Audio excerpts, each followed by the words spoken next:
protected. And it was in those circumstances that the Right Excellent Grantley Herbert Evans and the Barbados Labour Party at the time saw the need and felt it necessary to ensure that the rights of workers were entrenched in this country. And I say that being cognizant of the fact that when we look at this debate this afternoon, it ought to be, in my view, humbly, done through the lens of social justice. Social justice not for a few, but social justice for all. And it is not lost on me, as I've said previously in this House since I've come before, that we're on the eve of the 400th anniversary of when Barbados, unfortunately, was colonized. We're at year 399.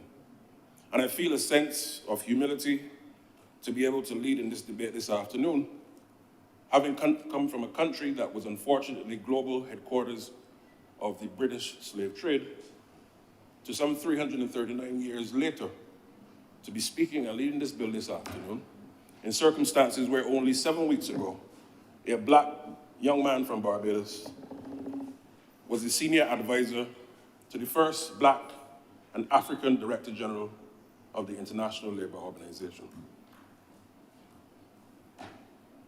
Now, Mr. President, as we take a closer look at the bill before us, the proposed legislation is really trying to make provision, and I repeat, for those here and those listening online and elsewhere, it is really about ensuring that there is a minimum threshold, minimum.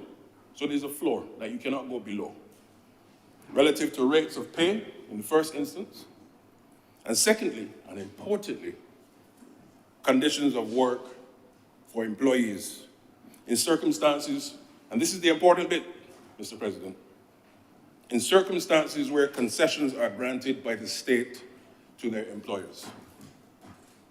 So we're not just talking loosely here. We're talking within the confines of the rights of workers and the conditions of workers and the rates of pay of workers in circumstances where the employers, if they receive concessions from the state, what is the relationship and what is the minimum standard that we are being asked to agree to and to treat to. And therefore, the bill is modeled relative to the relationship between employers and employees. Now, taking a further step back, this was mirrored from the Labour Clauses Act, which was actually proclaimed in 1952, and closely models that of the article from the International Labour Organization, Convention 94. And the purpose of that bill is invariably to ensure that the spirit of the ILO Convention and also its attendant recommendation, Recommendation 84. So whilst there is the convention, there is a recommendation which suggests on how states ought to treat to their employees. And by states, we also mean those within the state. And to govern the relationship between the employer and the employee.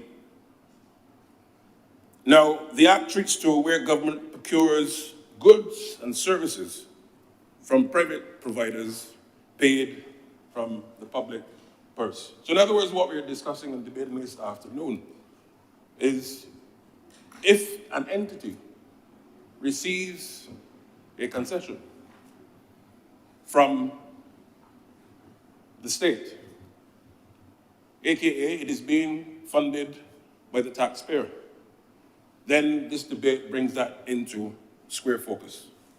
And as such, those benefiting from taxpayer funds ought to, not maybe, not recommended, ought to treat the workers to a minimum standard.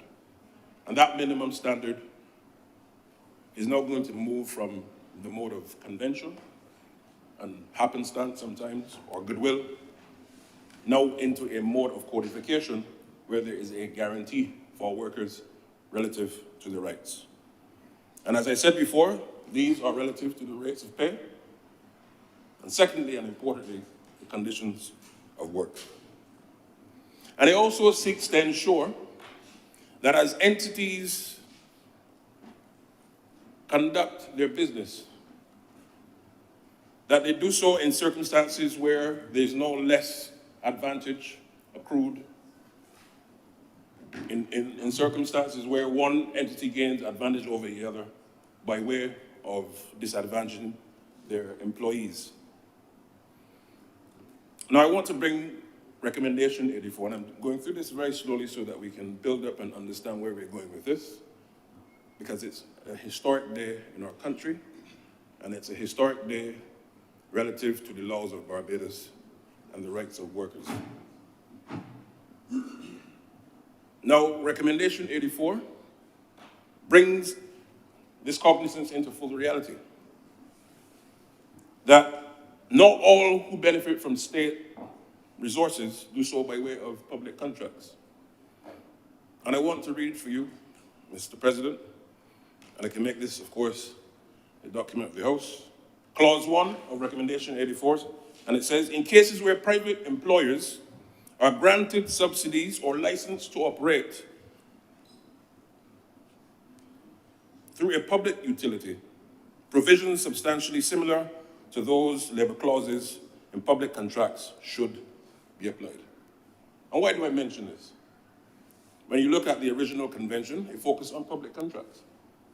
But it is now the recommendation back in the 50s and 1940s, look beyond and realize that if we're going to pass this convention, there may be a time in the near future at the time, medium term or long term, that the issue is not only about public contracts, but those who receive concessions. We have to also ensure and make provision in that reality.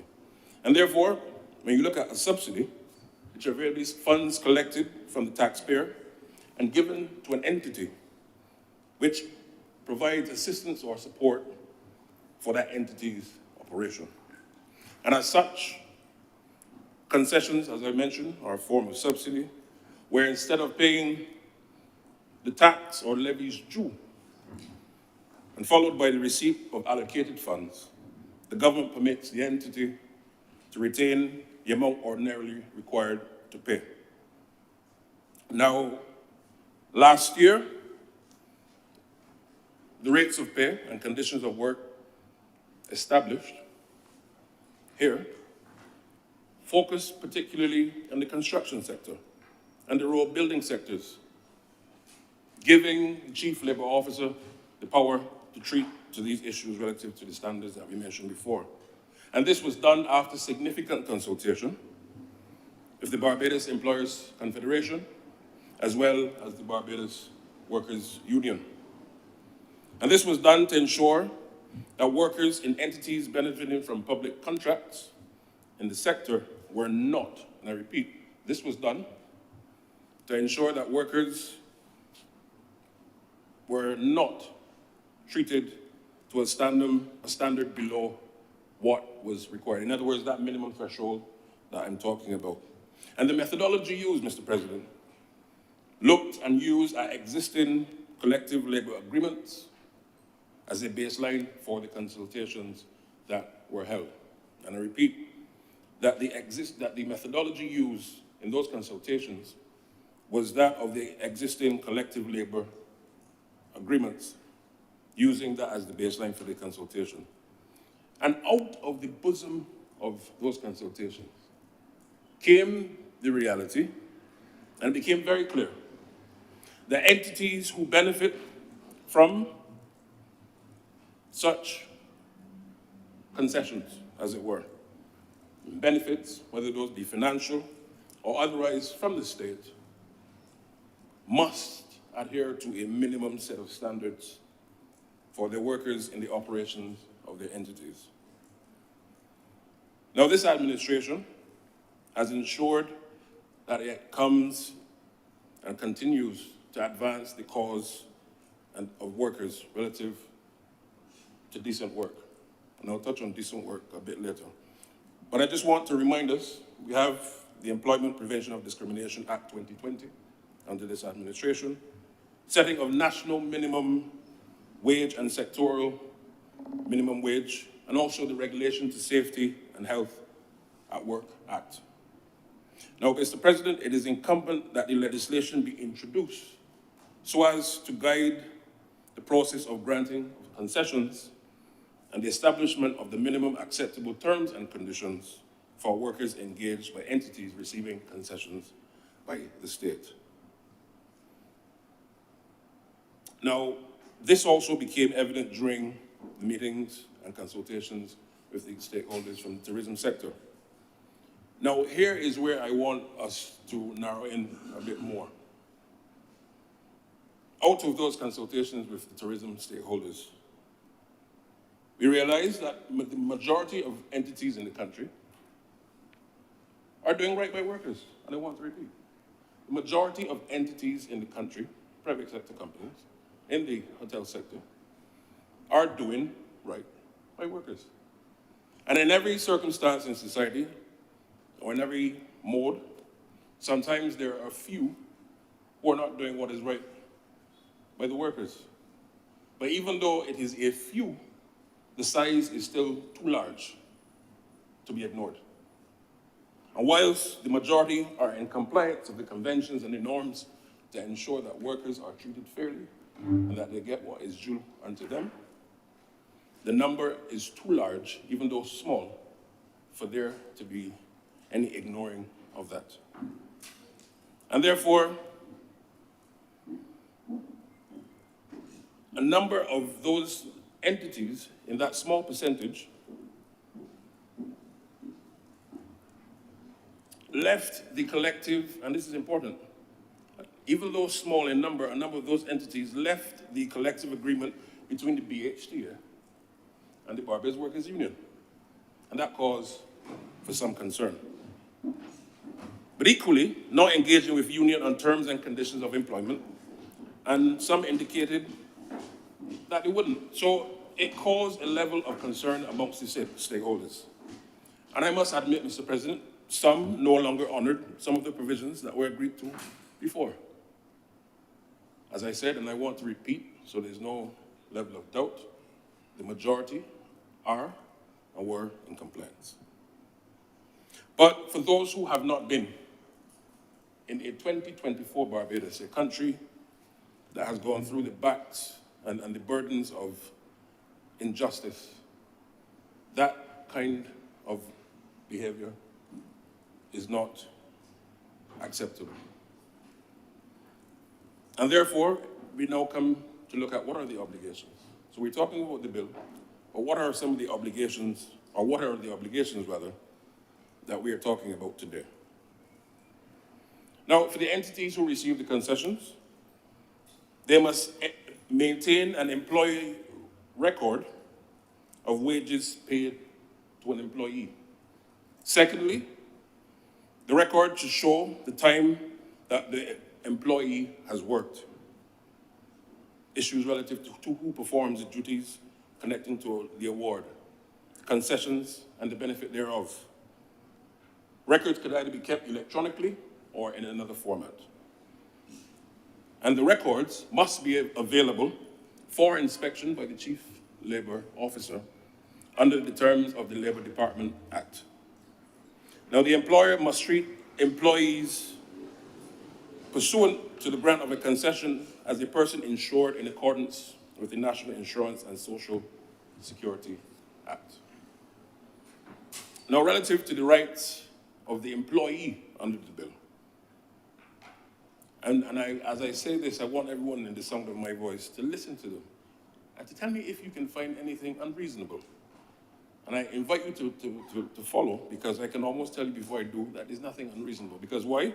These are things that have been done before, but this is simply a codification of practice. Where default in payment of wages to an employee by the employer, Mr. President, the employee may make a claim of payment of wages unpaid in accordance with an enactment for protection of wages. Now, if an employee gives you service and he or she is not paid their wage, this is simply saying they have recourse to make a claim to get what is due to them. Unreasonable? I say not. Freedom of employees to be associated and to be members of registered trade unions. No harm there at all. The recognition and the right of that recognition to bargain collectively. No trouble there at all.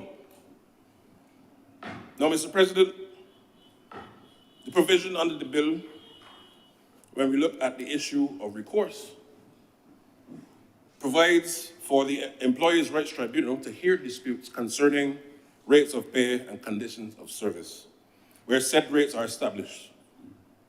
Additionally, an employer whose concession has been suspended or revoked and aggrieved by the decision has recourse to the appeal to the Barbados Revenue Appeals Tribunal under the Barbados Revenue Authority Act 2024. In other words, if an entity has their concession revoked, we're not just saying it's revoked, you have a right to appeal. So even in this process, there's still a mechanism that allows for entities to have recourse to appeals. The laws of natural justice, etc., requires that everyone has a fair hearing. So built into the bill is the mechanism that if a party feels aggrieved, they have recourse. Now we should all note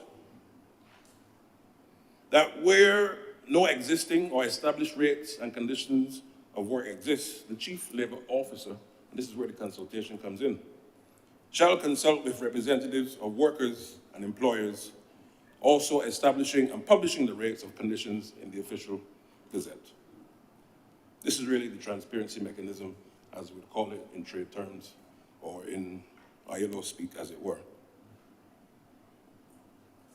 Now, I want to really get, after we've gone through that initial discourse of the structure, etc., I really want us to treat this afternoon now to the issue of really what is at the core of the bill.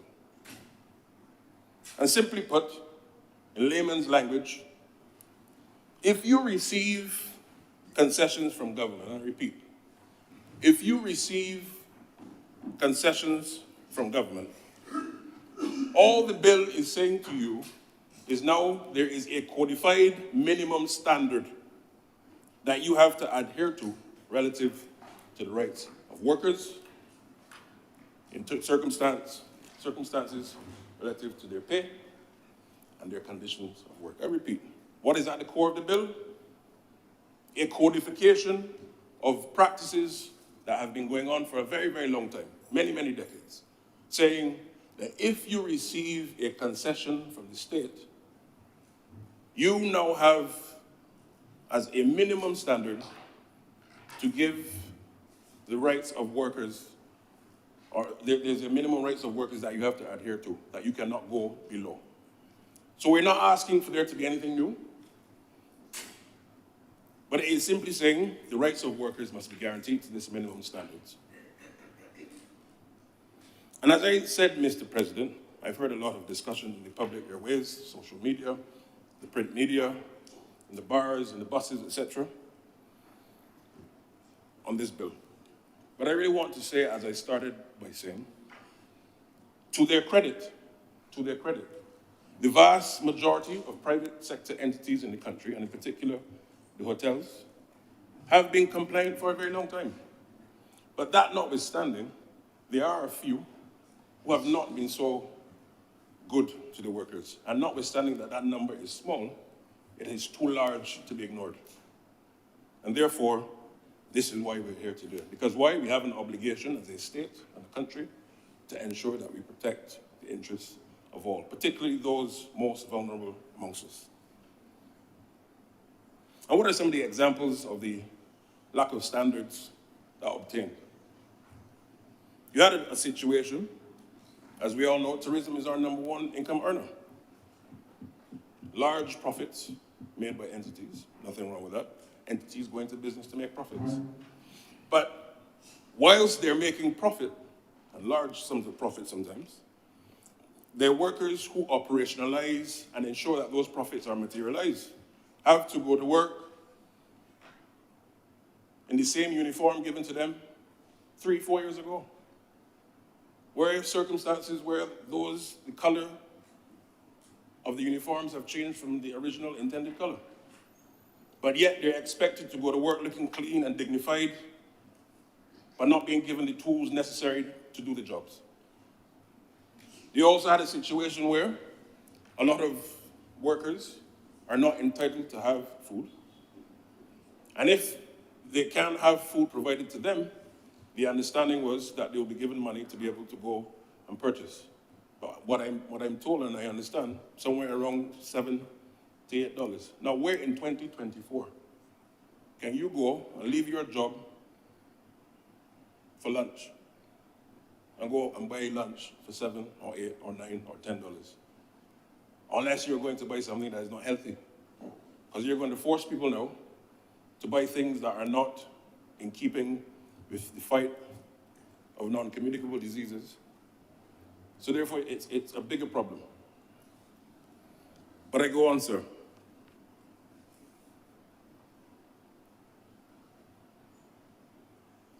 When we look at what is being proposed here,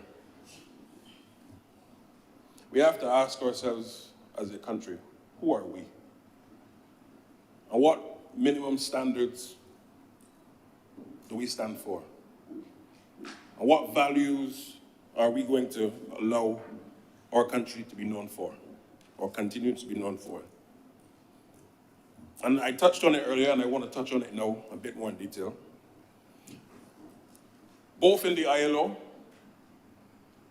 and also SDG 8, Sustainable Development Goals number 8, speaks to the issue of decent work.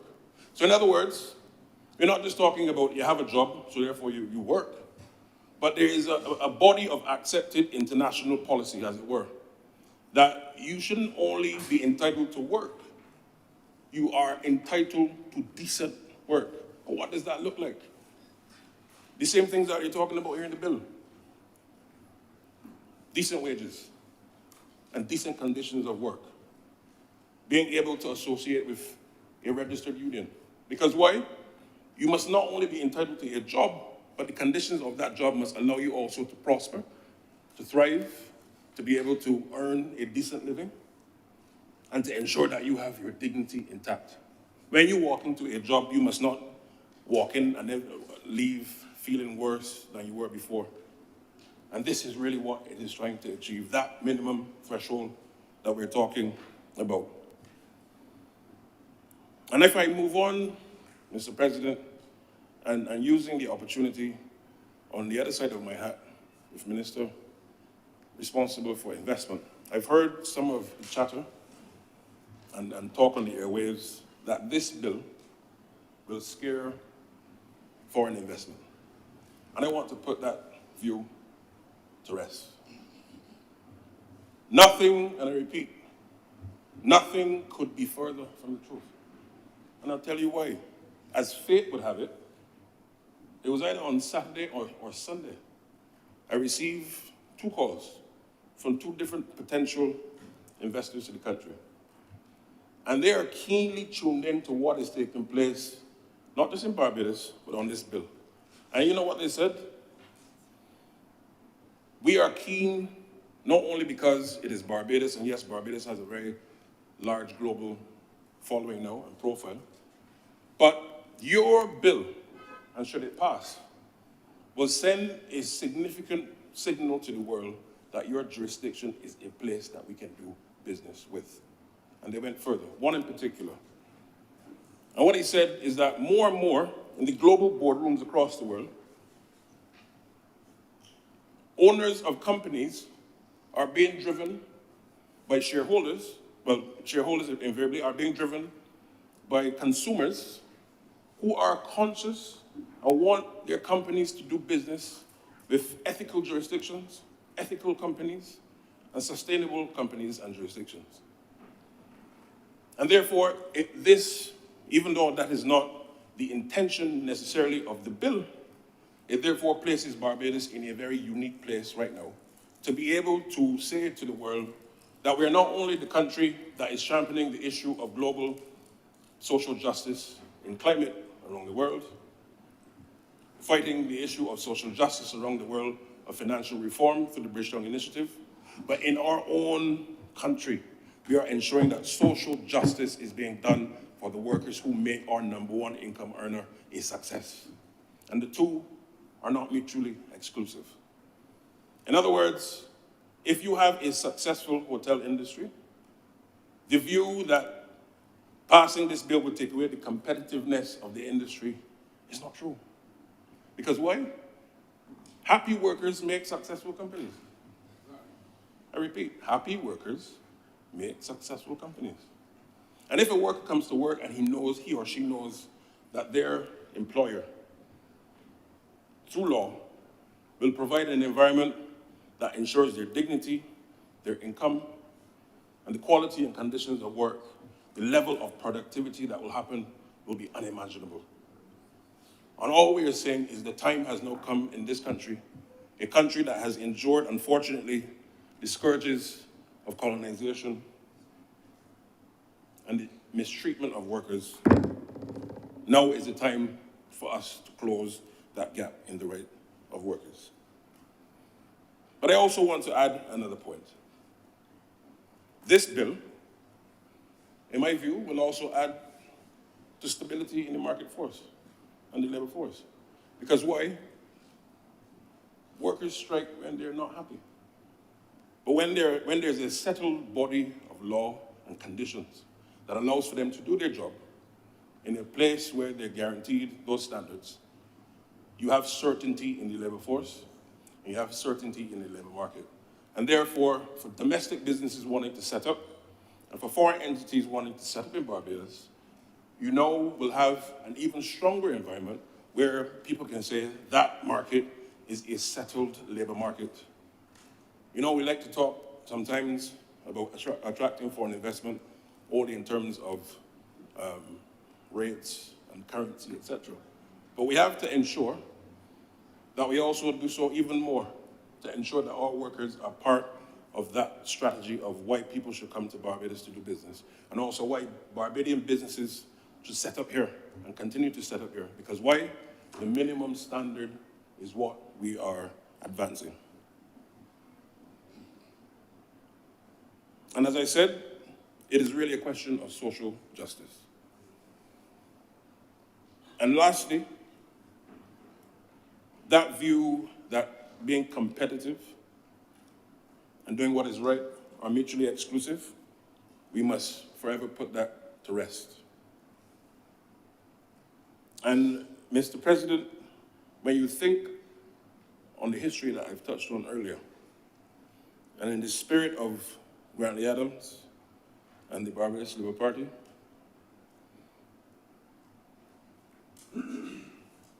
all of this is taking place in a time when we have to ensure that we move the agenda forward for breaking down all inequalities. And when you look at the Labour Clauses Public Contracts Act, which was proclaimed 1 year after the right of voting for all adults in this country,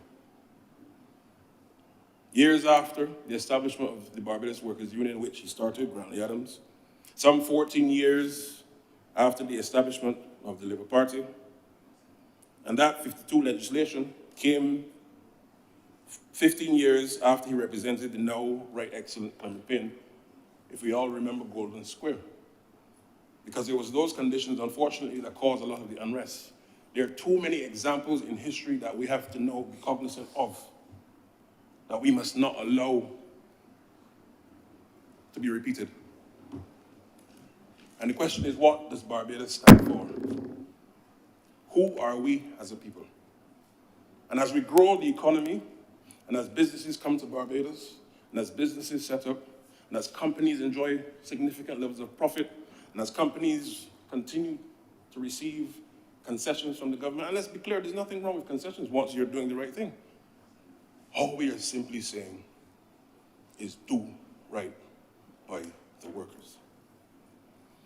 But it is not only about looking back in the past on past successes and what we've done in the past for workers. This administration has and continues, and let me be clear, the Barbados Labour Party administration since it came to office in 2018, also advanced the cause of workers even further. Mr. President, we've seen 2 public sector pay increases. And I say this in circumstances where we are under an IMF program and we've had COVID, but yet we were able to give 2 pay increases.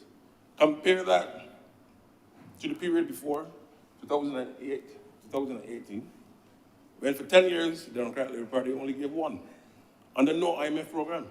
But yet we were able to, under difficult set of circumstances, be able to find a resolve and manage the economy well and to ensure that workers have what is due to them. And this is at the very heart of who we are, not only as a party, but invariably as a people. We also appointed over 1,000 public officers, established the position of Customs Officer 4, and appointed 138 of them who were doing the work. We've increased the minimum non-contributory pension. We've enacted legislation to outlaw discrimination in employment. We've established a national minimum wage. You remember, I'm sure, Mr. President, a lot of the talk which suggested that the economy will crumble. Today, Barbados is standing firmer and firmer and firmer than ever before. Because why? We took the tough decision that this is what we must do to ensure that there is that minimum threshold. And not only is there that foundation, the economy is growing. You've heard the governor speak to it before. Last year, between January and September, we enjoyed 4.4% growth. And therefore, as you grow, you must not take your eyes off the lens and test of ethics, sustainability, and social justice. And in wrapping up, I want to say this, Mr. President. This debate is not about workers versus capital. This debate is not about an us and them.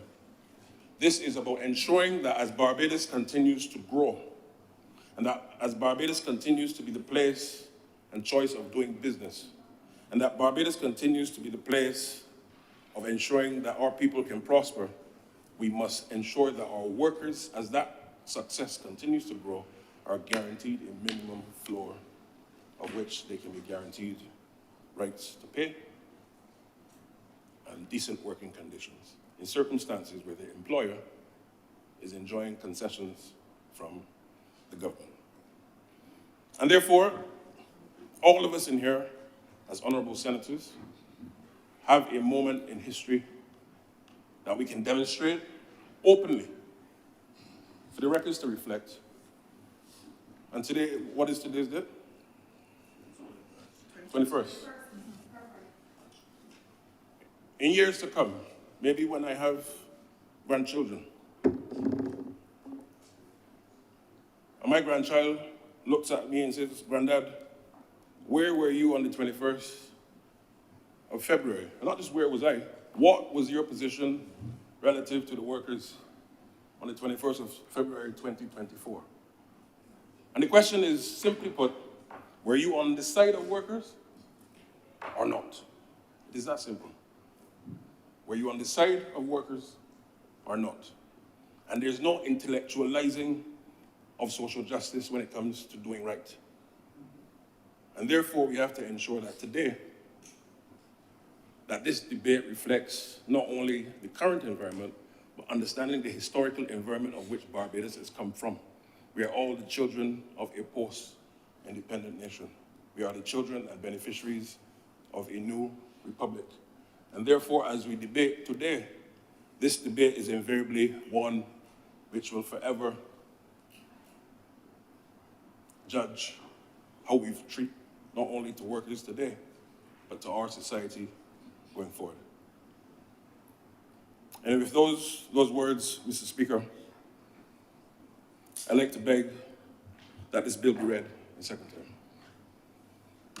Thank you very much, Senator Blackman. Senator Watson. Thank you, Mr. President. Mr. President, I rise today to speak to this bill As a person who has been an employee, fortunate enough to work for a company that treated its employees well, but we also had cause to complain from time to time about our terms and conditions of work. And, and when I talk about employment, I've worked since I was 19 years old, doing a summer job during my university time. So I've worked for a long time. And I've worked in different circumstances. Also as a temporary employee who I suppose theoretically you could treat differently from your permanent employees. So I've confronted those issues from the time I was a teenager. But also during my employment, permanent, perhaps being a bit of a misnomer because no employment is permanent, and operating as the head of a staff negotiating, let's call it association.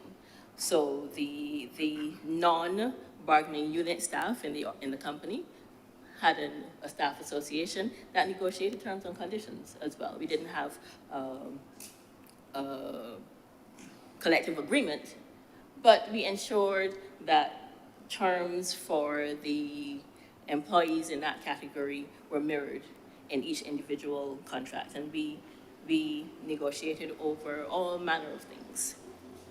And so, as it were, you could say that I was also a union leader, because that's what we functioned at. And as a matter of fact, many of us were, and I suppose we could still say are, even if we're not financially up-to-date members, we're members of the Barbados Workers Union. And either coming up within the company or joining the workers' union. So we saw our working lives from that perspective. I've been an employer, and so I can bring that perspective to bear. I hope my employees wouldn't say that I'm one of those bad employers. I think not, because they stayed. But from time to time, they would come and say, I want to talk about this particular element of my terms and conditions, and you had to deal with that issue. But I'm also an attorney who advises businesses and advises employees. And I have advised businesses that are starting up, major businesses in this country, including Reject, for example, who needed concessions and did a lot of work interfacing with the government, and I advise that company. So I understand that perspective as well. I think it's important for the members of this chamber to understand the perspective that I take when I look at this legislation. So the second thing, because I just talked about how I developed my perspective on this, but the second thing I want to make clear is that this opposition understands and supports an intention to protect workers in Barbados. Let me just make that clear. Because I expect that there will be accusations that we are not being employee friendly, but we support the intention that appears from this legislation to make sure that workers in Barbados have decent work in this country. Where we do not agree with what we are confronting is that we are dealing with legislation that, while it appears to attempt a level of social engineering, it does it in an extremely clumsy fashion. And that, Mr. President, is where I depart from wholeheartedly supporting this legislation. And I'm going to go into detail on that. I've analyzed the legislation. I've read every single word, every single letter, number, etc. in this. And I've taken the position of, if this came to me, what would I say to my client? Whether my client is an employee or an employer. And I found that there were far too many questions that arise from this legislation that I could not give a clear answer on. And it seems to me that unless the government is simply inserting itself into what has been a public feud, using a legislative power to insert itself, or inserting itself to create membership for a specific organization, the government has not taken a clear enough approach to defining the rules that it is attempting to set down in this legislation. And that gives me trouble, because this legislation does nothing more than regulate relationships between employee and employer and the government. And every player employee, employer, government, the minister who grants the concession, and the minister who's responsible for labor has to know what rules apply to them and how they go about putting these provisions into action. So that's very important. Intent, but also how you are effecting that intent. So let me address a few issues that occur to me in this legislation. I want the government members of the Senate to listen to me carefully. It's not about being combative, but there must be a certain level of sophistication brought to bear when you bring legislation to the House that allows the people who utilize that legislation to do just that, to utilize it, and not have to look behind themselves and can't be sure-footed and don't know what rules they have to apply in a real everyday context. That's what's important. And the Honorable Senator made reference to it not being an intellectual exercise, but that's what it comes across to me, because I cannot see how we can apply some of the rules that are set down here. So the first thing we need to make contact with is, what's a concession? Why would the government give a concession? Concessions are incentives. Some of the legislation actually use the term incentive. And an incentive at heart is meant to encourage an investor, a potential investor, whether that is a business coming in or even a person with some money on the bank who you're saying, put some money into a business. So you're saying to an investor, I'm going to incentivize you. And I think it's very important to understand the nature of some of the incentives that we're talking about, because we're not just talking about tax concessions. You may have reduced corporate tax, or you may have some relief from duties on equipment and vehicles and whatnot, but you also have reduced withholding tax on dividends. That's very important. Some companies benefit from that. They can pass that on to their investors. And so we're also looking at loan guarantees. That's one of the features, one of the incentives featured in the Small Business Development Act. And these are the kinds of things that we're talking about suspending or revoking when we talk about the minister's power to act under this legislation. We need to pay very close attention to that. Very important things. And so when we look at incentives and we talk about what will be removed, we have to pay attention to how it affects the business as well. Because the business exists as an economic actor, employees will benefit from the continued existence of the business. We're not talking about businesses treating employees poorly. We're talking about a due process issue, because we will find as I go on that there is a big gaping hole in the process that could have an employer facing the revocation of an incentive and then having to contend with that. Meanwhile, his business is placed in jeopardy. Now, Mr. President, there is a question as to what will happen to a business if you remove an incentive, as though it would take a very long time for a business to decide, I'm done with that. And there's a suggestion that investors will not be impacted and will not go away. But those of us in here, there may be one or two of us who may be young enough to remember, old enough to remember Intel. Some people might not. And that a concession ended by effluxion of time, and lickety split, that company was gone. And we have never been able to fill that gap in technology company operation in this country. Not that the company did something wrong, but it left because it didn't have the concessions that it relied on to run its business. So it's very important to remember that these are real practical impacts that can be had on a business if a concession is removed.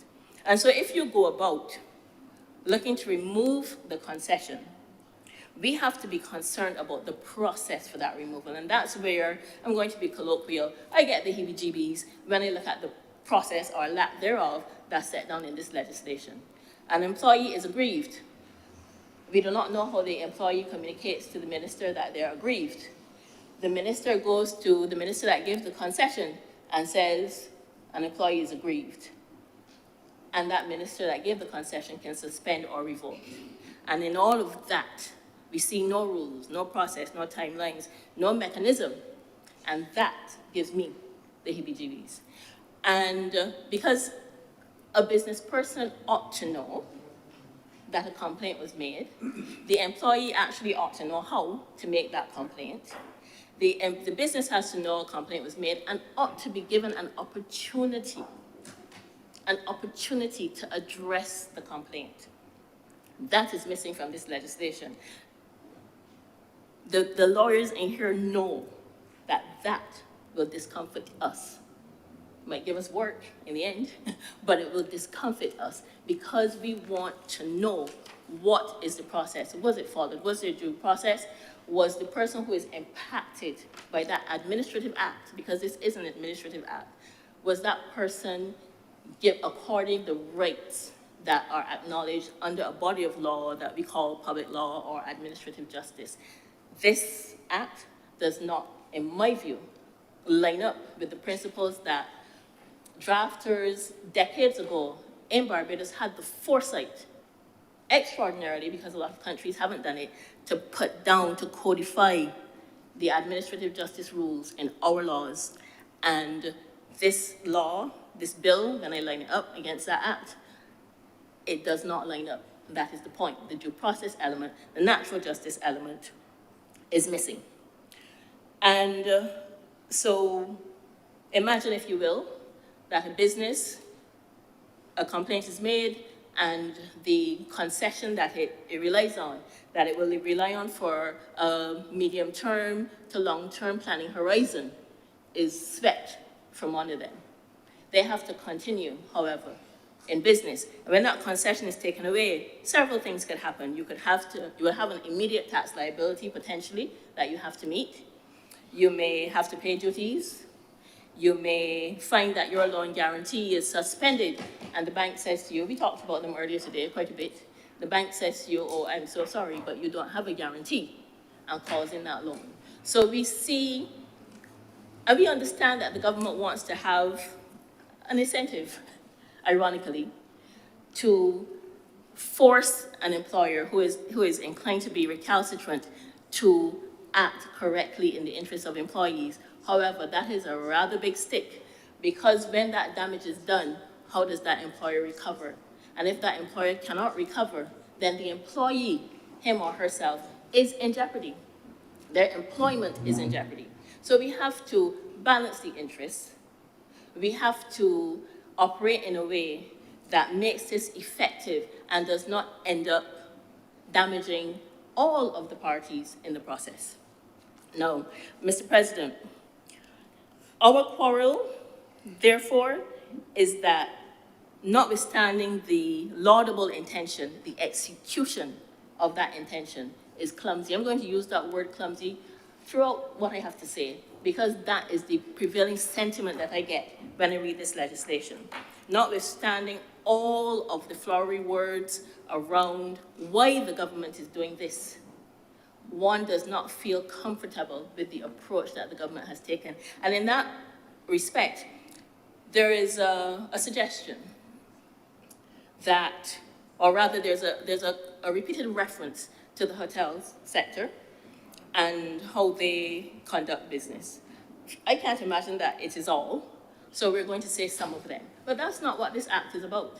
This act is about any business that receives a concession from the government of Barbados. That's what it's about. And that can be across sectors. In fact, there is an explicit reference to the Small Business Development Act. And if we looked at the areas of operation that are contemplated under that act, I'll just call a few: construction services, financial services, fishing, healthcare services, hotel and restaurant, yes, manufacturing, retail, personal care services, real estate, right across the economy. So potentially any employer in this country, including an individual, could be subject to the removal of incentives under this legislation. And while we will say, rightly so, if you are recalcitrant, the point is that there must be a process before you go about saying to the employer, we're going to take this thing from you. They have to have a case made out against them, a case that is understandable, a case that they can answer. That is missing from this legislation. The other thing that I am, and Mr. President, you're leaving.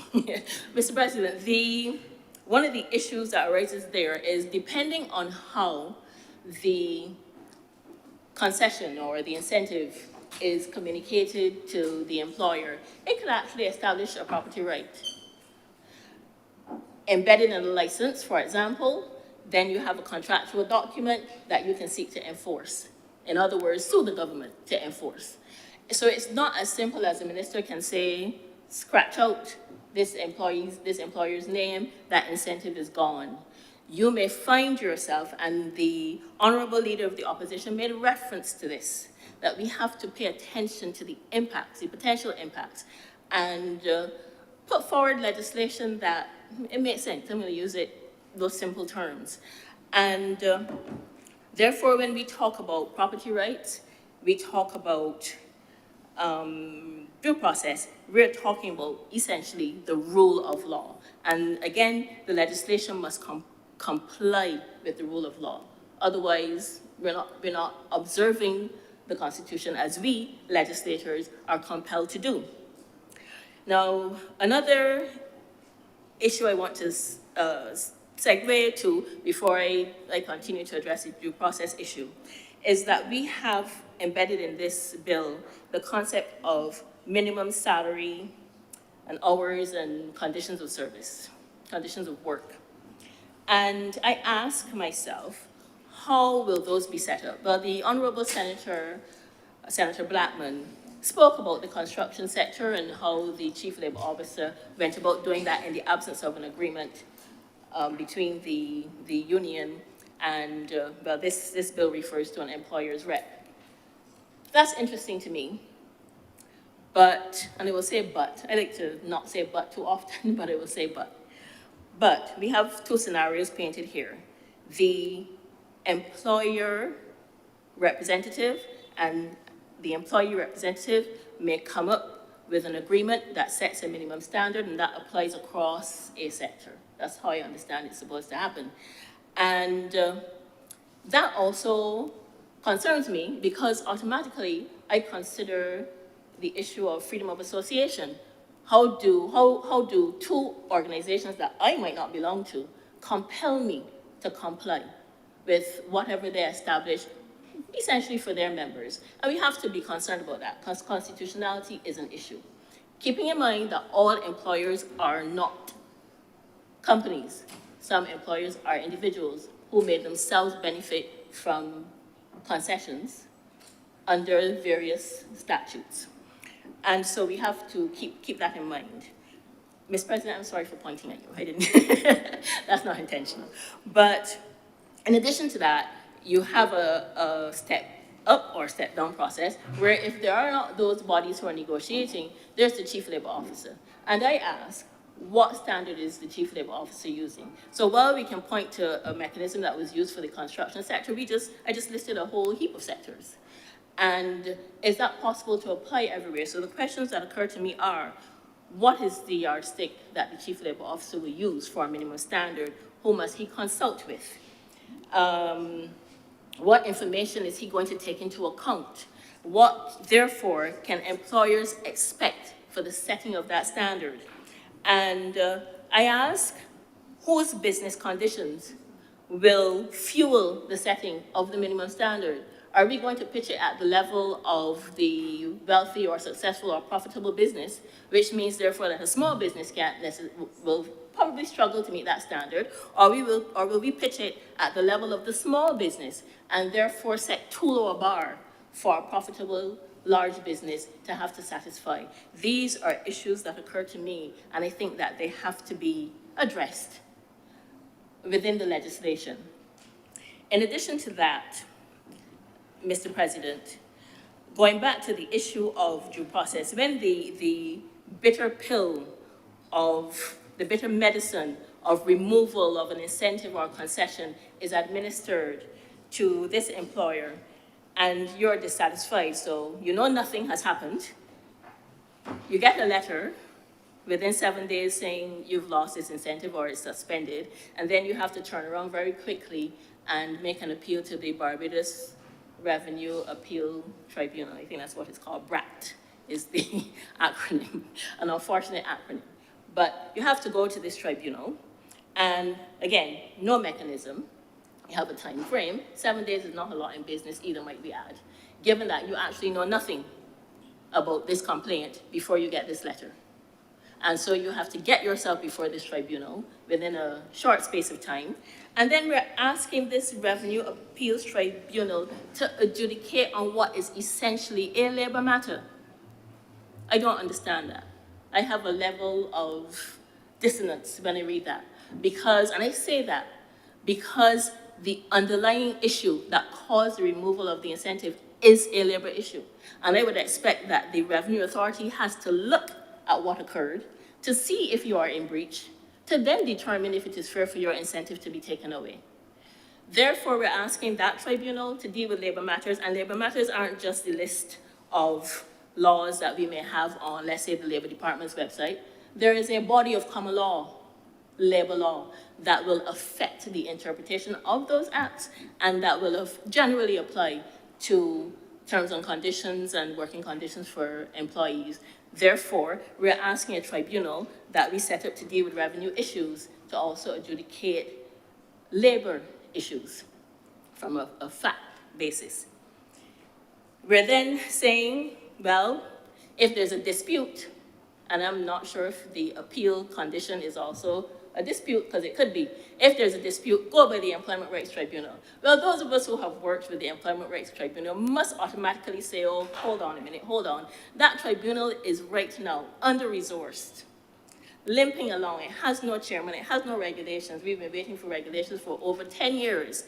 That tribunal is struggling, it has a backlog, and we're going to say, go to that tribunal to address a dispute under this legislation as well. Again, for me, that is clumsy. And it does not take into account the realities of the situation. So there you are with your incentives suspended. You have an issue that you have to take to one tribunal or another, and you also have nothing to rely on to understand if that suspension or revocation will remain in place while you are on appeal, probably lining up behind a whole heap of other people who've been waiting for years, but your incentive has been removed.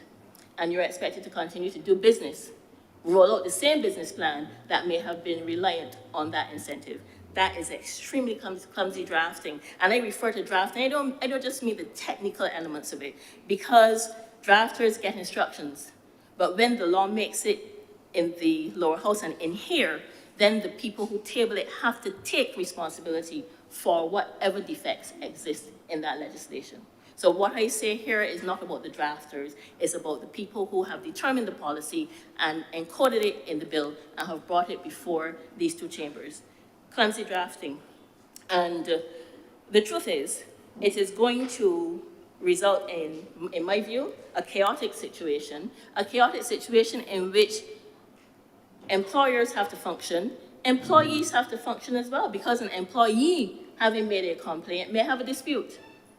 And so that employee has to understand, and their representative, how to navigate this legislation. What are the rules that are in play for them? And this legislation is silent on those matters. You can say to me that you will bring regulations. Well, let's talk about that.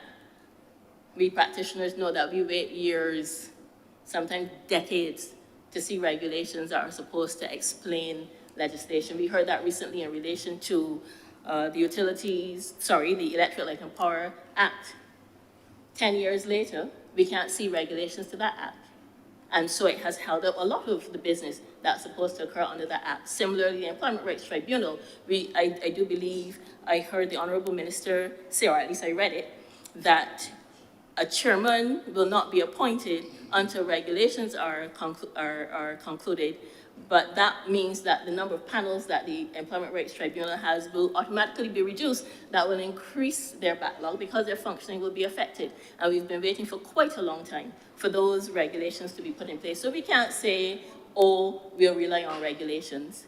If this is urgent, and that's the sense that I am getting, then this legislation has to be made whole, H-O-L-E, because it most certainly, it has a big hole, because it most certainly is not W-H-O-L-E. The holes are glaring, they're gaping wide, and this legislation has to be tightened up. And if regulations are going to be used, which I also think is not the best drafting approach. We're talking about regulations that the bill says will be subject to negative resolution, which itself is a process. So it has to be drafted, consulted on, I presume, well, at least that's what employers expect, and I expect employee representatives. And on that note, we have to keep in mind that there's not just one. There's a lot of conversation around this as though there is one employee representative in Barbados. And besides the ones that are well known, I just related that there are organizations where there are staff associations that could be affected by something such as this. So you're talking about consultation, you're talking about tabling the legislation and the period passing for it to meet the requirements for a negative resolution. Therefore, you will not have an immediate fix to the gaping holes, but everyone who it affects, employee, employer, tribunals, will have to contend with the impact of this legislation. In the meantime, serious financial and economic impacts on a business, Mr. President. Clumsy drafting. I'm very discomforted by it because as a business advisor, we want to be able to say to our clients, as an advisor of employees, we want to be able to say to our clients, this is the mechanism that applies to you. And if you're serious about that protection, then protect the employee. And that protection includes defining the process and also having a due process mechanism for the person who actually pays their salary in the end. We have to be able to balance those interests and do something that is sensible. So I am concerned about the purported urgency, but at the same time, we have a piece of legislation that leaves us with more questions than answers. Mr. President, I could go on to point out all of the holes in the legislation, but I will not. They are there. I ask the senators in this chamber to read that legislation, read it carefully, and understand that we are creating, not we, not this opposition, the government is creating a quagmire if it passes this legislation as it is. It is not that it cannot pass legislation to protect employees, but it must pass legislation that affords all of the parties due process and that will take into account the potential impacts on the operation of a business. When, I'm going to say when an incentive is removed under this legislation. And therefore, employees must be able to navigate it. When you talk about appeal, an employee may find themselves in an appeal. That's cost. That is time. Likewise for an employer. So all of these impacts need to be taken into account, and I think that there must be a more finessed way, I'm going to use that word, finessed, to deal with the issues that the government says it is trying to confront when it passes or attempts to pass this legislation. I don't say attempts, but we know it will pass. We know it will, but it will be troublesome. That is my anticipation, Mr. President.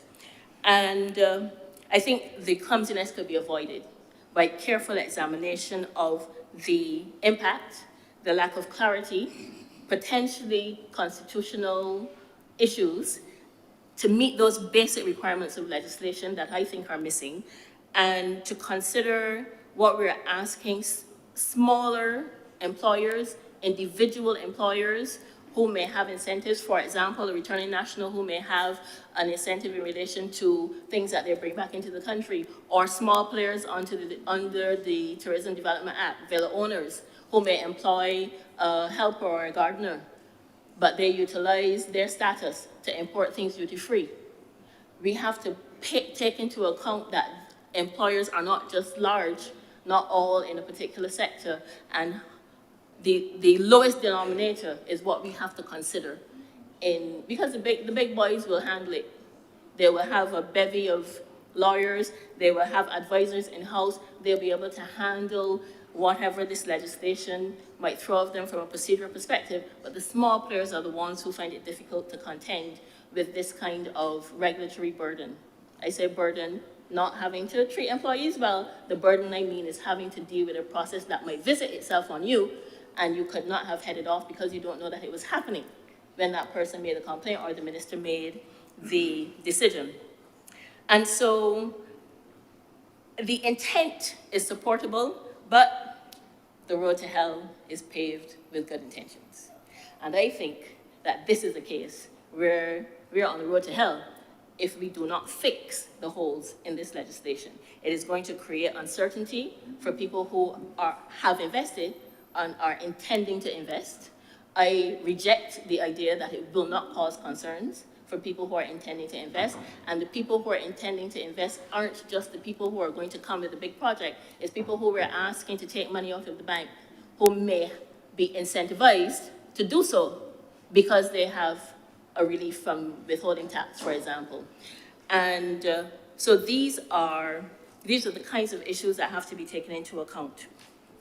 And clumsy is an unfortunate word, Mr. President, but it is appropriate because we will find, I think, in the execution of this legislation that it gets stuck.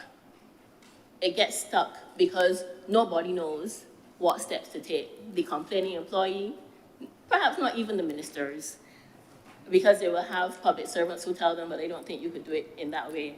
The public servants who have to execute under this law, the tribunals who have to hear appeals and disputes, will all say, what exactly are we doing with this?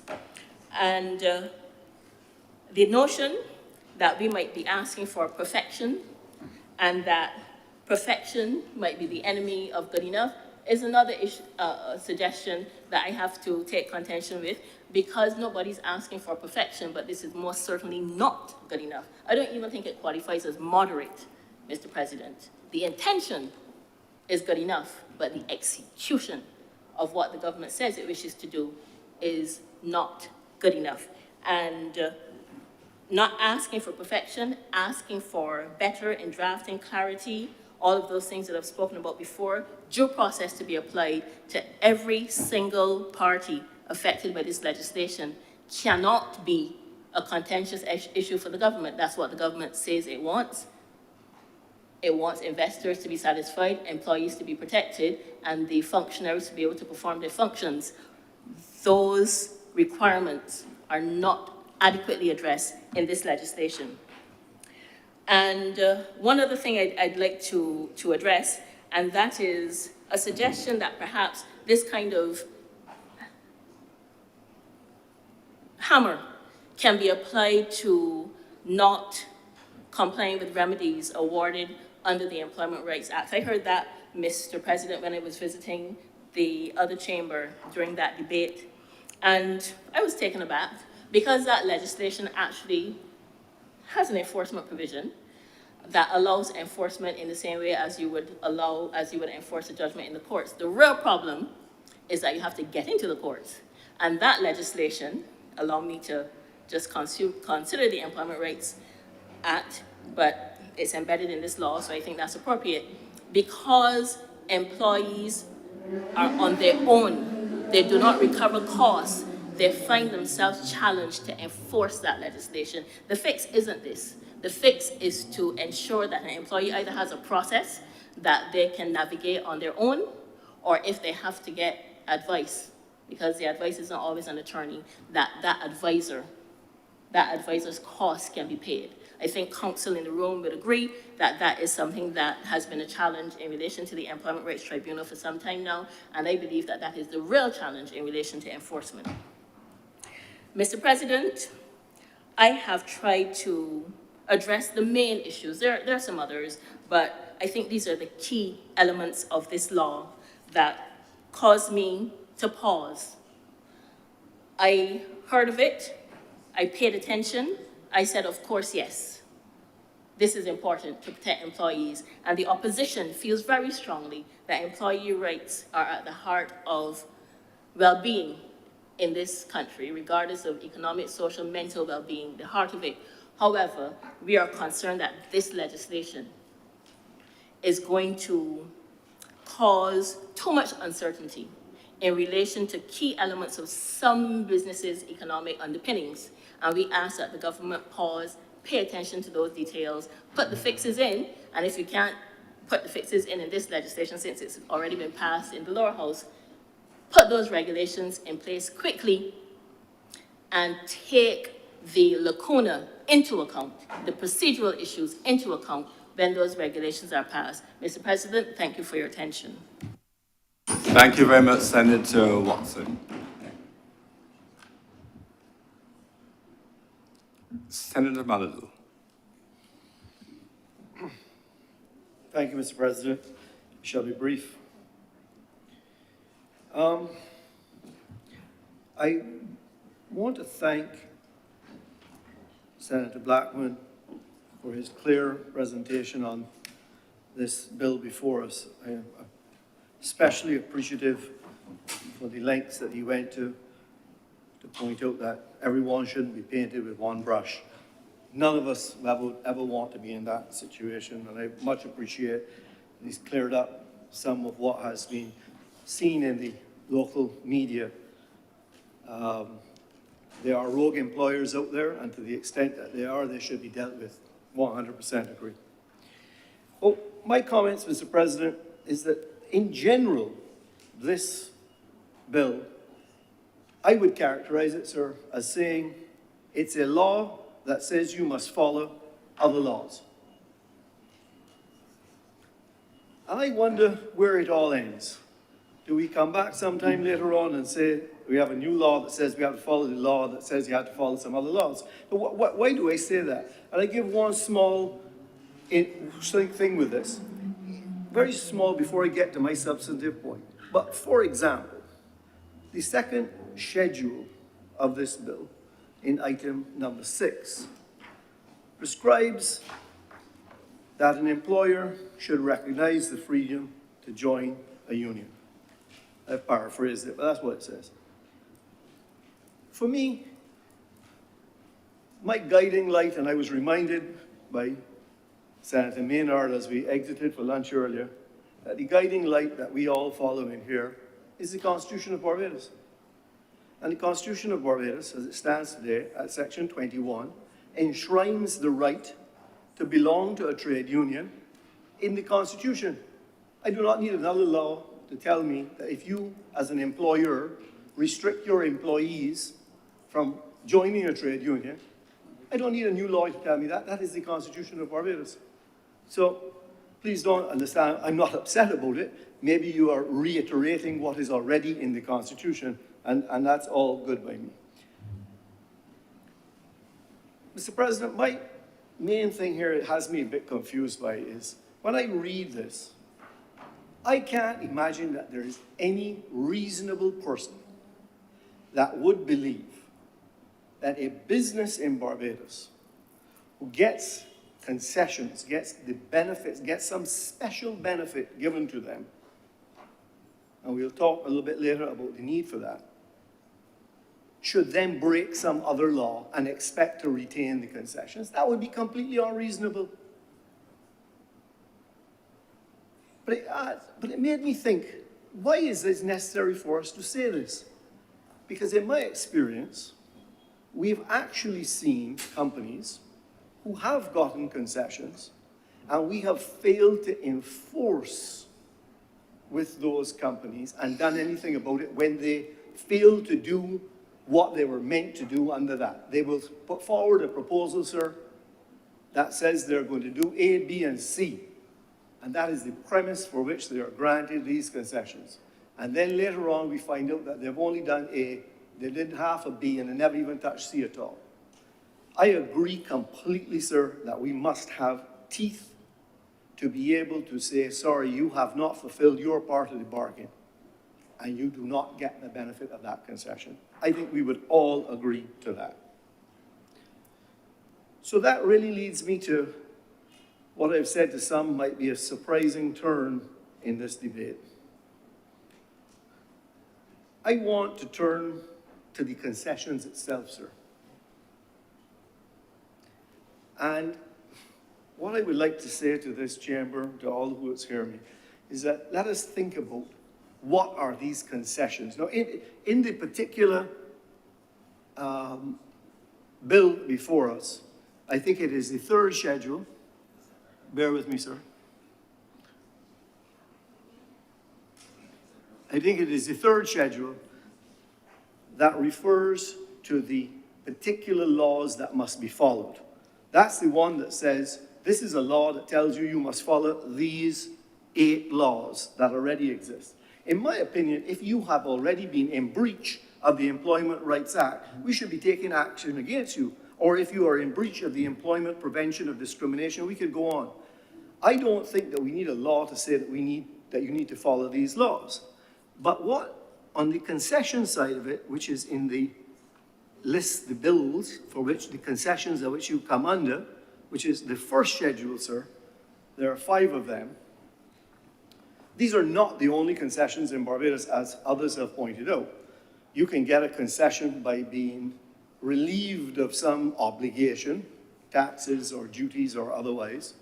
But there are lots of other concessions in Barbados that this law does not cover. For example, sir,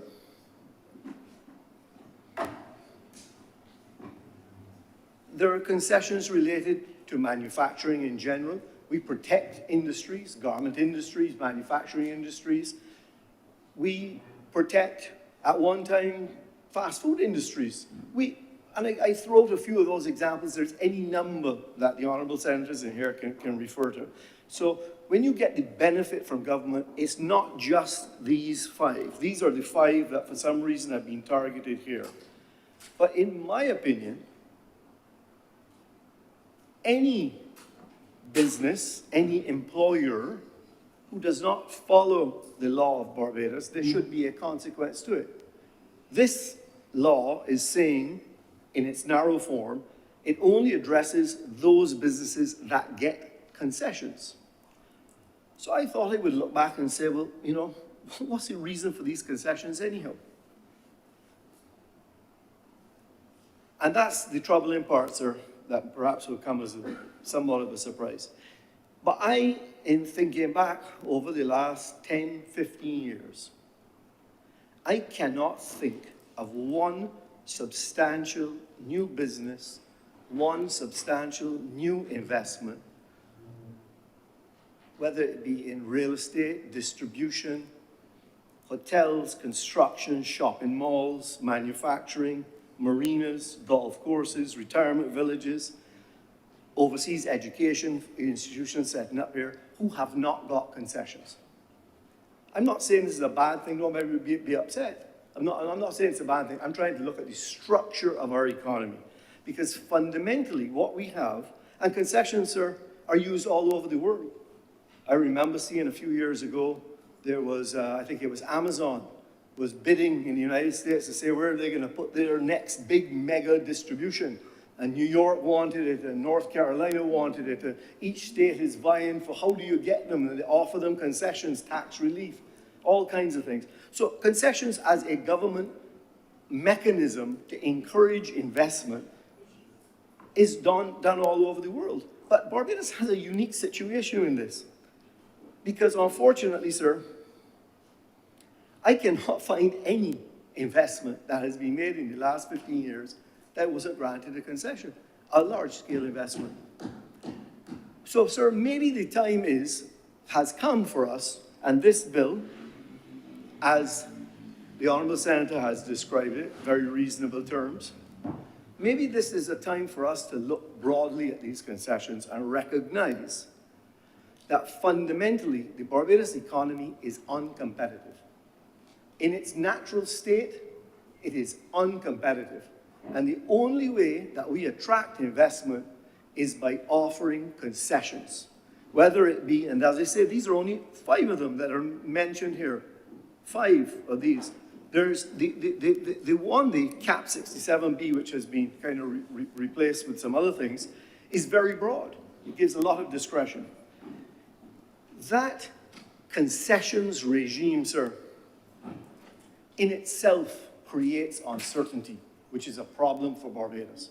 Because what it says is, we know we have an uncompetitive economy, but if you come with the right project, we will give you these concessions so that we can make it, so there is no certainty as to whether or not how you will operate within Barbados. So I want to link that comment with concessions with this actual act that's before us. Because in my opinion, this act should apply to all employers. Why would an employer want to have exemption from any of these laws that are listed here in the third schedule, were we going to give some employer an exemption from following the ERA? Are we giving an employer the exemption not to follow the Labor Department Act? Of course we're not, sir. Every employer has to follow that. So why do we need to mention it here? Is that not your role and responsibility as a business to do that anyhow? And if you don't do it, will you not be prosecuted, or whatever the right word is in this context? So perhaps really what this new act is pointing out to us is that we have a fundamental problem in our economy that we need to address and make it competitive, such that we don't have to go cap in hand to investors from overseas to try to make a market and make an economy competitive when it is not competitive. We actually need to review the entire competitiveness of our economy and recognize that there has not been any hotel built in Barbados in the last 15 years without the concessions. Nor has there been a shopping mall or a marina or a golf course or a villa or an education company coming from North America to set up a school down here. They all get concessions. Why not make it clear to everyone that we're open for business? And let us focus not on the concessions, but let us focus on discouraging the businesses that we do not want. Let it come to all. So, as I close on it, as I said, it might take a surprising route for you. I have concerns, and I believe that other senators will address them, those that have not been addressed already. But I would address the area where you know I go, which is in the facilitation of business. How do we grow this economy? My concern with this is that we might end up putting another level of uncertainty, which I think we should focus on removing completely from the market. So, sir, I thank you for the time, and those are my comments for today. Thank you. Thank you very much, Senator Maladou. Senator Nichols.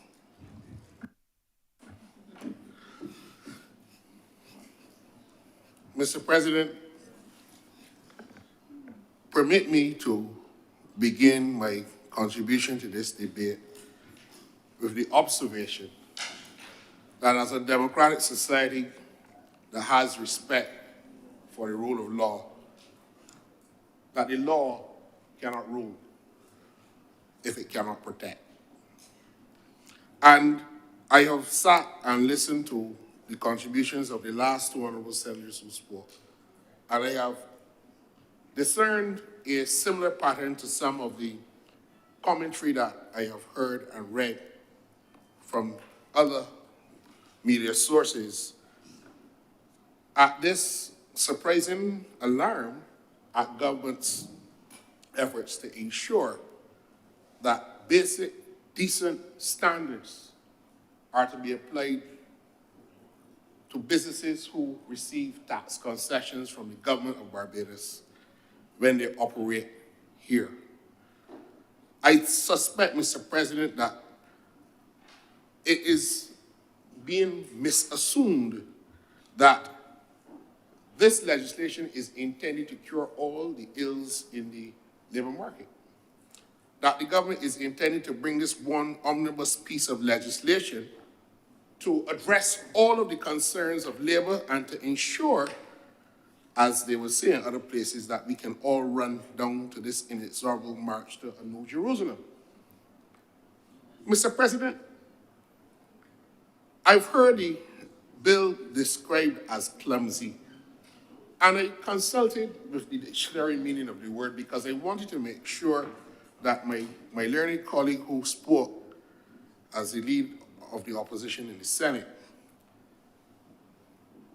who was very clear in her criticism of the bill. Clumsy is the way in which it was described. This is an act that makes provision for the conditions applicable to concessions granted to employers. It is not an act, as was just described, to make employers follow other acts. If you are operating a business in Barbados and have gotten a concession from the government of Barbados in the form of a tax concession or some kind of investment incentive, then this bill allows the government to remove that concession through a process identified in this legislation. And all this legislation is attempting to do is to make provisions for the conditions applicable for how concessions are to be granted. This is not a policing bill to ensure that workers' rights are supposed to be protected in a particular way, because the legislation that is mentioned in the second schedule already does that and already makes provision for holidays with pay, the Employment Rights Act, and all of the other pieces of legislation all have the legal requirements that employers must follow. What this bill says is that you cannot come to Barbados, make money, and avoid the incidences of tax remitted under the various pieces of legislation and all of the other things that you will have to be compliant with in Barbados law, benefit from these concessions at the expense of working people in this country. And Mr. President, I am standing here with the Barbados Labour Party government on this side of the issue, because I know that we are in a different political season now, and that we have to make and observe all of the dynamics that are going on and how this bill is being criticized. Mr. President, some attempt has been made to create, or I should say, conflate concession and incentive. Some attempt has also been made to conflate concession and rights. So that when the government is giving a tax concession or some benefit, that it is now a right.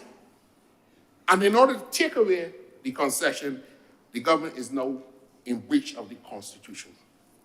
Mr. President, I'm not being immodest, but I happen to know a little bit about the Constitution. And one of the things that I read recently in a book written by a lecturer in one of the more prestigious universities is a book called Against Constitutionalism. And he's not against the creation of a democratic society that is governed by rules, but what he is warning in his book is that the Constitution has now been used as some kind of theological document in which it is used to answer and resolve all competing disputes in a society, whether it be social, economic, cultural, or what's not. And that is coming out in this debate, Mr. President. Because what we are hearing is that the government is rushing this through because we are trying to according to what was said today, that we're trying to get members for a particular union. And that we are trying to do all these things and we are not considering the constitutional implications. Mr. President, if removing a concession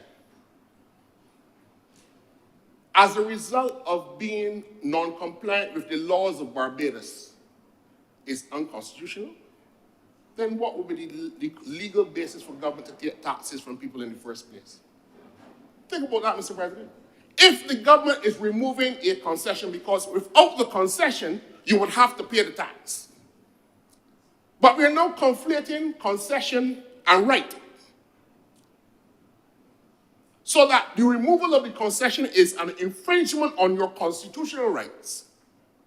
And therefore, the government is passing legislation to take away your constitutional rights, okay, again, without due process. We're hearing that. But at the same time, what would be the basis? Mr. President, I am not giving away, Mr. President, unless it's a point of order. Point of order.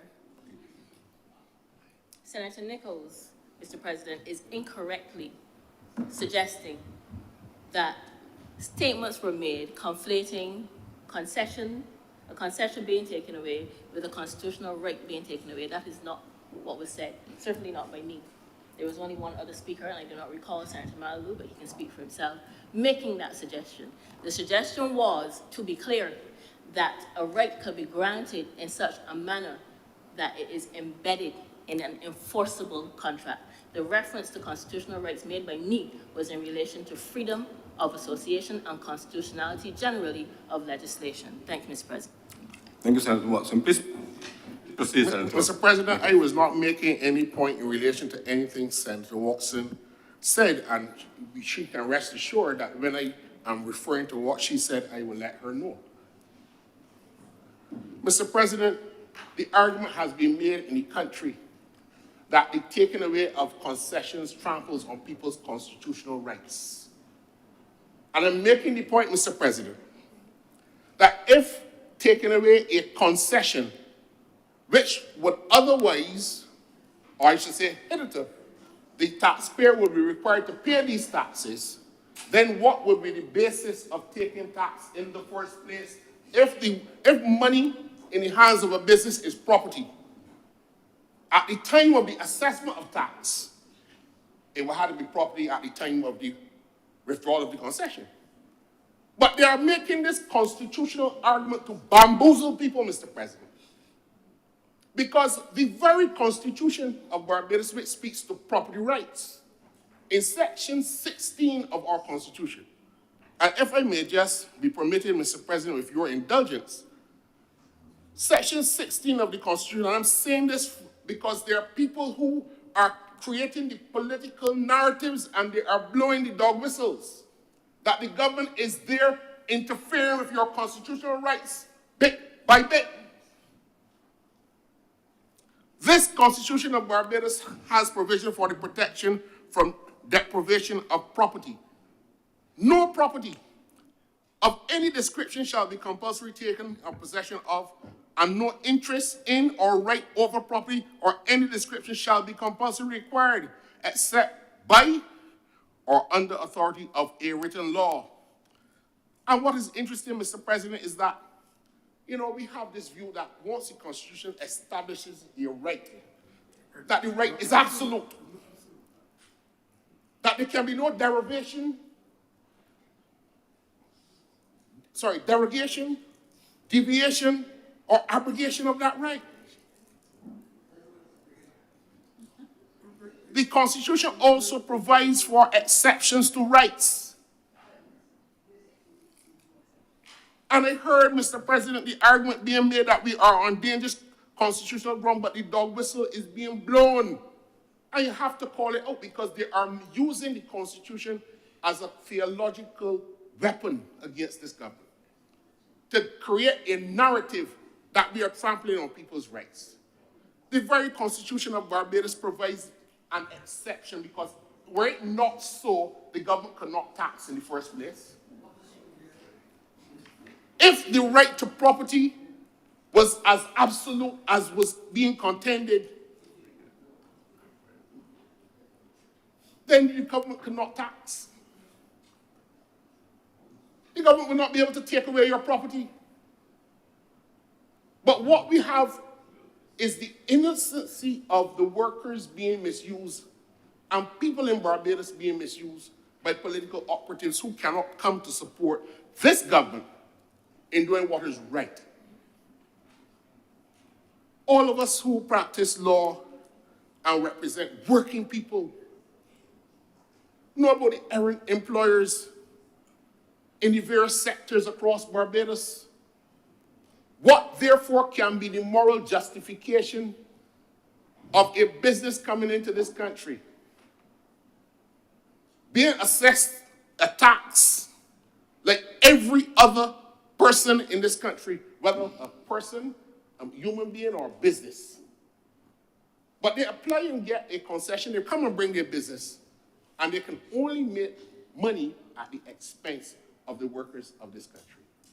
What can be the moral imperative to oppose a government that intends to say, look, if you are not agreeing to a basic level of working standards for people, our workers and the people of Barbados will not be the bargain basement opportunity for you to rake in millions of dollars in cash, not pay the taxes that are accessible, and go along with your business. That is where we are, Mr. President. This bill has nothing to do about trying to police the other pieces of legislation. All the government is saying here is that if you come into this country and you cannot grant to workers the rights that are already there in existing law, you cannot benefit from tax concessions. What is a concession? Mr. President, a concession is defined in the Act to speak to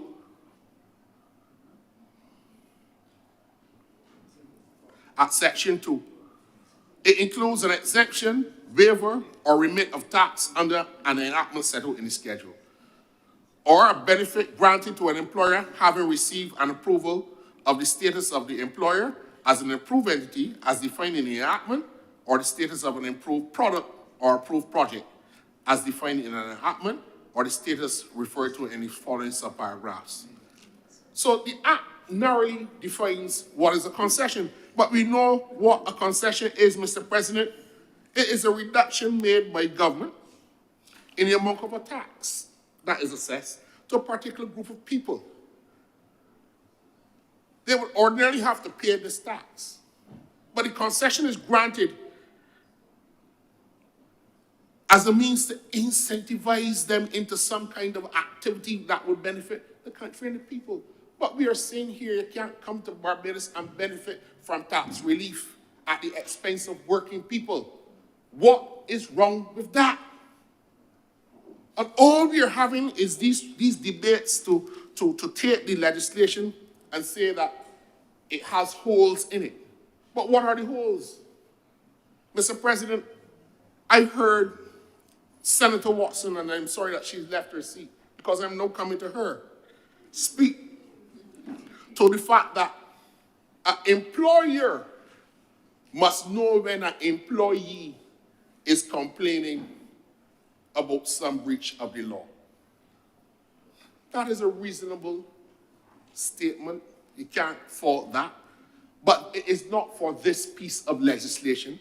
The employee does not make complaints under this piece of legislation. This legislation is an interface between government and the taxpayer. A judgment of wrong under another piece of legislation happens under the methodology settled in those pieces of legislation. Within the Holidays with Pay Act, the Employment Rights Act, and all the other legislation that is mentioned here have their own internal mechanism to deal with default. All of them, I should say most of them, if not all, start with the Chief Labor Officer. And the Chief Labor Officer notifies employers in Barbados almost immediately when there is a complaint of a breach of the laws, employment laws of this land. So that to come to this legislation and say it does not have the procedural mechanism to notify the employer would be unfair, and therefore the system of due process is not being followed because the government is now going to be moving to remove a concession and the employer is doing this for the first time. This act does not police the operation of the legislation mentioned in the second schedule. The act creates a mechanism for government to remove the concession in a manner that requires all it can see is due process here. So there is a conflation and a confusion being created. And this contortion that the act is deficient because nobody knows what is going on when the government starts the exercise of determining whether a concession should be removed. The concession will be removed when a determination is made under this act. But the fault doesn't generate any action, or it doesn't originate, I should say, any action under this piece of legislation. Now, Mr. President, you could well imagine an employer who is brought before the tribunal, Employment Rights Tribunal, with a complaint that there is some sexual harassment by senior management against female employees. We see that all the time.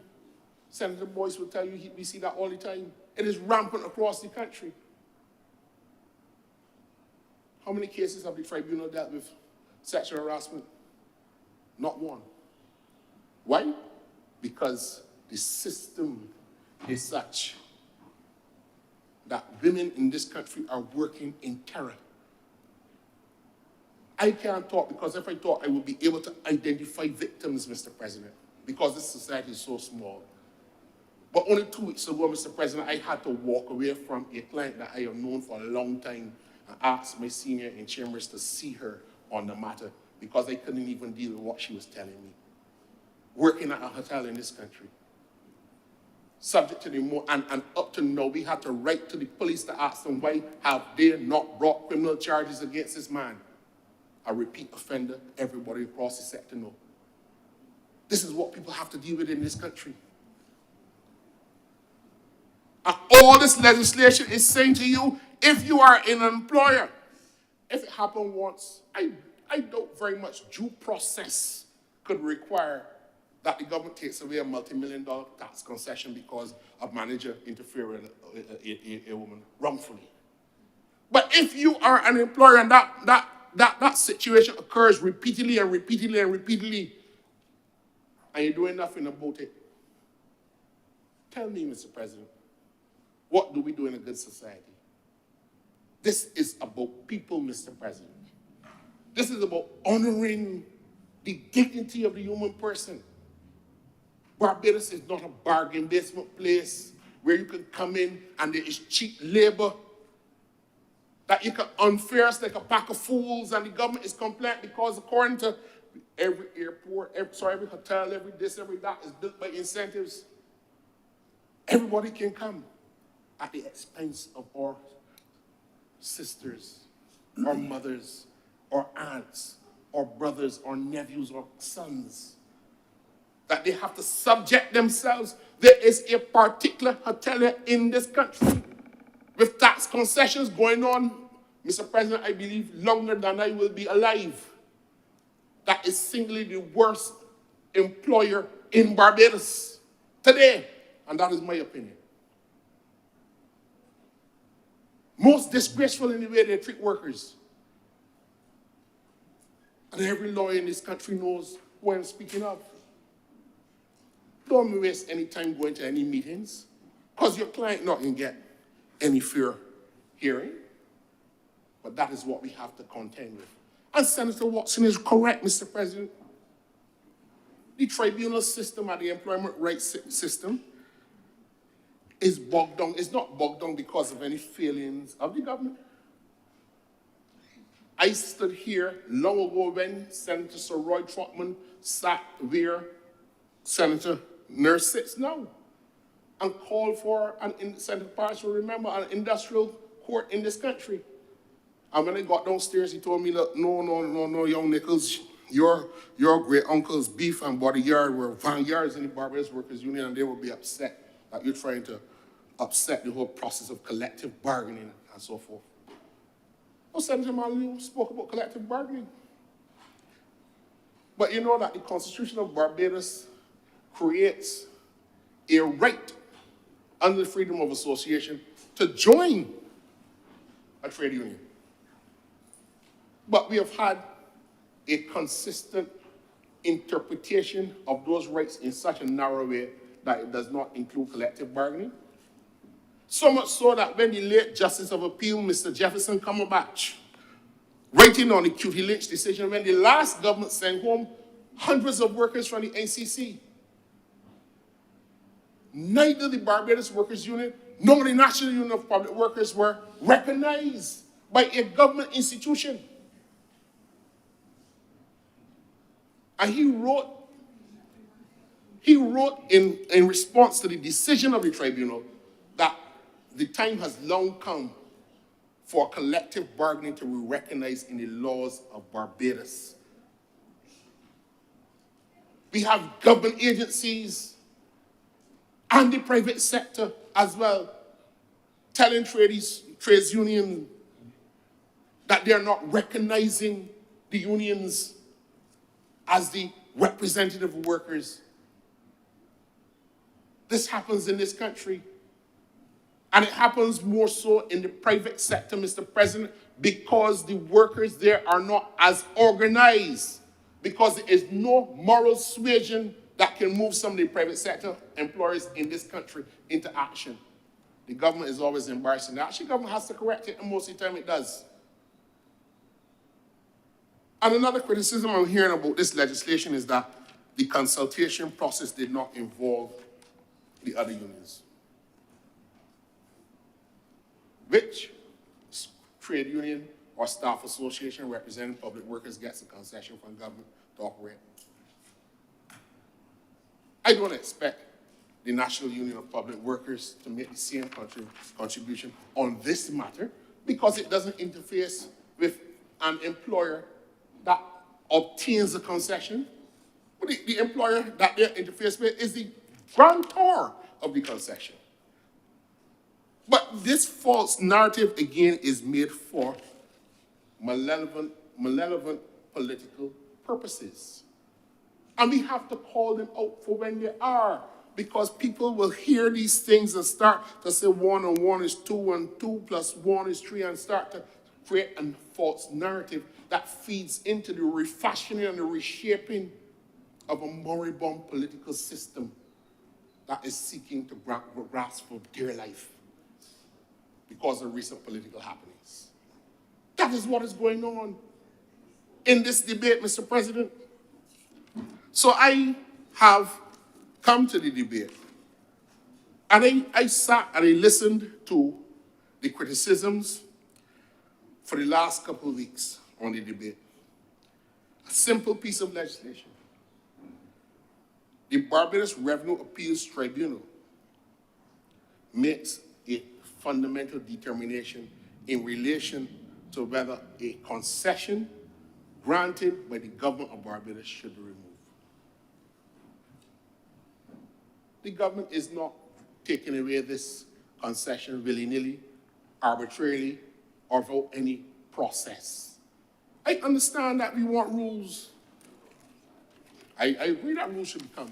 And I said to the Honorable Leader of the Senate only this morning that sometimes I believe that in addition to regulations, it is necessary for the executive in the government to issue directions on policy matters to determine or to give color as to the legislative and parliamentary intent of the legislation, so that persons who operate under the legislation are not free to make an arbitrary decision as to what is and what is not intended by the legislation.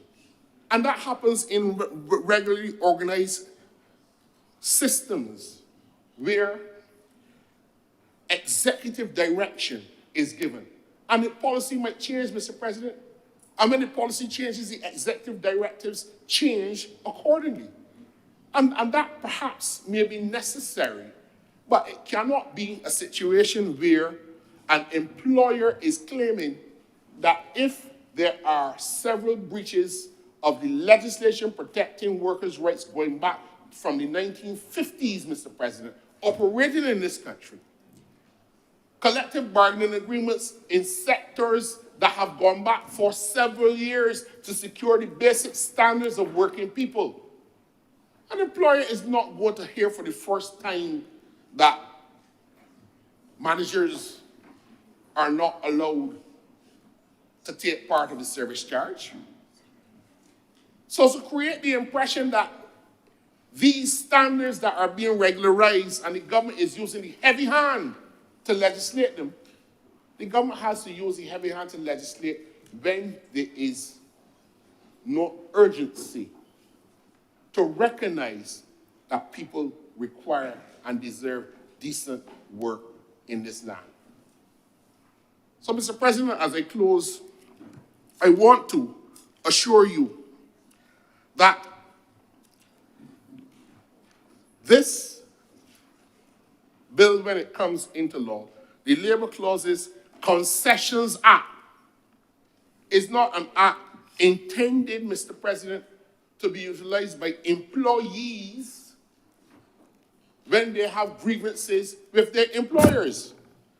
The grievances that they will have with their employers will come under the other pieces of legislation that already secures the legal relationship that has to ensue between employer and employee. The Labor Clauses Concessions Act 2024 creates a mechanism for the government to make a determination through a process that if you are not meeting the minimum standards to allow workers to enjoy decent life and work in this country, then you cannot benefit from those taxations. Mr. President, that is all. That is all. That is all. I am obliged to you, sir. Thank you very much, Senator Nichols. Any more speakers? Senator Walters. Thank you, sir.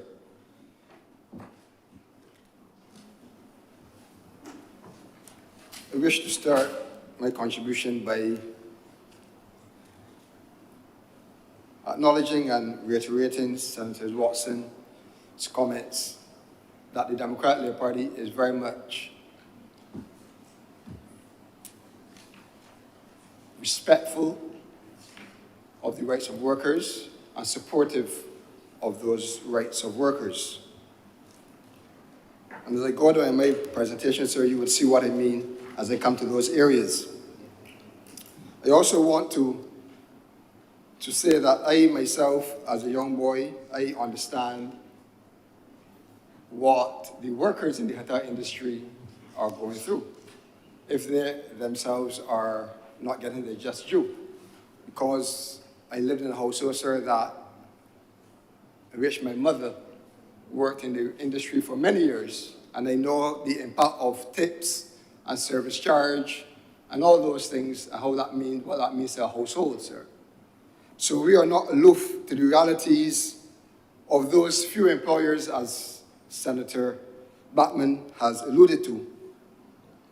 But, sir, I'm not a lawyer, and I will not challenge Senator Nichols or any other senators in their submissions of what is lawful or not. What I am concerned about, sir, is what I would say, the political posturing of the Barbados Labour Party when it comes to this bill, sir. Because last week, in the other place, sir, I listened to contributions from the ministers in that chamber, and I heard the references to the Barbados Workers Union being made. I saw the attendance of those in the union. I also heard comments like it's a watershed moment in the history of labor in Barbados. And even today, Senator Blackman has said it's going to be a historic day for workers. They're saying, sir, it's a historic day for workers. But, sir, in more ways than one, Senator Nichols, yes, threw that out to sea. The clauses in this bill, sir, 8 clauses are in this bill.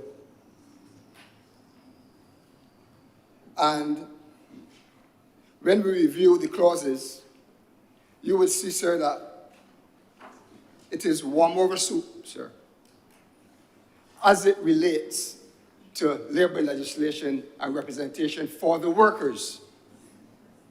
It has been made clear, sir, that this bill is going to govern really the subsidy bills in it that are going to trigger the legislation, sir. And let me clarify what I mean, sir. Clauses 1 and 3, sir, are already contained in the Labor Clauses Act, Cap 349. Clause 4, sir, is in section 7, sir, of the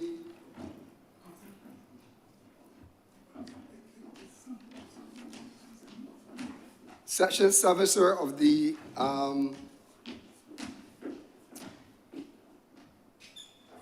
Labor Department Act, sir. Clause 5, sir, is laid out in the NAS Act Cap 47. Clause 6 in the Employment Prevention of Discrimination Act, sir. Clause 7, the right is provided by the Protection of Wages Act. Sir, I'm just making the point that from an employee perspective, there is nothing new for the employee, sir. But there is something new for the employer. So I am drawing this analogy so to let you know that the grandstanding about the historic day for the workers, sir, is not representative in this legislation because workers have already been represented in previous acts, sir. And if I refer to Senator Malalu, who was wondering why this legislation does not cast a wider net, that is why, sir, because there is already coverage in all these areas and other pieces of legislation that covers employees. So this notion that they are bringing there's a watershed moment in the history of labor, is not for the right of employees, sir. Sir, let me refer to my memory and an article that expressed the view of workers in this country. And a recent article, sir, and it said that employees are not happy and that they're saying that labor unions must prioritize workers' interests over political affiliation, sir. It expressed the view that labor unions should be Sorry, from what do you quote? I'm not quoting, sir. I'm just referring to something that was in the media. You said you refer to an article, but you're not quoting. No, Okay, I'm not quoting. that's no clear. You can reference, but you can't quote. Right. So it expressed the view, sir, that labor unions should be independent of political affiliations.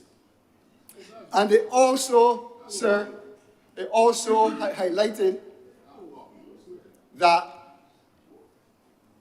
there's a union there, sir, that has tenure in this country that is losing ground, sir, and that more employees are choosing to go in an alternative union than in this union that has tenure, sir.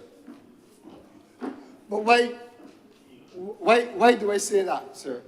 Or why do I bring this to your attention? Because, sir, employees in this country, sir, have a freedom of association. And that includes, sir, having a choice to be a part of a union, to be representative of a union, sir. But the challenge that the employees have, sir, is that they seem to be locked in to the union, so they do not have a choice. They really do not have a choice. They have a choice to associate with who is there. And, sir, I think this brings the opportunity for us to look at what we have in the labor landscape, sir, to allow employees to have the freedom to choose in terms of the union representation. And this is what I mean, sir. Once a union is the chosen representative of an organization, sir, in the early days, it might enjoy 71% of the employee staff complement. But over, say, a 10-year, 15-year period, you might have maybe 12% of that complement. But there's no structured system, sir, where the employees that are now in the position to seek representation can, what we say, decertify and have a choice of the representation that they might now require, sir. It is very difficult. Mr. President, sorry, on a point of order. I as far want as to I'm- rise. On a point of order, Mr. President, as far as I'm aware, in relation to the Industrial Relations Act and also on the collective bargaining agreements that are in place, there is a process that allows for and is arbitrated by the Chief Labor Officer to be able to go into an organization and to request that there be account of the representation. There is a threshold that is set, Mr. President, so that a union can be established as representing those workers. So I am not clear or sure, and I don't think that this is the intent of the senator to mislead the House. But those are the facts in relation to how, Mr. President, you establish representation that workers can have a choice. To say otherwise, Mr. President, makes a mockery of the trajectory for trade unionism in this country. Thank you for your elucidation, Senator. Senator Walters. Yes, sir. So, sir, as I was saying, I believe that the challenge that we are having here, sir, is that there is this notion that the Barbados Labour Party is going above and beyond to offer representation that is not being offered to the workers of this country, sir. And as I said, if you look at the third schedule, sir, as set out in the bill, sir, you will see that maybe, sir, they are trying themselves to become relevant as it relates to putting life, impacting labor law on the books during this administration, sir. And if you refer to the third schedule, the Employment Rights Act 2012, the Employment for Sexual Harassment Prevention Act 2017, Safety and Health at Work Act 2017, sir, and the Shops Act, sir, were all labor legislation, labor law done in the previous Democratic Labour Party administration, sir. Which, Lord, sir, shows that we do have the intent of the workers, sir. And it is so much so now that this Labour Party, sir, has now to depend on those pieces of legislation to support or to enforce persons that may not be following or treating the employees well, sir. But, sir, Senator Blackman also made a reference to the work that his government is doing, sir, in the civil service. He spoke about appointments, etc., sir.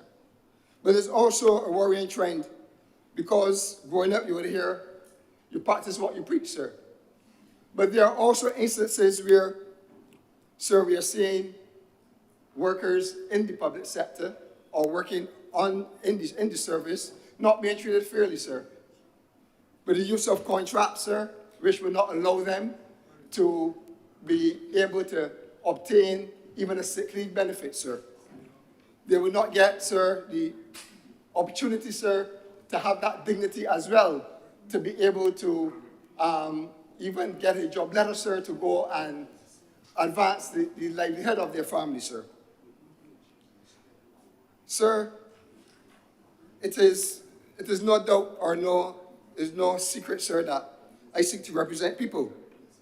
And I face a lot of calls daily, sir, of persons who are employees in the civil service who have been complaining about different treatments across different ministries, sir.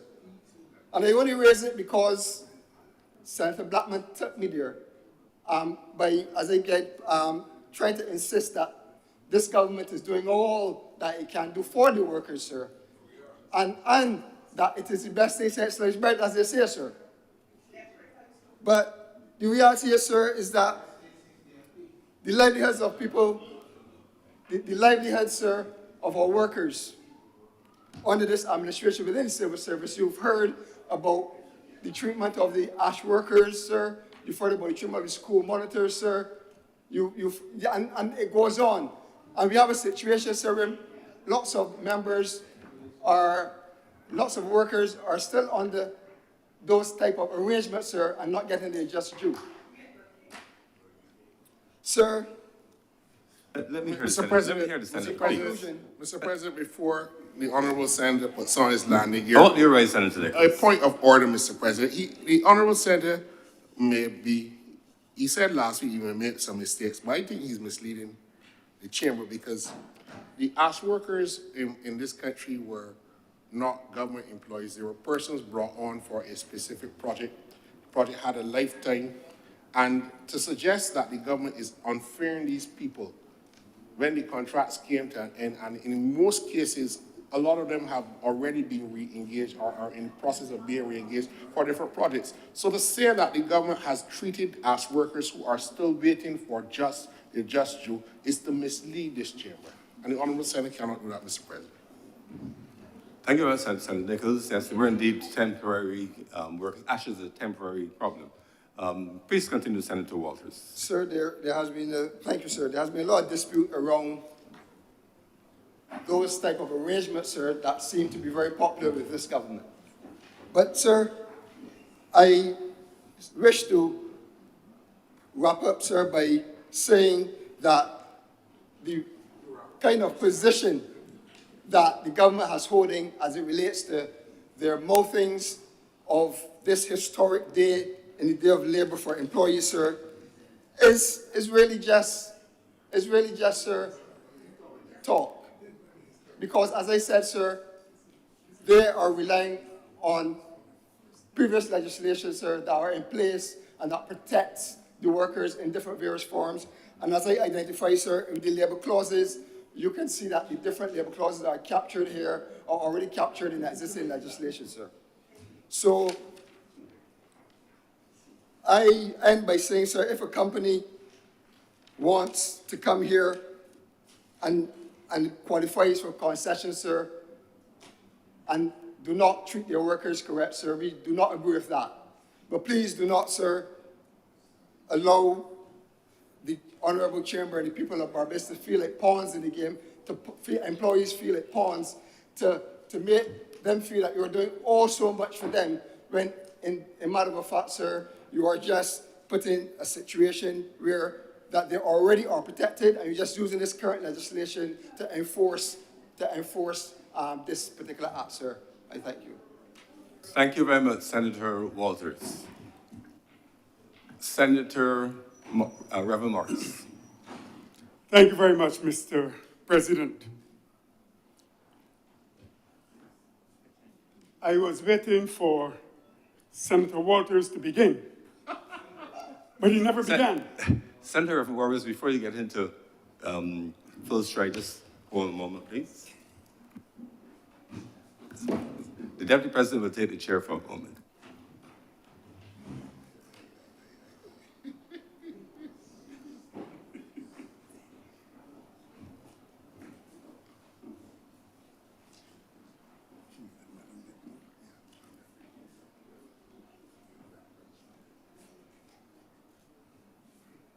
Reverend Senator Morris, please.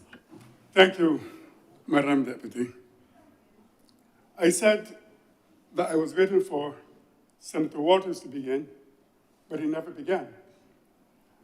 And what little he said, sir, confused me a little. Because he talked about the Holiday Repairs Act, he talked about all sorts of things that the Barbados Labour Party has done,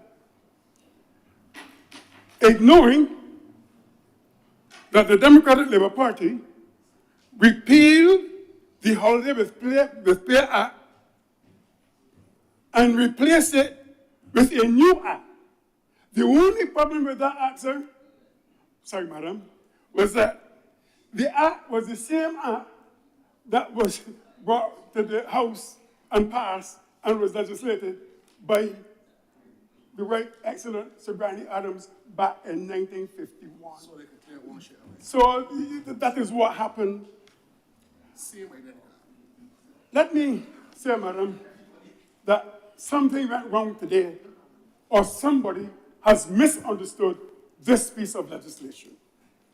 I have been a teacher for a number of years, and currently I am the chief examiner for the Caribbean Examination Advanced Proficiency Exam in history. So let me put this whole thing into context, because I'm hearing about concessions, I'm hearing about employers. If I had to shape this in a question for the benefit of Senator Walters and Senator Watson, this is the question that I would give. Explain the reasons for the introduction or the enactment of the Labor Clause Amendment Bill of 2024. Sir, this had nothing to do with concessions. This is about protecting the rights of workers of the laboring class. This has to do with treating the workers in this country with dignity and respect. And you may ask me why I would support this, but let me go back in history, madam. Let me go back in history. Because I speak with a certain degree of passion in this place. Is it not a historical moment? Yes, it is. And why is it a historical moment? So we all know that Africans were brought to this region to work or to slave on the plantations in the Caribbean. We all know that. We also know that there were the Spanish, and I have to give you a lesson in history so you can understand this act. So there were three types of colonizers in the European colonizers, maybe more, but I'm going to emphasize three.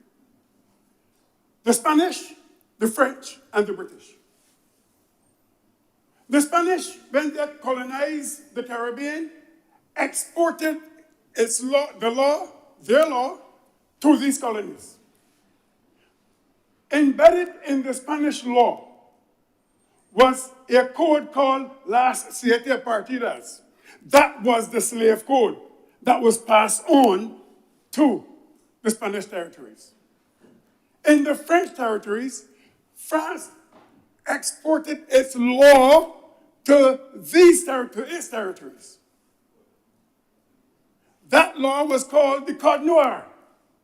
It was a slave law. But as far as the British were concerned, slavery had been outlawed in Britain since the 12th century, and they had no slave code to impose on its colonies, and each colony had to create its own slave laws. And Barbados was the first colony to create slave laws. They were the most brutal slave laws, and every other country in the Caribbean copied the Barbados slave laws and the treatment of slavery.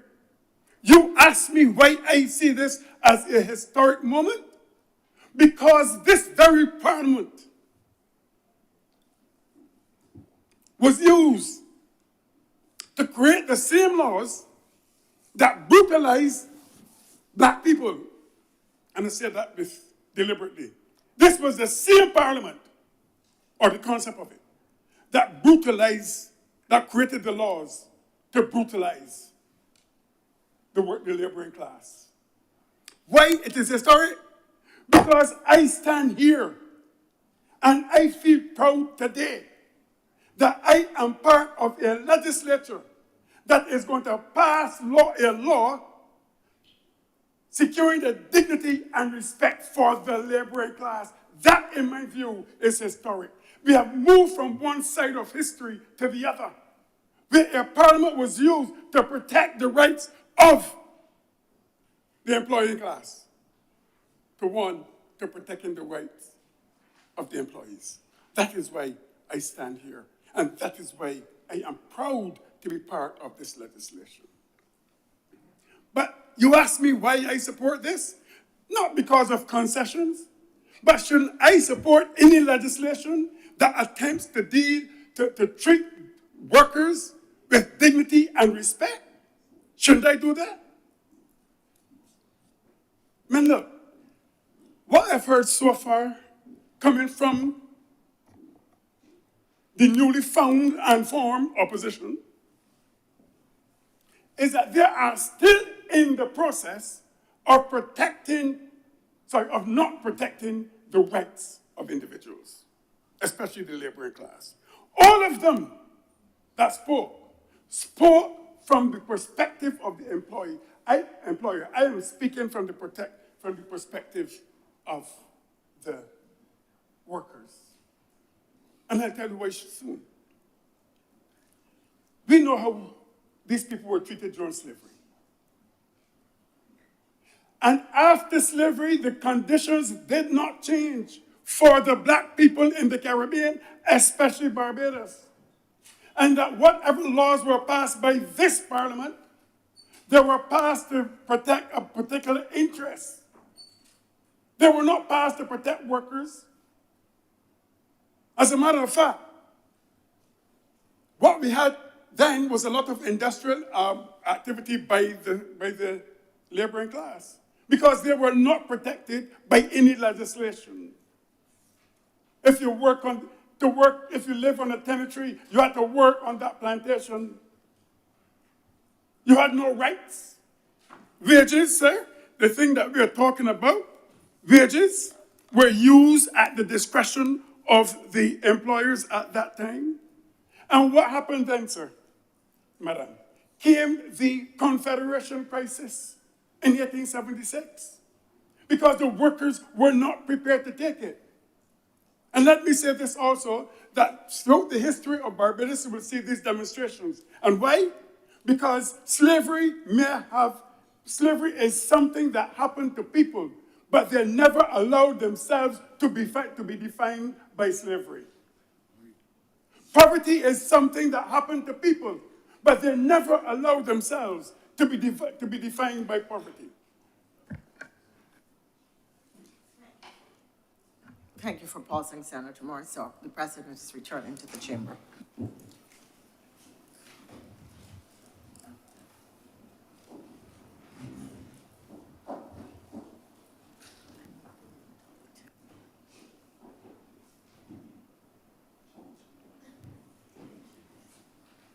Please continue, Senator Reverend Morris. Yes, sir. Even when John Pope Hennessy came in 1876, he himself lamented the laboring class, the state of the laboring class.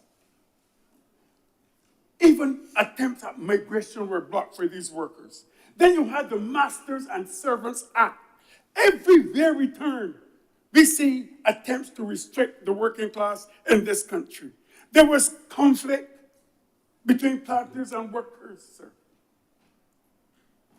Then you had the Depression riots in 1895 in Boscobel. They started in Boscobel and Wanstead plantations. You know, being in the north normally set the standards for these things. There was hunger, and this led to the potato riots. These led to the potato riots. And why were there potato riots? You know, people went and raided the potato fields at night. Sir, I am not going to call it the modern word. All I'm saying that these workers resorted to nocturnal activities in the fields. That's all I will say. How have you turned? You saw workers being pilloried.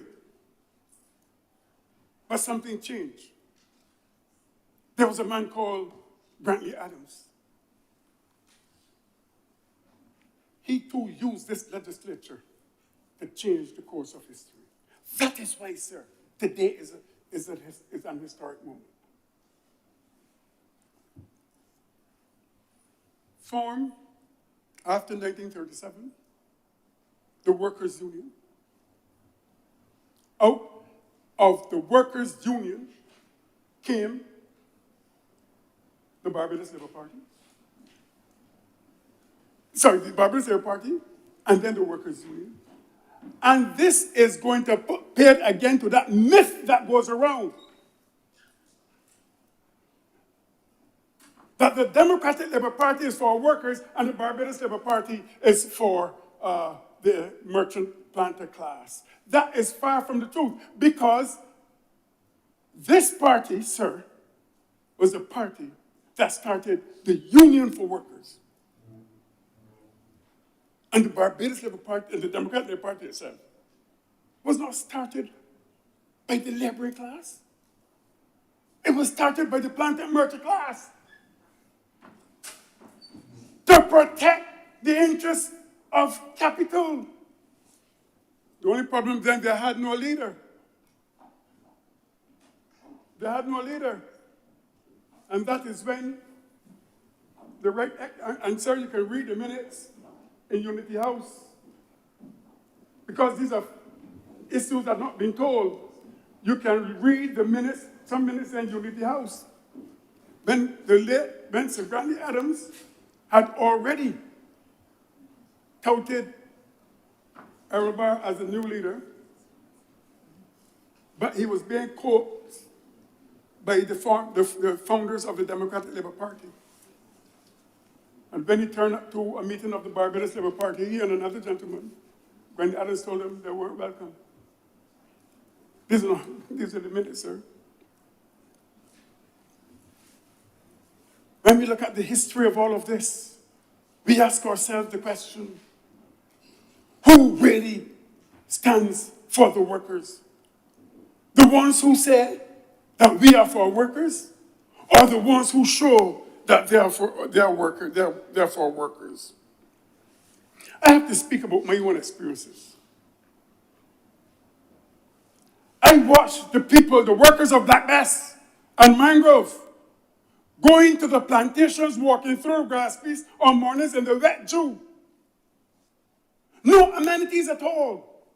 And they're working from can't see in the morning till can't see at night. Nothing to protect them. I witnessed my grandmother working, and I heard Senator Watson last week talk about her grandmother. Well, we have something in common, because we both have grandmothers that may have impacted our lives. But I witnessed my grandmother working in a cane field, weeding, and sometimes the canes are way above her head, past her, taller than her, and she alone was in that cane field. And sometimes she would take me to work with her. And when I got sleepy, she would make a trash bed and put me to lie there. But you imagine a woman in a cane field, 5 acres, by herself? And then one day, she fell, and she hit her knee on a massive, half a board, I can say. She got up, limping to the plantation manager, and he said, "Miss Morris, we're going to go home tonight, rub it." My grandmother, next day, had to go to the doctor. No sick leave. No sick leave. Had to go to the doctor. Those of you who are old enough will know that there was a doctor in Retreat St. Peter called Dr. Rogers. And she went to Dr. Rogers, and Dr. Rogers said to her, "Miss Morris, this knee is going to take you to your grave." That's what he said. It did. Where was the protection for these workers? This issue here is not about concessions. It is about workers. What is wrong, sir? We're seeing to it that workers, and I keep saying this in this country, hotel workers, all sorts of workers, exist with dignity and respect. I heard the president of the Barbados Private Sector Association saying it is going to cause people not to invest. I've been hearing many things, you know what? Even today, I've heard many things, but nobody showed me how. In fact, what is it that led to your conclusion? If, according to the Barbados, the president of the Barbados Private Sector Association. Her argument is that many people are observing it, and there are only a few. Now, that is very, very inconsistent. Now, if you're saying that most are doing it, but only a few, deal with the few. But then next week, those who are doing it may change and not observe the rights of the workers. So what we do, we put regulations in place that govern everyone. All we have to do is follow the legislation. Treat people with respect. Every year, we hear about millions of profits by businesses, by hotels. Even when things go badly, they are still making their profits. And these profits are made off the backs of the workers. Every year we hear how well they are doing. But a lot of these workers are still in the same position. Hoteliers talk about how good the season was. Sometimes the only compensation some of them get is a Christmas party once persons are in a good mood. We all talk, sir, about concessions. We all talk about a Barbados Labour Party and what they did. The evidence is there. But let me tell you something, Mr. President. Let us be real. One commentator describes this as dictatorship. That is what was described. That a dictator government is putting these things in place. Let me tell you what is dictatorship, sir, and what dictators do. Because dictators come like a thief in the night and overthrow governments. They would leave a party without even having the decency to say to the party, I'm leaving. And you go to another party, and you join that party, and you cause all sorts of confusion, and you take over the leadership. That is how dictators operate. I thought you were speaking, sir. Now, that is how dictators operate, sir. Senator Reverend Morris, Yes, sir. I will caution you not to go close to impugning the character or reputation of members of either house. It's against our standing orders. You will want to withdraw the reference to dictator and move forward. Okay, sir. I will. But, sir, what we have seen recently is a reenactment of that satirical marriage between Stalin and Hitler. Is that what it is, sir? Good. But that's what we've seen recently. That's what we are seeing here now. We have to deal with these issues. This legislation deals with the workers, not with concessions. And if I open, so you grew up in a situation where your parents were told, if you don't do this, that will happen. For the first time, so I heard that concessions was a constitutional right was sometime last week or whenever it was. That's the first thing. Sir, I know that my grandmother looks down on me today. She's looking down on me now. And she is saying, my grandboy, I am so proud of you because you're standing on the side of the workers. She must be smiling to see that I am part of a legislature that will pass legislation for the betterment of persons in this country. And I can hear her saying, I'm so happy that you have not betrayed our people. She must be saying, grandboy, I told you that you were going to make it. also believe, sir, that I have a sister in Winnipeg who is now beaten to death because she realizes that I'm supporting the laborers in this country.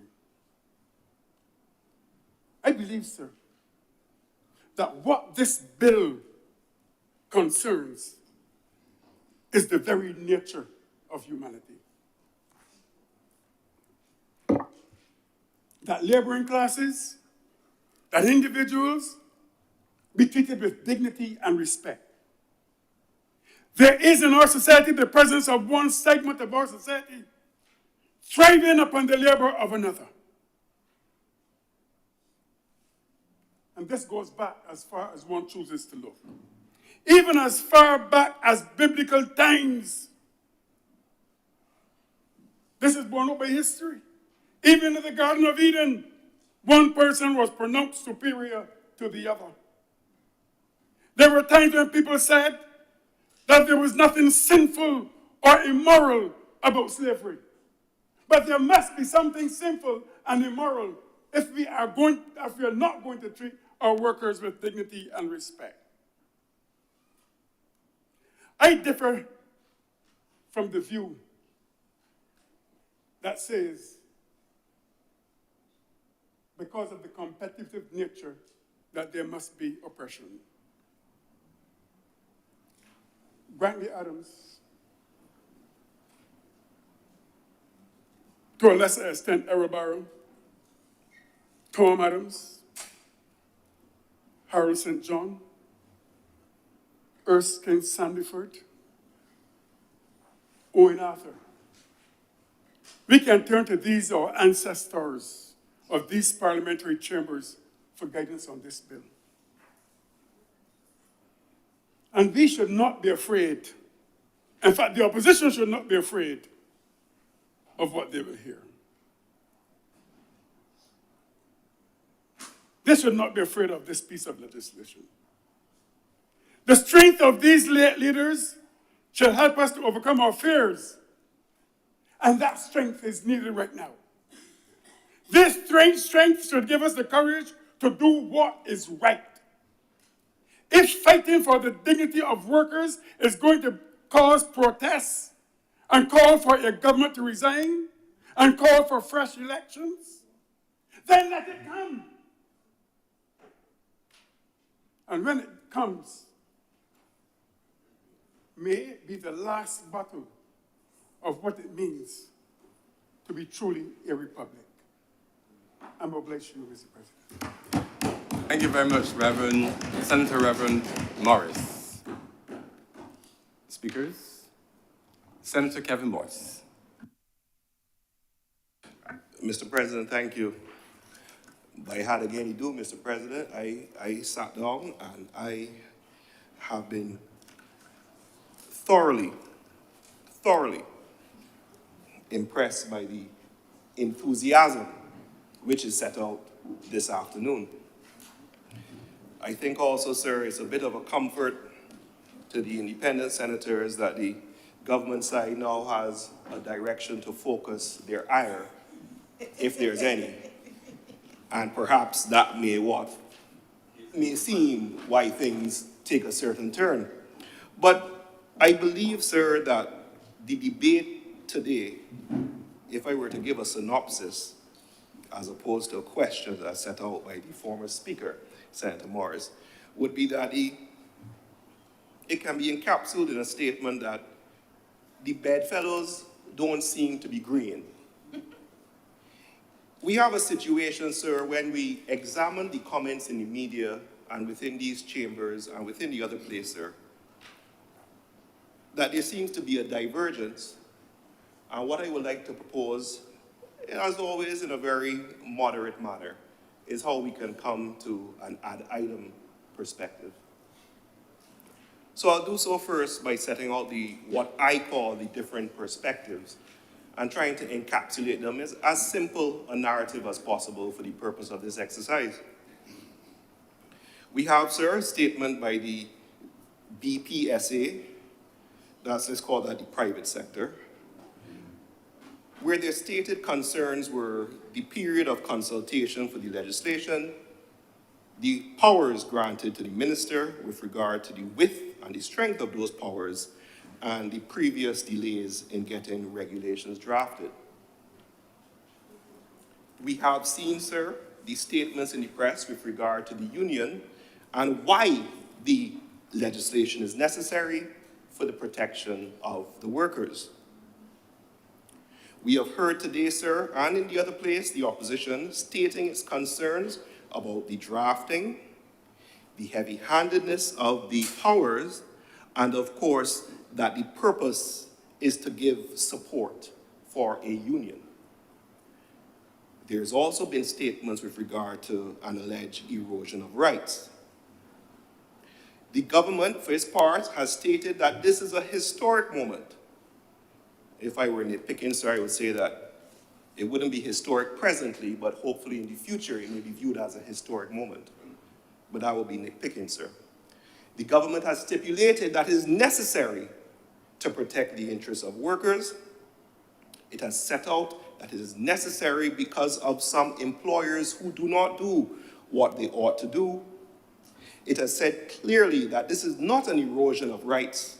At best, as elucidated by Senator Nichols, a removal of a conditional benefit akin to grant and a removal in a taxation concept. I wouldn't say where I land, sir, on the issue of whether it's an erosion of a right or is a taxation or akin, but I think, sir, that by doing so, we recognize that we have a divergence of opinion. However, everyone and all these speakers and everyone out there seems to be saying that we are for the workers. There's no doubt as to everyone seeking to manifest that they are the ones who are representing and seeking to act in the best interest of the workers. So I think that is where we can find the agreement, Mr. President. Now, sir, for my part, the independent perspective, Mr. President, I think what we need to recognize is that we are seeing here members of our much vaunted social partnership having some elements of disharmony. But disharmony itself does not necessarily lead to bad things. Indeed, sir, scientifically, it is recognized that when you have teams, I believe, as usual, sir, I would have given it if I was preparing a speech, but it is accepted, and I will undertake to produce the document for the House, that the statement is that high-performing orchestras, and they've extrapolated this to businesses, dare I say political parties and or law firms, when you have component team members who agitate and rub against each other, you get better results than when you have everyone singing from the same hymn sheet as such. So there may be some method to the madness where we allow diverging opinions and what some may deem to be friction and unnecessary sparks that results in a product that's better than one where everyone is saying yes, yes, yes. But I digress, Mr. President.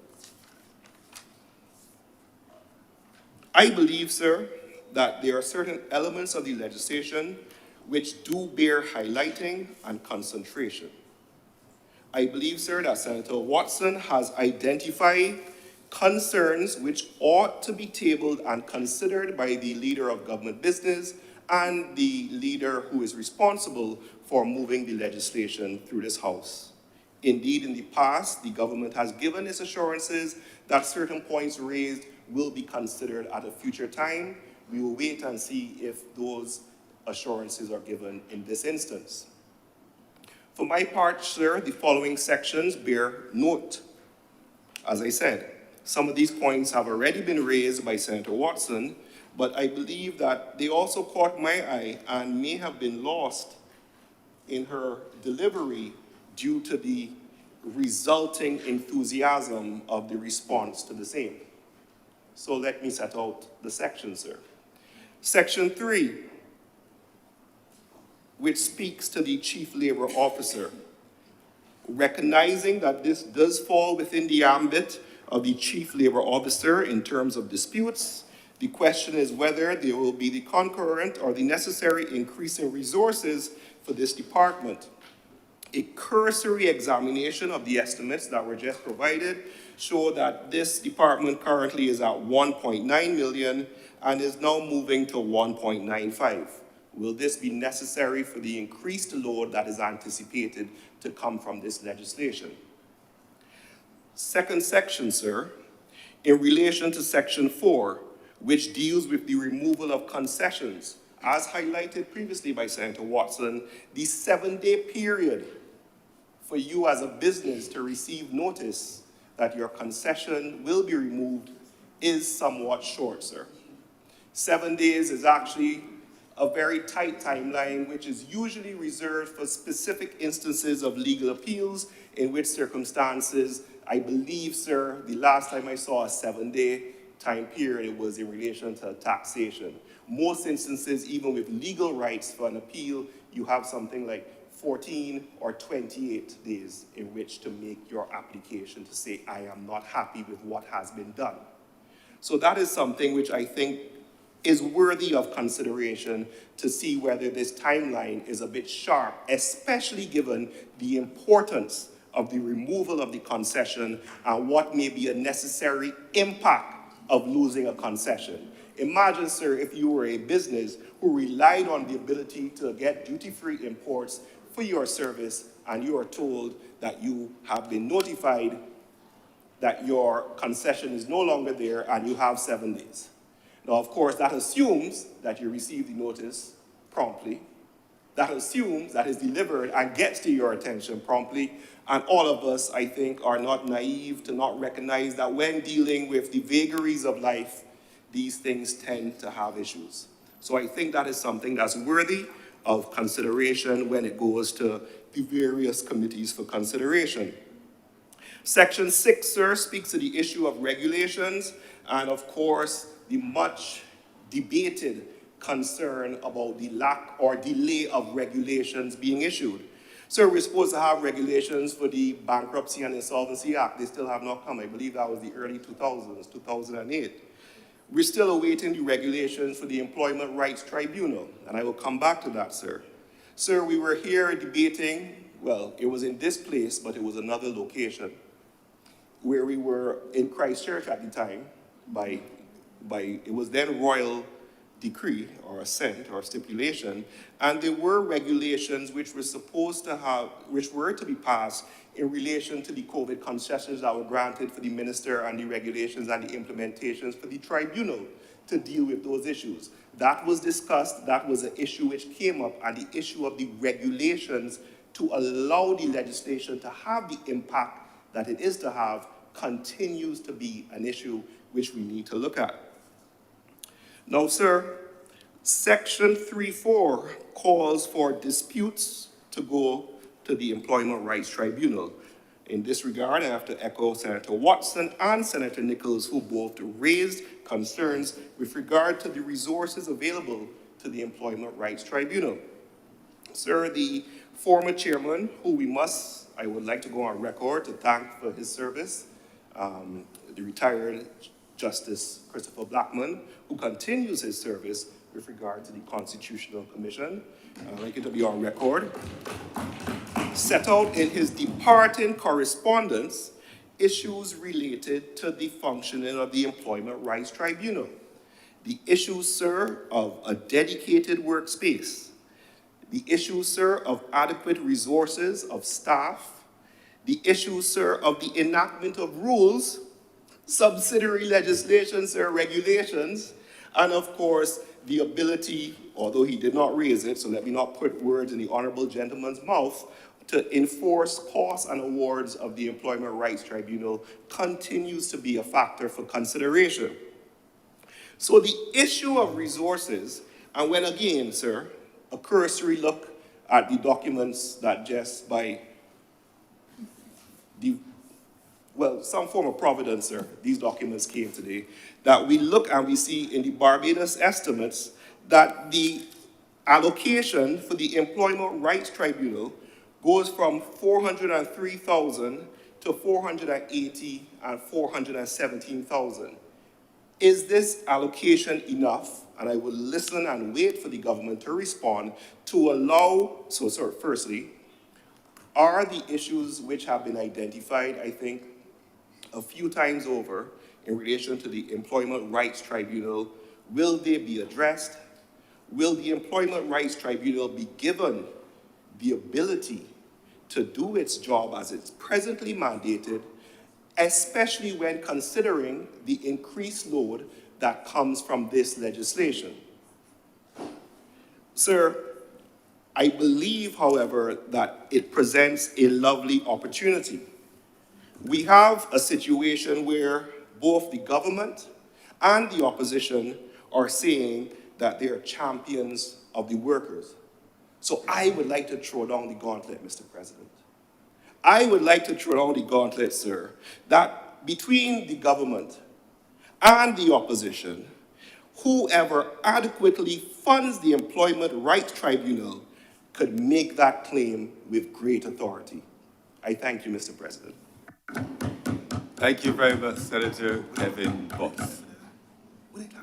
Other speakers?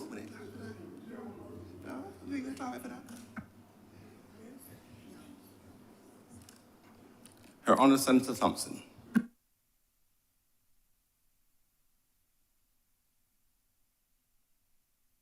Thank you very much, Mr. President. It has been for me an interesting debate. The question really is not whether,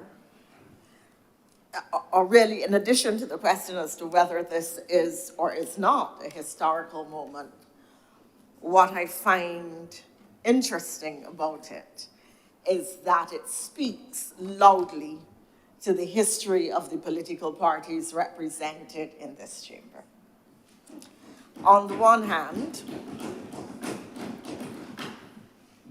you have clumsy attempts to divert attention from what the government is attempting to do with this legislation by persons who are the inheritors of the party or the heirs of the party that came to this chamber and took away 8% of people's salaries, that came to this chamber and reduced severance payments from what they were to next kin to nothing,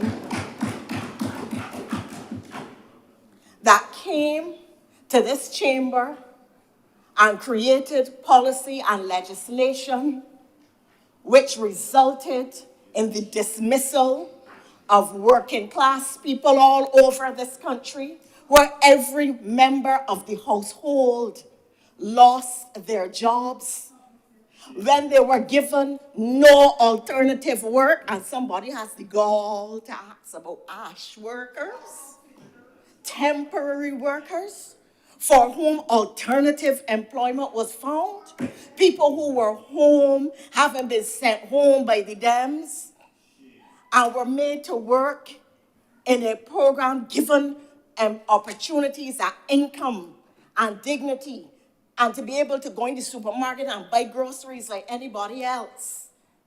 Not people who are working for large sums for large entities, but ordinary working class Bajans who were put into the program to work with COVID, who were made to work as, given opportunities as school workers in a situation where a previous administration not only sent people home, not only sent home every member of the household, but provided no alternative training and no alternative opportunities in a situation when a Barbados Labour Party government is creating jobs, opportunity, income and employment, and then is also permitting people upward social mobility by paying for their university education when that was taken away by the previous administration. And on top of that, training for persons who may be displaced in various sectors is ongoing free of cost. that people can tool and retool and equip themselves for a vibrant and dynamic and rapidly evolving labor market. When I got galled, though, sir, that would be how it would be commented on outside of the sphere. I am merely quoting persons who are listening to them today, who would have suffered as a result of these policies.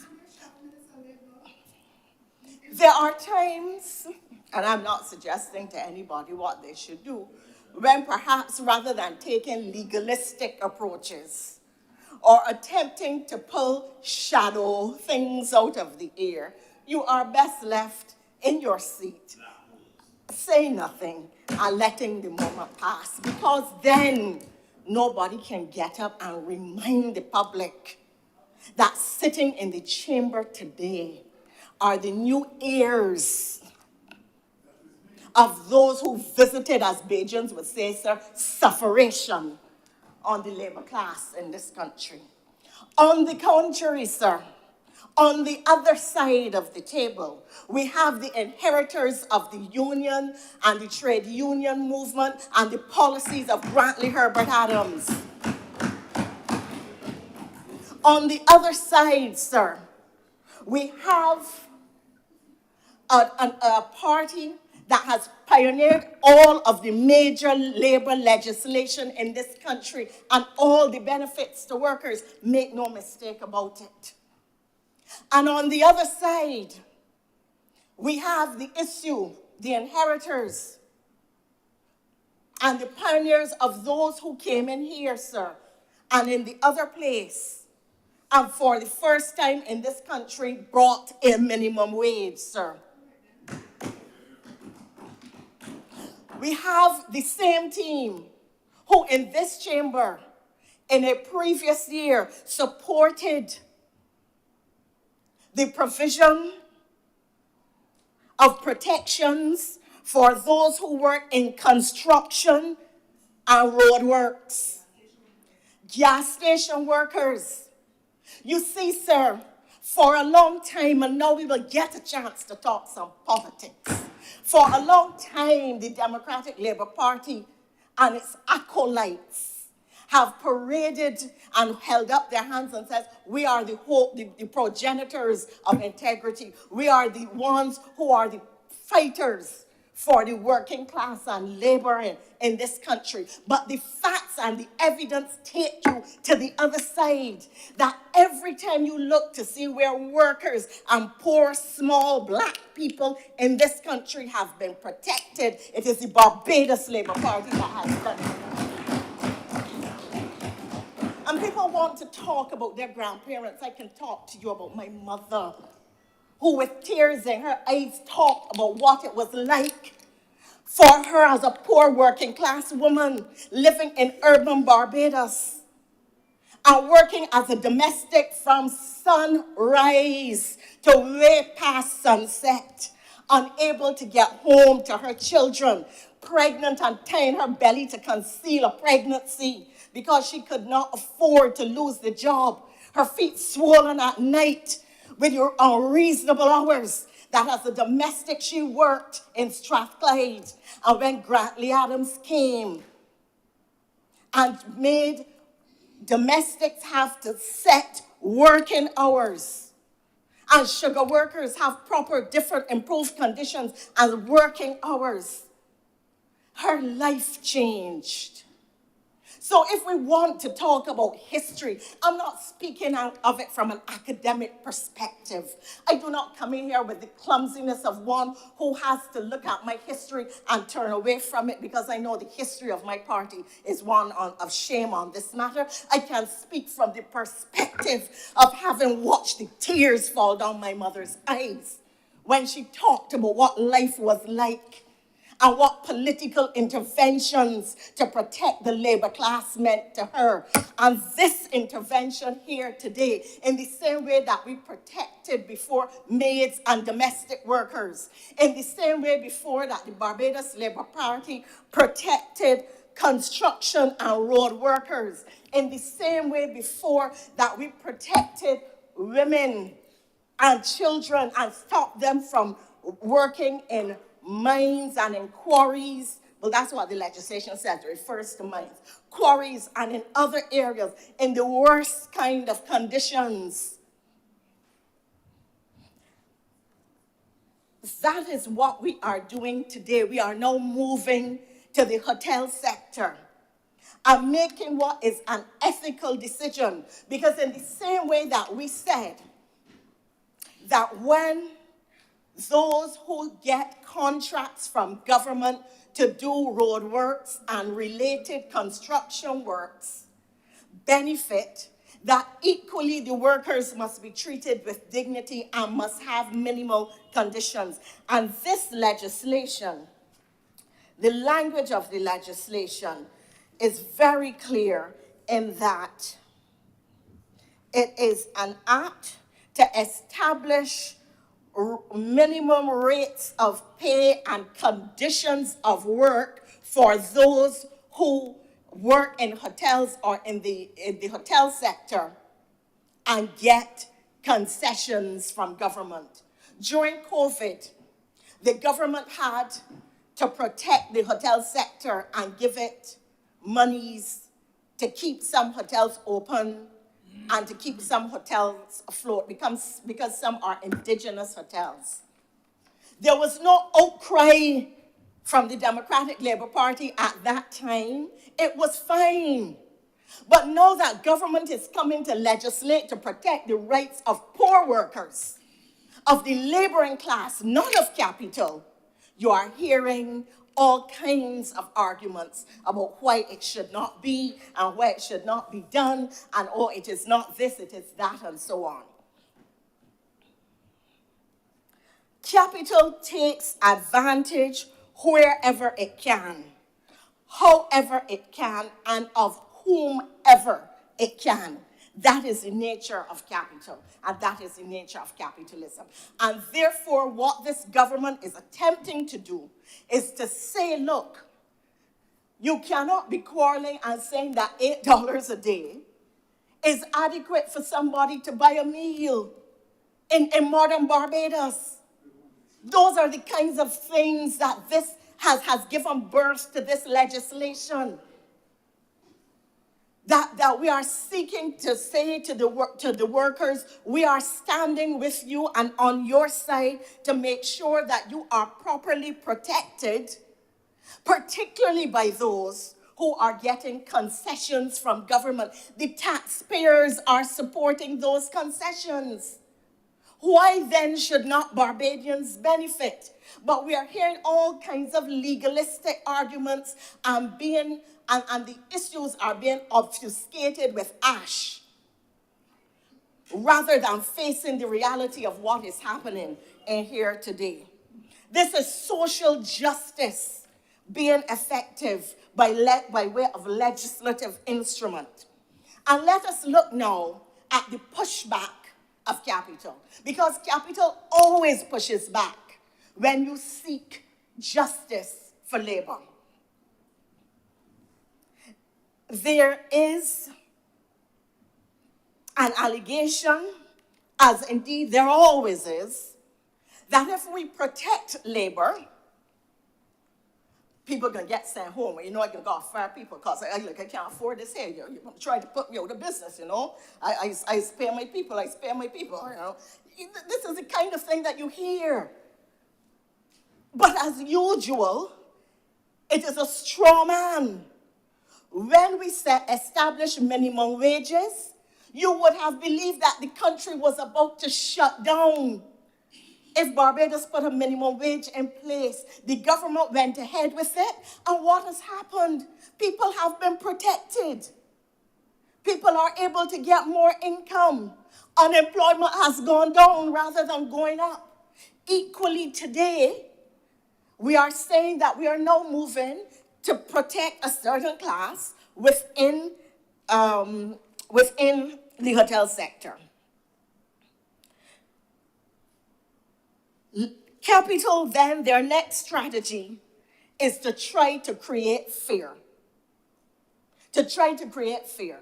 To tell the workers, well, you know, y'all really putting our backs against the wall. Because labor must never get through. Labor must never progress. Capital must always be the winner, and profit margins must always rise. And that is the thinking which is driving the opposition in every way to this piece of legislation. Another criticism of what the government has been attempting to do is, well, if the problem is not widespread, well, what is the need for the legislation? Well, there can't be any need for the legislation if there are only a few incidents of it in the marketplace. But it is the role of government to protect on one hand and to prevent on the other. So government cannot wait until until there are entrenched widespread abuses. When the horse has bolted from the stable to then play, we come in with, help me shut in this door here. You have to come beforehand. When you see negative trends that are abuses of your workers developing in the marketplace, you have to take action early. You have to prevent, you have to protect. And that is what government is attempting to do. So it is not a matter of whether there are widespread abuses.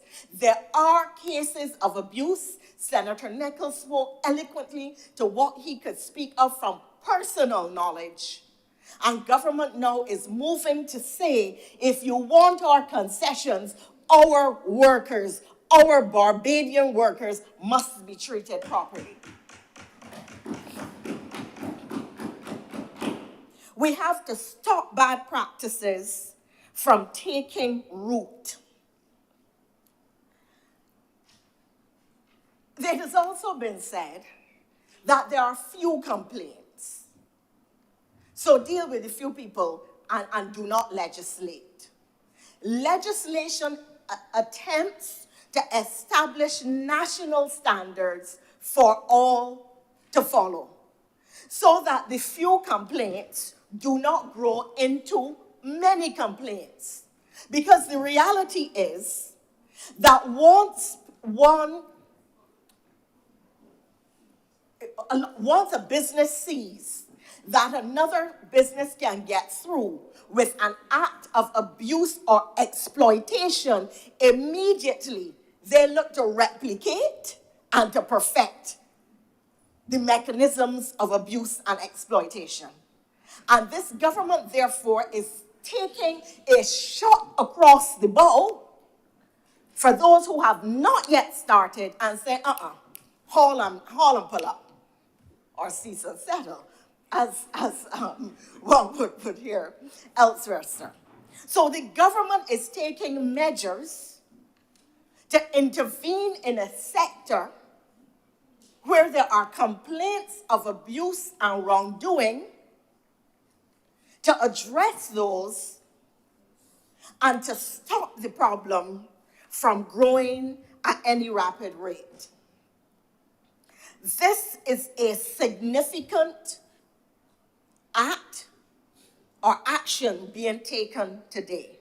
But what is important about it, sir, is that when you place it in the historical context of politics in Barbados and policy of political parties in Barbados, you will see that it walks firmly in the trajectory of Barbados Labour Party politics, protecting the workers and the working class, and on the side of labor in this country.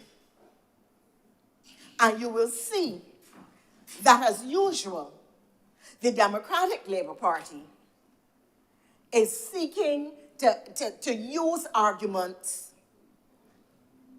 that really do not protect or support the worker in this as is the case in this instance.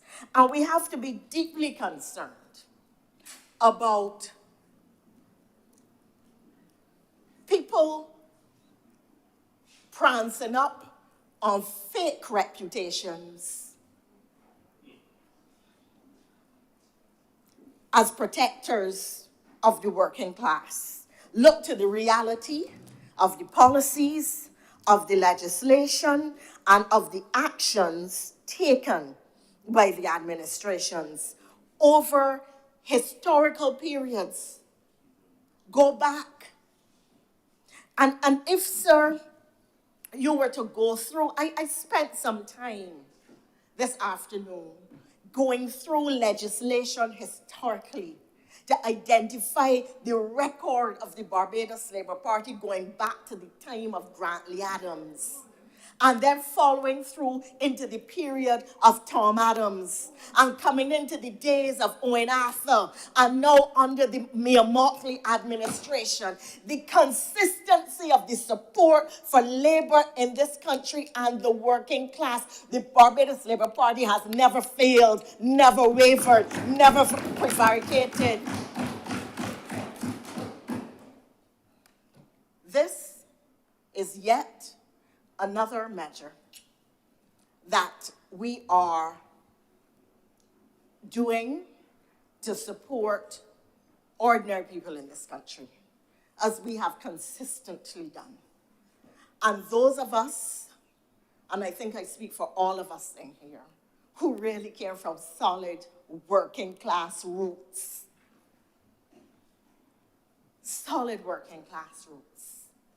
want to be able to protect workers, to promote upward social mobility for them and their families, and to set national standards of the highest level, making it clear that when it comes to drawing a line in the sand, we are not going to stand on the side of capital against labor.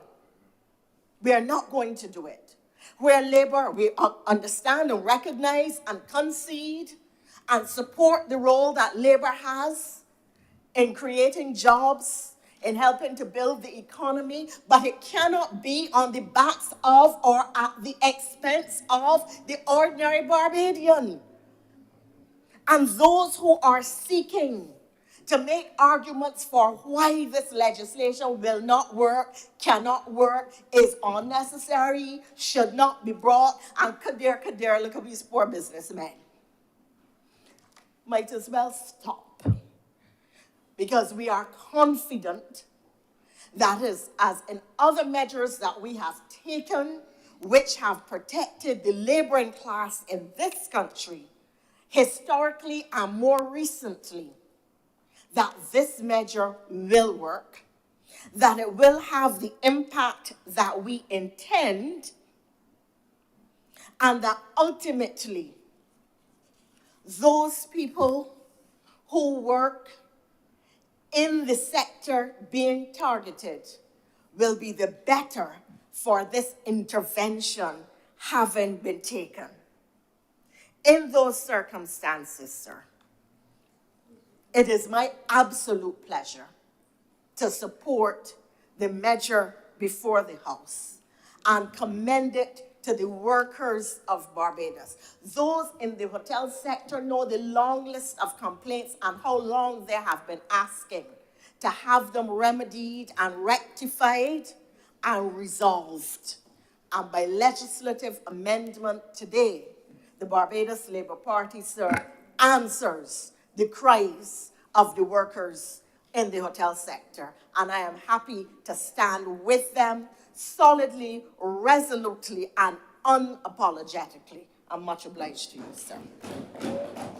Thank you very much, Your Honor, Senator Thompson. If there are no more speakers, I'll ask Senator Blackman to close.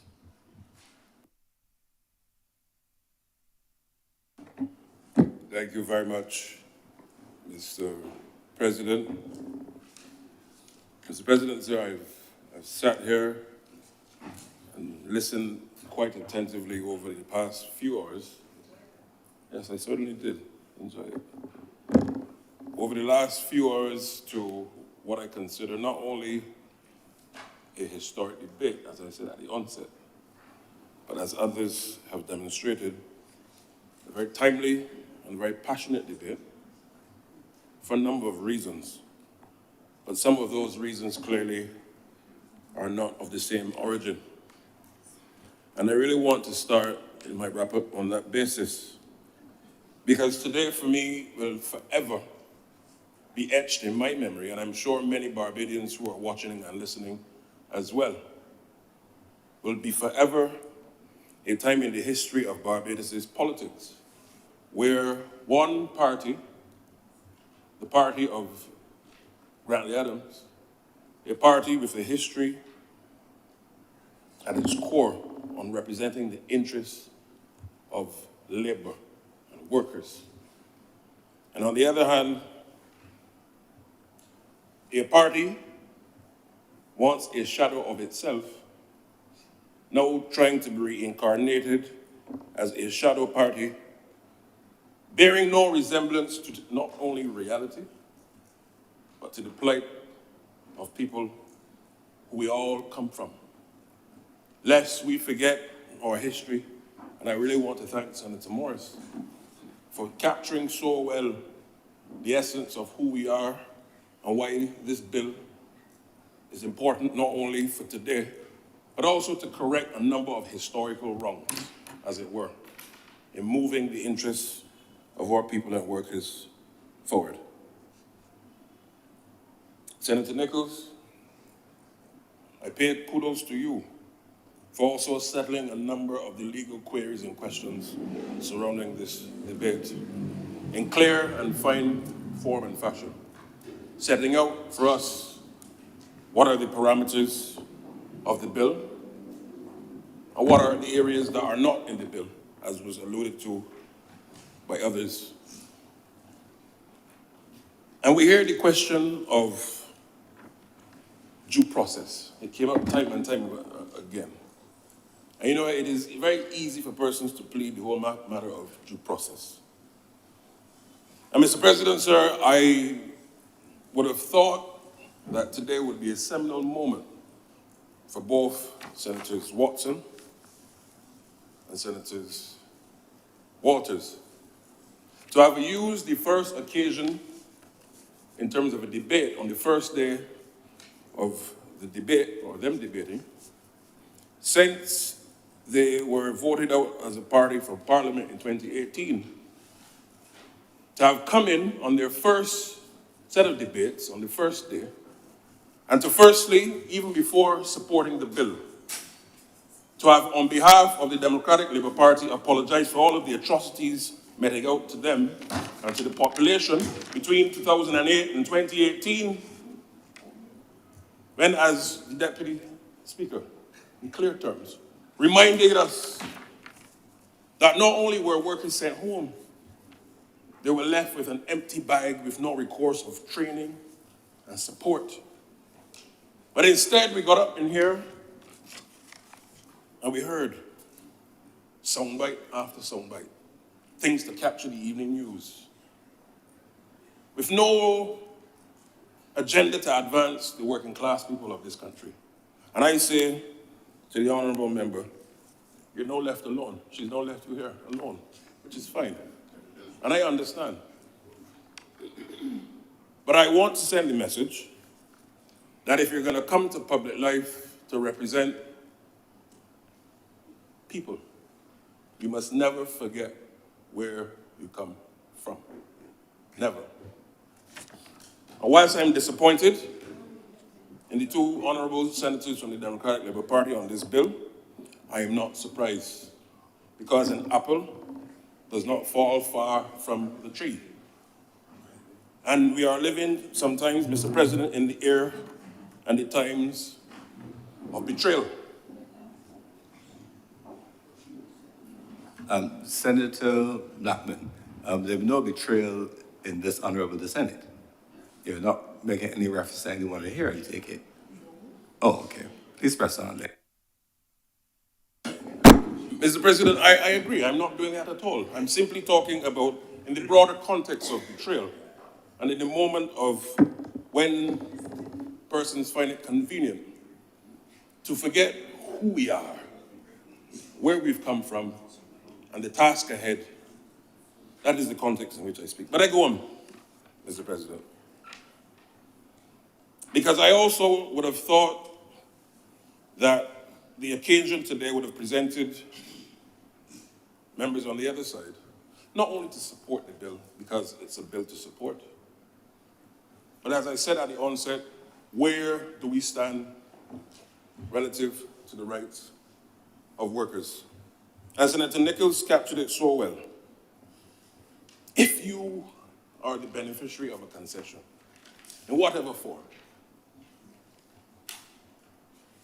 what the bill is saying to you is that you simply have to ensure that you adhere to the practices that make sure that workers have their rights guaranteed.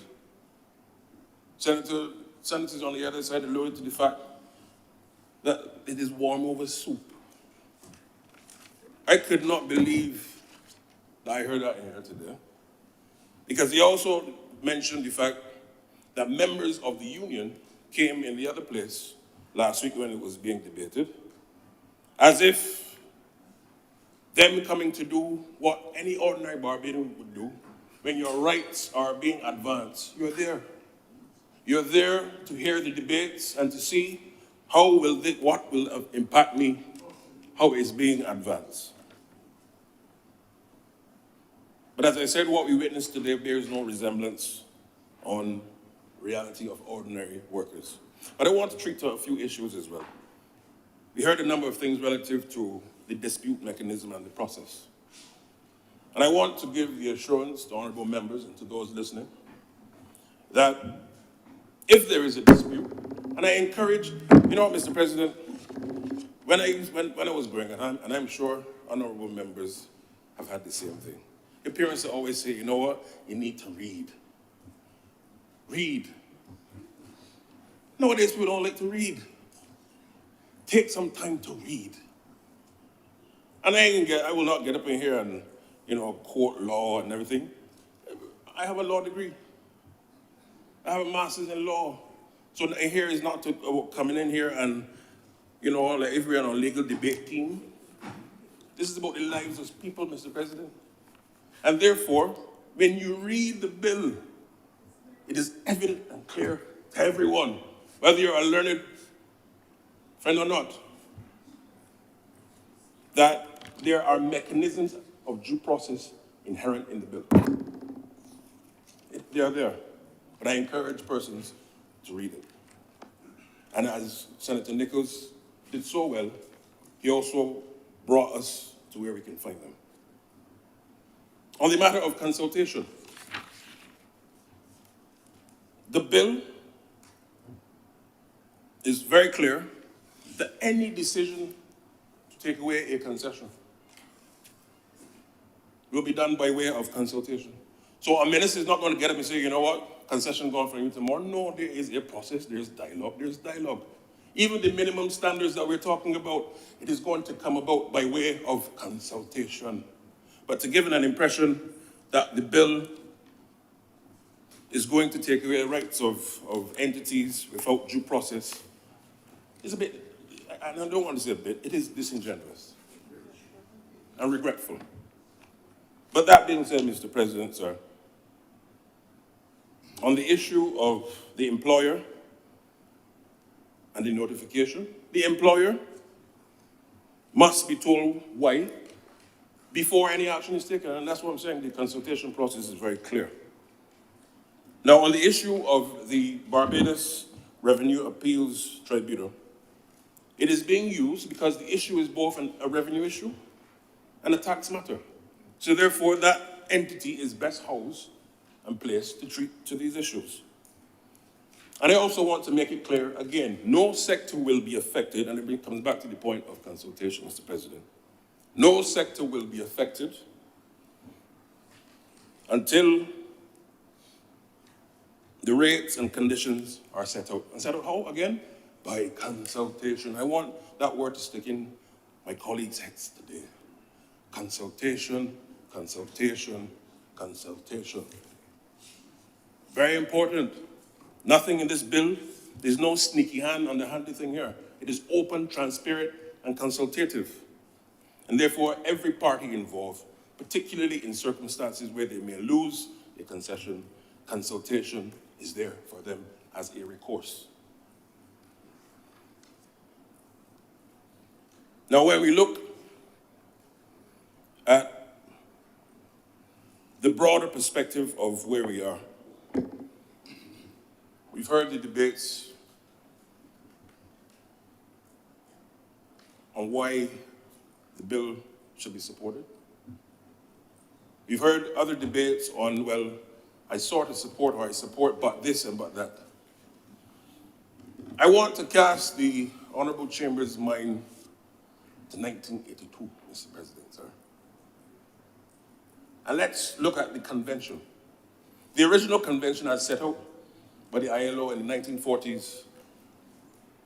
There's only one country that has associated itself, and I will repeat, and Senator Walters, I'm not sure if you are aware of this, but I'll say it for your interest and for those in the Democratic Labour Party. The only party, the only entity or government rather, and the only political era that has gone as far as even to denounce the convention itself after ratification was under the Margaret Thatcher administration. Now, you now have a circumstance in 2024 where some honorable members find themselves in the same company. I said today is a historic day, but never did I imagine that some of them would be in that sort of company.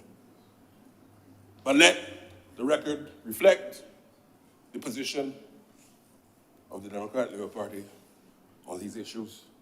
But on the Barbados Labour Party side, we are absolutely clear as the Labour Party, and I repeat, Mr. President, as the Labour Party, we stand with workers. And this notion that it is workers or employers, that must move from our discussion in Barbados. It is not one or the other.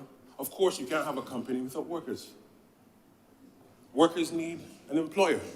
But you cannot have companies that are advancing their interests at the expense of workers.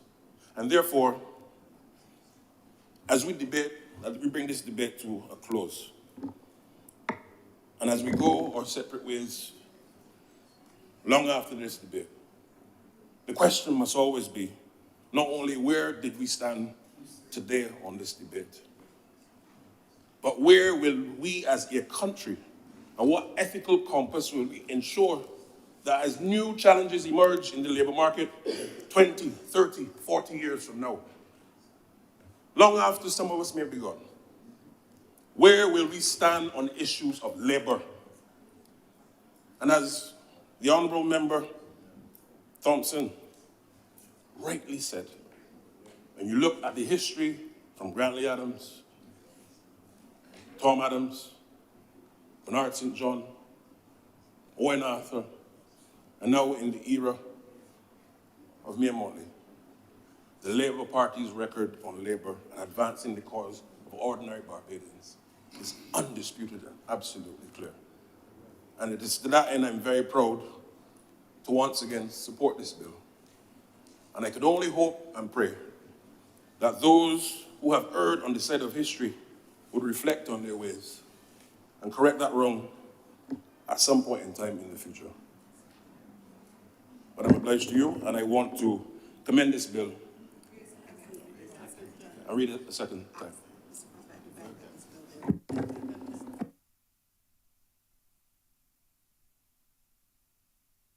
I beg to move that this bill be read a second time. The question is that this bill be read a second time. Will all honorable senators in favor, please say aye. Those against, please say no. I think the ayes have it. Mr. President, I beg to move that Your Honor do now leave the chair and the Senate resolve itself into committee for further consideration of the bill. The question is that I do not leave the chair and the Honorable the Senate resolve itself into committee for further consideration of this bill. Will all honorable senators in favor please say aye? Aye. Those against please say no. I think the ayes have it.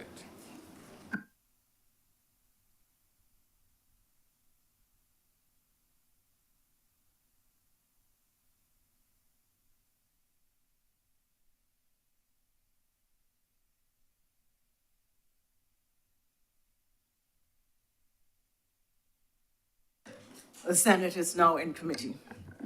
Clause 1. Madam Deputy President, I beg to move that Clause 1 stand part. The question is that Clause 1 do now stand part. Will all honourable senators in favour please say aye? Those against, would you say no? The ayes have it. Clause 2. Madam Deputy Speaker, I beg to move that Clauses 2 stand part.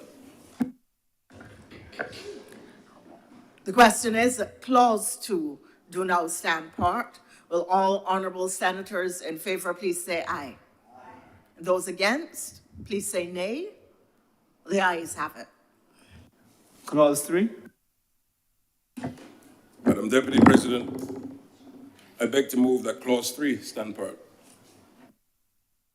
The question is that Clause 3 do now stand part. Will all honourable senators in favour please say aye? Those against, would you say no, please? The ayes have it.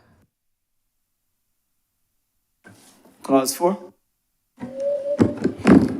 Chairman, or Chair, Madam Chair, I beg to move that Clause 4 stand part. The question is that Clause 4 stand part. Will all honourable senators in favour please say aye? Those against, please say no. The ayes have it. Clause 5. Madam Chair, I beg to move that Clause 5 stand part. Question is that Clause 5 do now stand part. Will all honourable senators in favour please say aye? Those against, please say no. The ayes have it. Clause 6. Madam Chair, I beg to move that Clause 6 will stand part. Question is that Clause 6 stand part.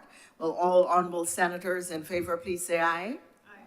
Those against, please say no. The ayes have it. Clause 7. Madam Chair, I beg to move that Clause 7 stand part. The question is that Clause 7 do now stand part. Will all honourable senators in favour please say aye? Those against, please say no. The ayes have it. Clause 8. Madam Chair, I beg to move that Clause 8 stand part. The question is that Clause 8 do now stand part. Will all honourable senators in favour please say aye? Those against, please say no. The ayes have it. First schedule. Madam Chair, I beg to move that the schedule be the schedule to the bill. First schedule to the bill. The question is that the first schedule be now the schedule to the bill. The first schedule be now the first schedule to the bill. All honourable senators in favour, please say aye. Those against, please say no. The ayes have it. Second schedule.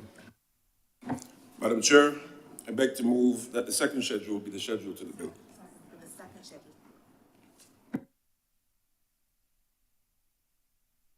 The question is that the second schedule now be the second schedule.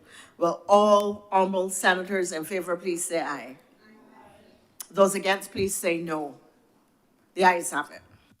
Third schedule. Madam Chair, I beg that the third schedule be the third schedule to the bill. Question is that the third schedule be now the third schedule. All honourable senators in favour, please say aye. All those against, please say no. The ayes have it. Fourth schedule. Madam Chair, I beg that the fourth schedule to the fourth schedule be now added to the bill. Be the fourth schedule added to the bill. Question is that the fourth schedule be now the fourth schedule to the bill. All honourable senators in favour, please say aye. All honourable senators against, please say no. The ayes have it. Report. Madam Chair, I beg to move that you now report to His Honor the President the passing of one bill in committee.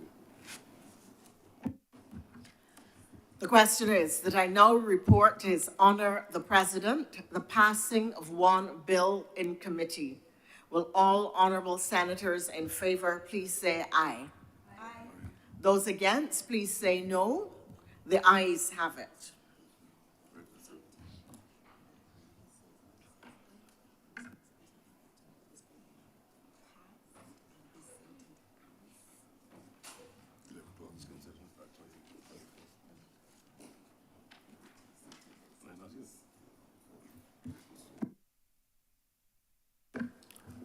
The chairman has reported the passing of one bill in committee.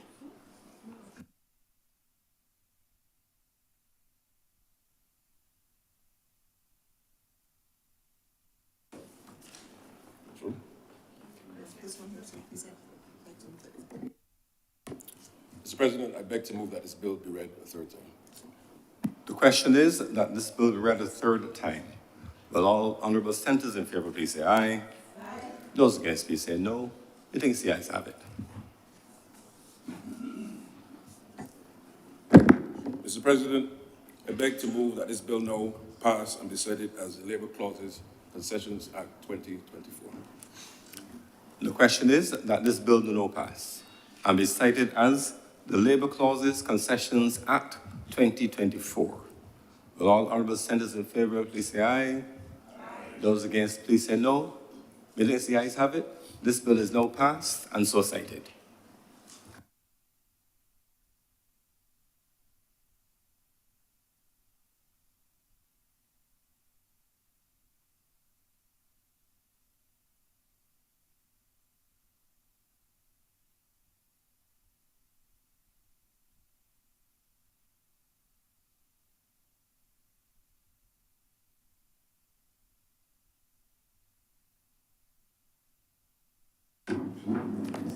Order number 3, sir. In the name of the Honorable Leader of the Senate, to move the second reading of the Law Reform and Law Revision Amendment Bill 2024. Senator Cummins. Thank you very much, Mr.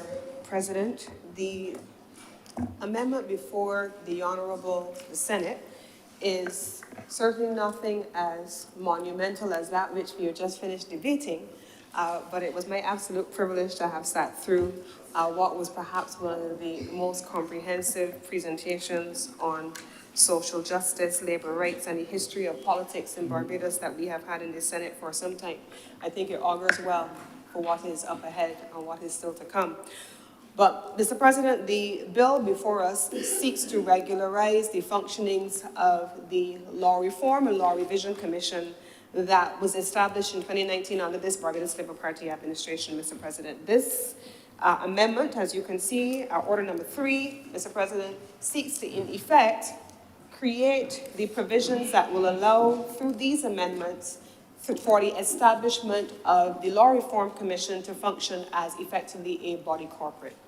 Now, Mr. President, it is an interesting thing when you sit within the bowels of government and you watch the way in which the system works, and you watch the way in which approvals are undertaken, the system for the procurement of services, and how those things then impact on the delivery of services, Mr. President. And so the Law Reform Commission has found itself since 2019 in a position where it has been functioning within the umbrella or under the umbrella of the Office of the Attorney General. And the Office of the Attorney General has provided both space as well as legal cover for the work of the Law Reform Commission. But as a department within a government, every body of work, every paperclip, every consultant, every administrative role that needs to be procured has to go through the very cumbersome supporting mechanisms of central government. They cannot, Mr. President, as is the case in many of our entities that are established as body corporates, they cannot hire for legal researchers. They cannot hire, Mr. President, to be able to bring in crown counsels, to be able to bring in supporting work. They have to depend on the office of the Attorney General. And so, if I were to refer to the legislation that is before us for amendment, Mr. President, the legislation quite simply makes changes in 7 ways, and it has outlined them in your documents. The short title is there, Mr. President, but it speaks, Mr. President, to the inclusion of one language that reads as follows. Establishment of a Law Reform Commission. There shall be a Law Reform Commission.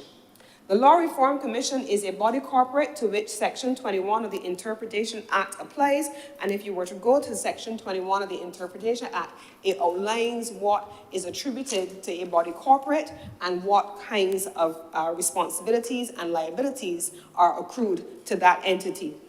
As we go on, Mr. President, it talks about the purpose of the Law Reform Commission, and I want to spend a few moments there, Mr. President. I want to recognize that in 2019, we had a number of illustrious, well-esteemed and respected legal professionals appointed to the role of law commissioners. They include persons who have served at the highest level in the judicial system in this country and who have interacted both as those who are users of the system, as well as those who are arbiters of the system, and together they constitute the Law Reform Commission. Since 2019, Mr. President, they started out to look at what the reform agenda, as is proposed in the amendment at Section 30 in our documents. The reform measures in 2019 that they identified included the Companies Act, CAP 308. I happen to be the minister with responsibility for administering the Companies Act. The Companies Act is an old, very dated piece of legislation that has been tinkered with administration after administration, year after year, to the extent where, in some instances, it is not even recognizable. This Barbados Labour Party administration, this government, has therefore undertaken the responsibility of doing a complete reform and updating of, one, the company's policy, and therefore the Companies Act and resulting legislation that will drive it, to ensure that Barbados has a fit-for-purpose 2024, 2025, 2030, 2035 piece of legislation that it did not have when this original legislation was crafted. It is an absolute necessity, Mr. President, and that has been one of the areas of reform which is underway under the umbrella of the Law Reform Commission. It also includes, Mr. President, the Property Act, Family Law Act, Status of Children Reform Act, a piece of legislation that comes also from within the bowels of the Barbados Labour Party under Tom Adams himself, the Tenantries Freehold Act, updating those pieces of legislation and making them fit for modern purpose. The Court Process Act and the Community Legal Services Act. Those were the initial bodies of work that they, in 2019, agreed to work on. But if I were to come back to the challenges that I have just cited, and the issues that an entity functioning under the Office of the Attorney General has been encountering, it would be to say, Mr. President, quite simply, that they have not been able to deliver on the mandate that was intended and the work that was set out and the reforms that they were assigned and they took responsibility for, because they simply have not had the resources available to them to be able to deliver. Mr. President, in 2019, they did not at the time even have a dedicated office. They now have an office assigned to them, and they have described it in glowing terms, and it is fitting for the work of the persons on this committee in the new complex, the Sir Henry Ford and Sir David Simmons complex down on White Park Road. They now have spanking new accommodation to accommodate their work, and what this amendment seeks to do, quite simply, is one, to allow for the commission to function by way of appointments, having the functions, a director, hire staff, be able to bring in experts, have the execution of a law reform program, Mr. President, in 2021, immediately post-COVID, because COVID resulted in, obviously, a slowing down in the way in which many institutions of government and all across the country and all across the world worked. We could not imagine, and I was somewhere, I don't even remember where, Mr. President, I was somewhere, and I said, I made a flippant comment, and as I said it, I realized what I'd said, and I said, back in 2020 when the world came to a stop, And I thought to myself, and I immediately captured that, and I said, but did we ever in this room think that there would be a time where a statement like that, where the world came to a complete stop, would we ever be in a moment where we would say a thing like that? And it is true. We lived through the moment where for 2 years at a minimum, the world really did come to a stop. And so the Law Reform Commission and its work became thwarted during that period, but they continued to work. Now, what are they proposing to do? We have heard, certainly from the senators who left us, who were here before, on more than one occasion, and others who are still with us, about the need for us to have a legislative agenda, to have a legislative calendar, to have an indication as to what bills are coming to Parliament and in what sequence and what is on the government's agenda. I can give you the assurance that the government of Barbados has, certainly at the level of the government, a legislative calendar where every ministry is responsible for shepherding pieces of legislation through the system. But they become bottleneck simply because the Office of the Chief Parliamentary Counsel, where the legislative drafters sit, is simply understaffed, and it has been understaffed for a long time. But not because for want of trying, but simply because, Mr. President, it has been almost an impossibility to find legislative drafters to hire in this country. And the reality of it is that the Honorable Attorney General in the other place has spoken about it. He's talked about the fact that this is a challenge that has been in existence all across the Caribbean region. In fact, even beyond the Caribbean region, he made mention to the fact that the Commonwealth, to whom we reached out, said that this is a problem across the broader Commonwealth region as well, not just in the region. And so you will see in the report, Mr. President, if you were to take the opportunity to go through it, the Law Reform Commission between 2019 and 2022, that impact justice, funded at the time by the Government of Canada to support the region in legislative drafting, would have developed a cadre of professionals who were lawyers in their own right and then were being financed to pursue the LLM degree in legislative drafting, to be able to have persons available to the region to do this work. But the question must be asked, how many of those persons who completed the LLM in legislative drafting at the University of the West Indies are in legislative drafting now and who have gone back into their previous professions? The reality of it, Mr. President, is that very few of them have continued in legislative drafting. And so what the Office of the Attorney General has sought to do is to find those persons from wherever they are within the international community where they have the capability to absorb and to function within a Commonwealth law jurisdiction, that those persons are now on retainer to support the Office of the Attorney General and specifically the Office of the Chief Parliamentary Counsel. But the work of the Law Reform Commission is also that which is supposed to focus on those things. And so the expectation is that experts will be hired by the Office of the Law Reform Commission to be able to take on responsibility for reforming the laws and also drafting and making recommendations. Mr. President, I want to take the opportunity as well to recognize the contribution of entities like Impact Justice, the Commonwealth Secretariat, all of whom have shared draft model bills on a range of things. And they include some of the current things that we have seen passing through this honorable chamber, including items which, for example, are before committees in both houses of parliament, including model legislation that has been supported. And so what we are hoping to be able to do with this legislation is to ensure that by establishing it first as a body corporate and attributing to it all the rights and obligations that are assigned to a body corporate, that this entity would be created in the first instance, Mr. President, that it would have the ability to hire staff, to be able to execute on the procurement of goods and services, to be able to continue its work, to examine model laws, and to be able to support the work of the government and the country more broadly. And I say the country more broadly, Mr. President, in summary at this point, because I'm not going to go into a significant detail on this matter. But I want to say, Mr. President, that aside from the government's agenda, in an earlier discussion, I heard the comment being made about consultation.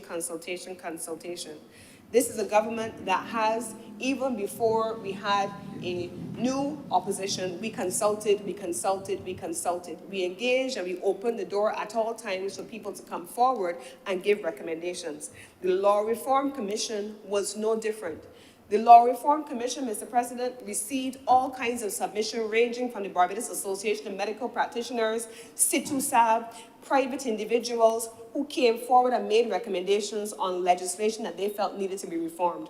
They are all captured in the reports of the Law Reform Commission and the recommendations that they have made to be able to execute on those recommendations. And so we are simply here today, very simply put, Mr. President, to be able to empower this agency to deliver on the lofty mandate that it has been assigned.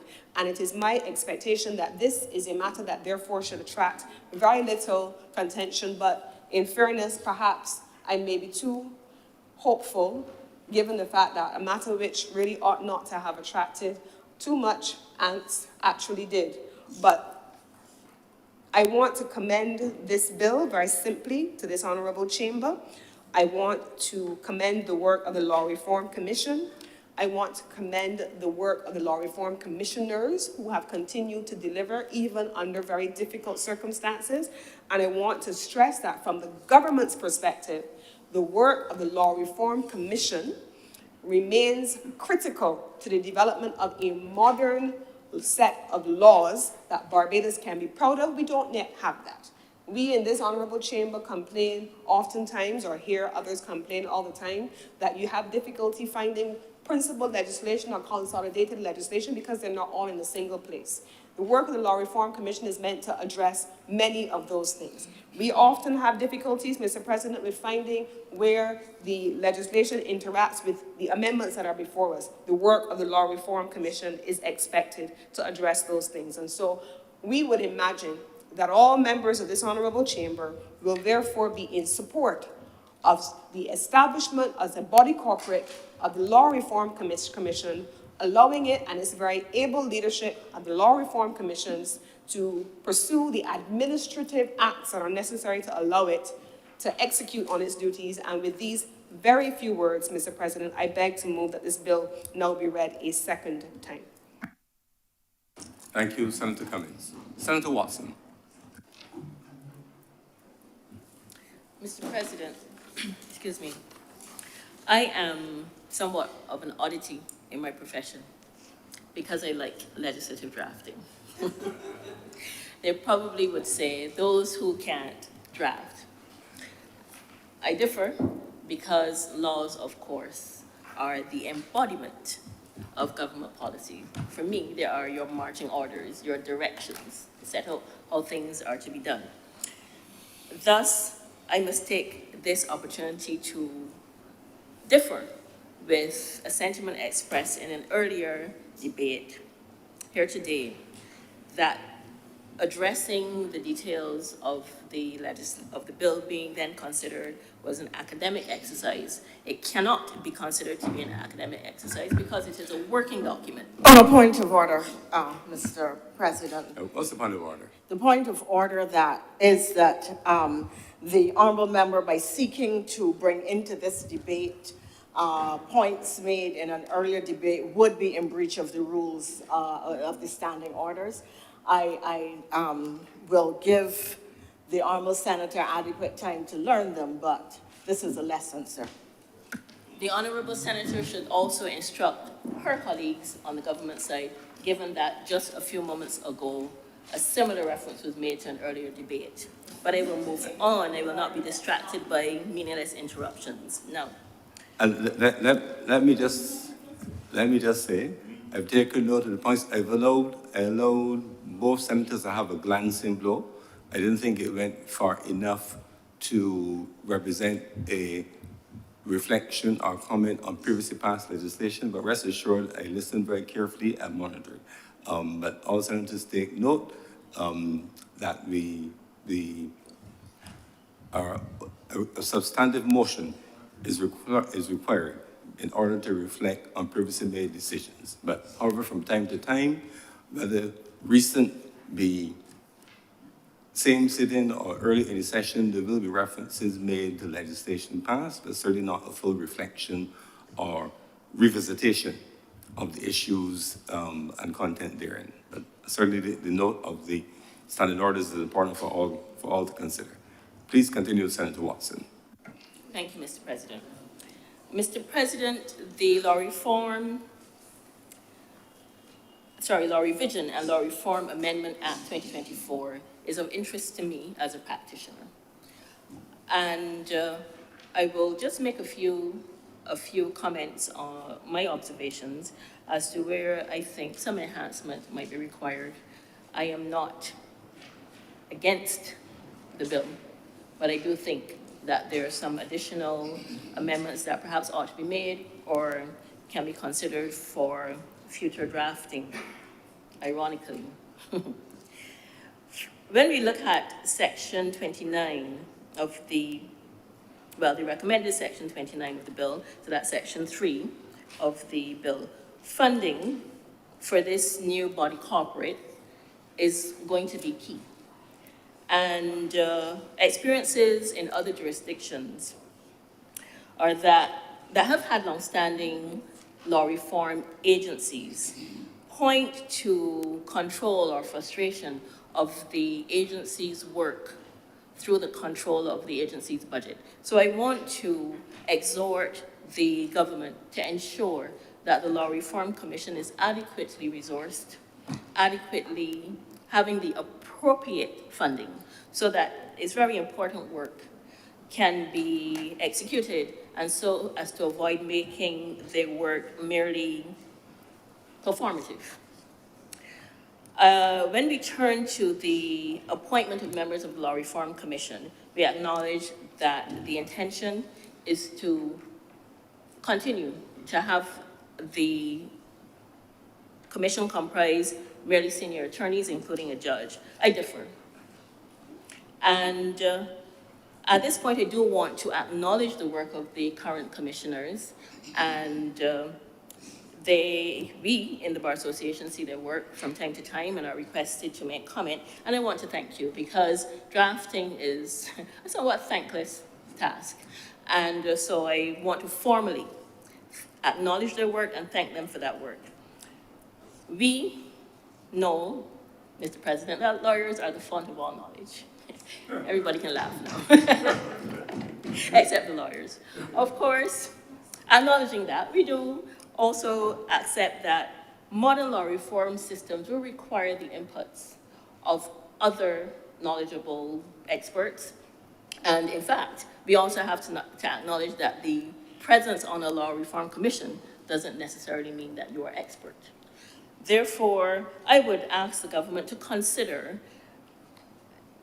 adding some diversity, socio-economic diversity, cultural diversity, when we look at the membership of the Law Reform Commission. I do not believe that it has to be only lawyers on that commission. The approach that I am recommending has been taken in some jurisdictions, which we tend to look at. When we look at model legislation, Canada, New Zealand, they have included other disciplines in their law reform commissions. And I think that no one could reasonably oppose that recommendation. It is an approach that I think Barbados ought to take. Indeed, that seems to me to be the approach that we have taken both with the Constitutional Reform Commission and the Parliamentary Reform Commission, and I think that that's what we should do with the Law Reform Commission. And in fact, this bill itself, when it refers to advisory committees, I think that specialized committees at 34C actually contemplates that you might need the inputs of other people who practice other disciplines, and I think that that can be embedded in the composition of the Law Reform Commission itself. I would also point to the publication of the plan for the Law Reform Commission. So there's a requirement that a plan is provided to the Attorney General no later than the 31st of January annually. And in its report, the Law Reform Commission has said that they actually provided a report for a longer horizon. And that is useful for many reasons, planning purposes, for us to understand, as the Honorable Senator Cummins said, for us to understand what the government's legislative agenda will be. What I would say is that rather than just end at provide it to the Attorney General, that it should be published, similar to publishing the reports or laying the reports in public in Parliament, which means that the rest of us will have access to those reports. My final issue that I wish to address, not an issue, but I think it is an absence in our legal environment, an absence from this bill, and it is something that Senator Cummins actually raised, and that is access to legislation in Barbados. Now, Mr. President, when I used to work in a company as in-house counsel, and when I came out and decided to open my office, I looked everywhere for consolidated statutes. And perhaps it was my good luck that I couldn't find them, and I was sent from department to department to department, all of the logical departments. Maybe it's a good thing that I couldn't find them, because they were priced at about $10,000, and that is quite some time ago. However, I find myself, in my family, we make up words. I find myself trepidated. That's a made-up word. Anybody can use it. I license you to use it. I'm hoping that I can, one of my bucket list items is to find a word that I have invented on the Oxford New Word List or word for the year. So I hope that one of these days I will see that. But I am trepidated when I have to find legislation in Barbados, particularly when I have to search on the printery website online, because it is difficult to navigate. I acknowledge the effort to make laws available online, but it has not been executed in a way that makes it easy for anyone, quite frankly, to navigate. And Barbadians ought to have access to their laws. I view it as Barbadians' laws. And what we find is that we can go to the Supreme Court Library, or we can go to the law library at the University of the West Indies. I say we, lawyers, I don't go, I send my junior, but most people can't access those laws, the laws in that way. And I think Barbadians are entitled. And while Senator Cummins did make reference to an intention to have the laws located in the area where they are readily accessible, that is not one of the functions that is stated. And I recommend that it is stated as a function for this reason. That is actually not an add-on, a simple task. That's a very important, specific task that would have to be performed by the Law Reform Commission. They would have to have adequate staffing, and if we're looking at hard copies of legislation, which some people might want to have access to, they will have to have the physical space, or perhaps provide equipment so that people can come in and navigate soft copies of the legislation. That goes to funding. So I think that specifically that ought to be listed in the functions of the commission. It is important to have that access for those of us who are working with the laws, but then for anyone who has a curiosity, who has an issue that they're dealing with, where they want to be able to research the laws. And that is a recommendation that I exhort the government to take into account. I have listened, certainly in the profession, and over the last couple of attendances to this chamber, we have had members express concern about not being able to access the legislation. And so I think that that's most certainly something that the government ought to pay some attention to, look at and fix it here, or fix it as soon as possible hereafter. Mr. President, for me, the rest of the bill merely sets out business-related issues for the Commission, and I think that it is appropriate and it is timely, and I most certainly support any effort of the government. Everybody might seem a little bit surprised, but I support the effort of the government to ensure that this work is adequately provided for and supported, because, well, they're the laws, and they're important for our functioning as an economy, as a society. Mr. President, I thank you. Thank you very much, Senator Watson. Senator Nichols. Mr. President, I don't propose to delay the chamber in a contribution to this debate, but I do think it is important that a number of points need to be made for the benefit of the public who is listening and also for the record. Mr. President, this legislation came into being about 5 years ago. Law reform and law revision, two fundamentally different aspects of the law that are important. I think Senator Watson touched on it a little bit.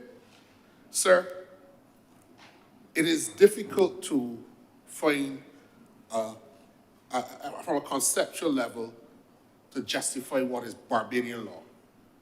And I think that even although we've had a constitution for almost 60 years, we've had University of the West Indies Law Faculty, we've had judges coming out ruling on Barbadian law, we've had our own parliament passing laws.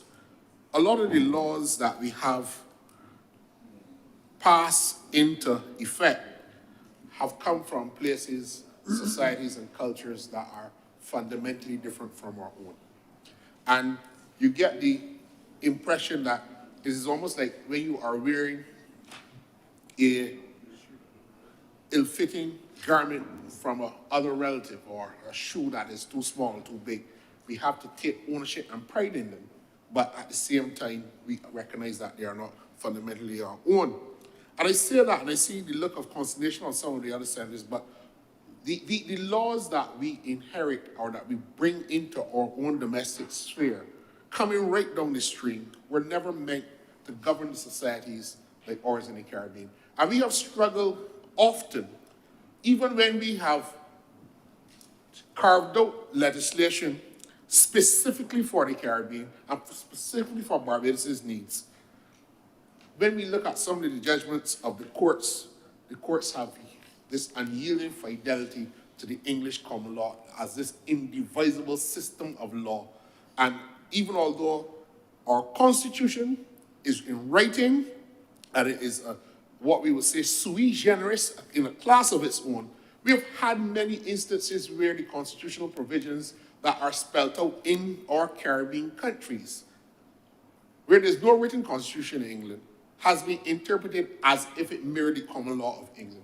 We spoke earlier today of collective bargaining and the right to freedom of association, but one of the earliest cases in the Caribbean, Mr. President, is Cullimore versus the Attorney General, in which the courts in the Caribbean said the common law does not know anything about collective bargaining, so therefore the right to freedom of association does not include it.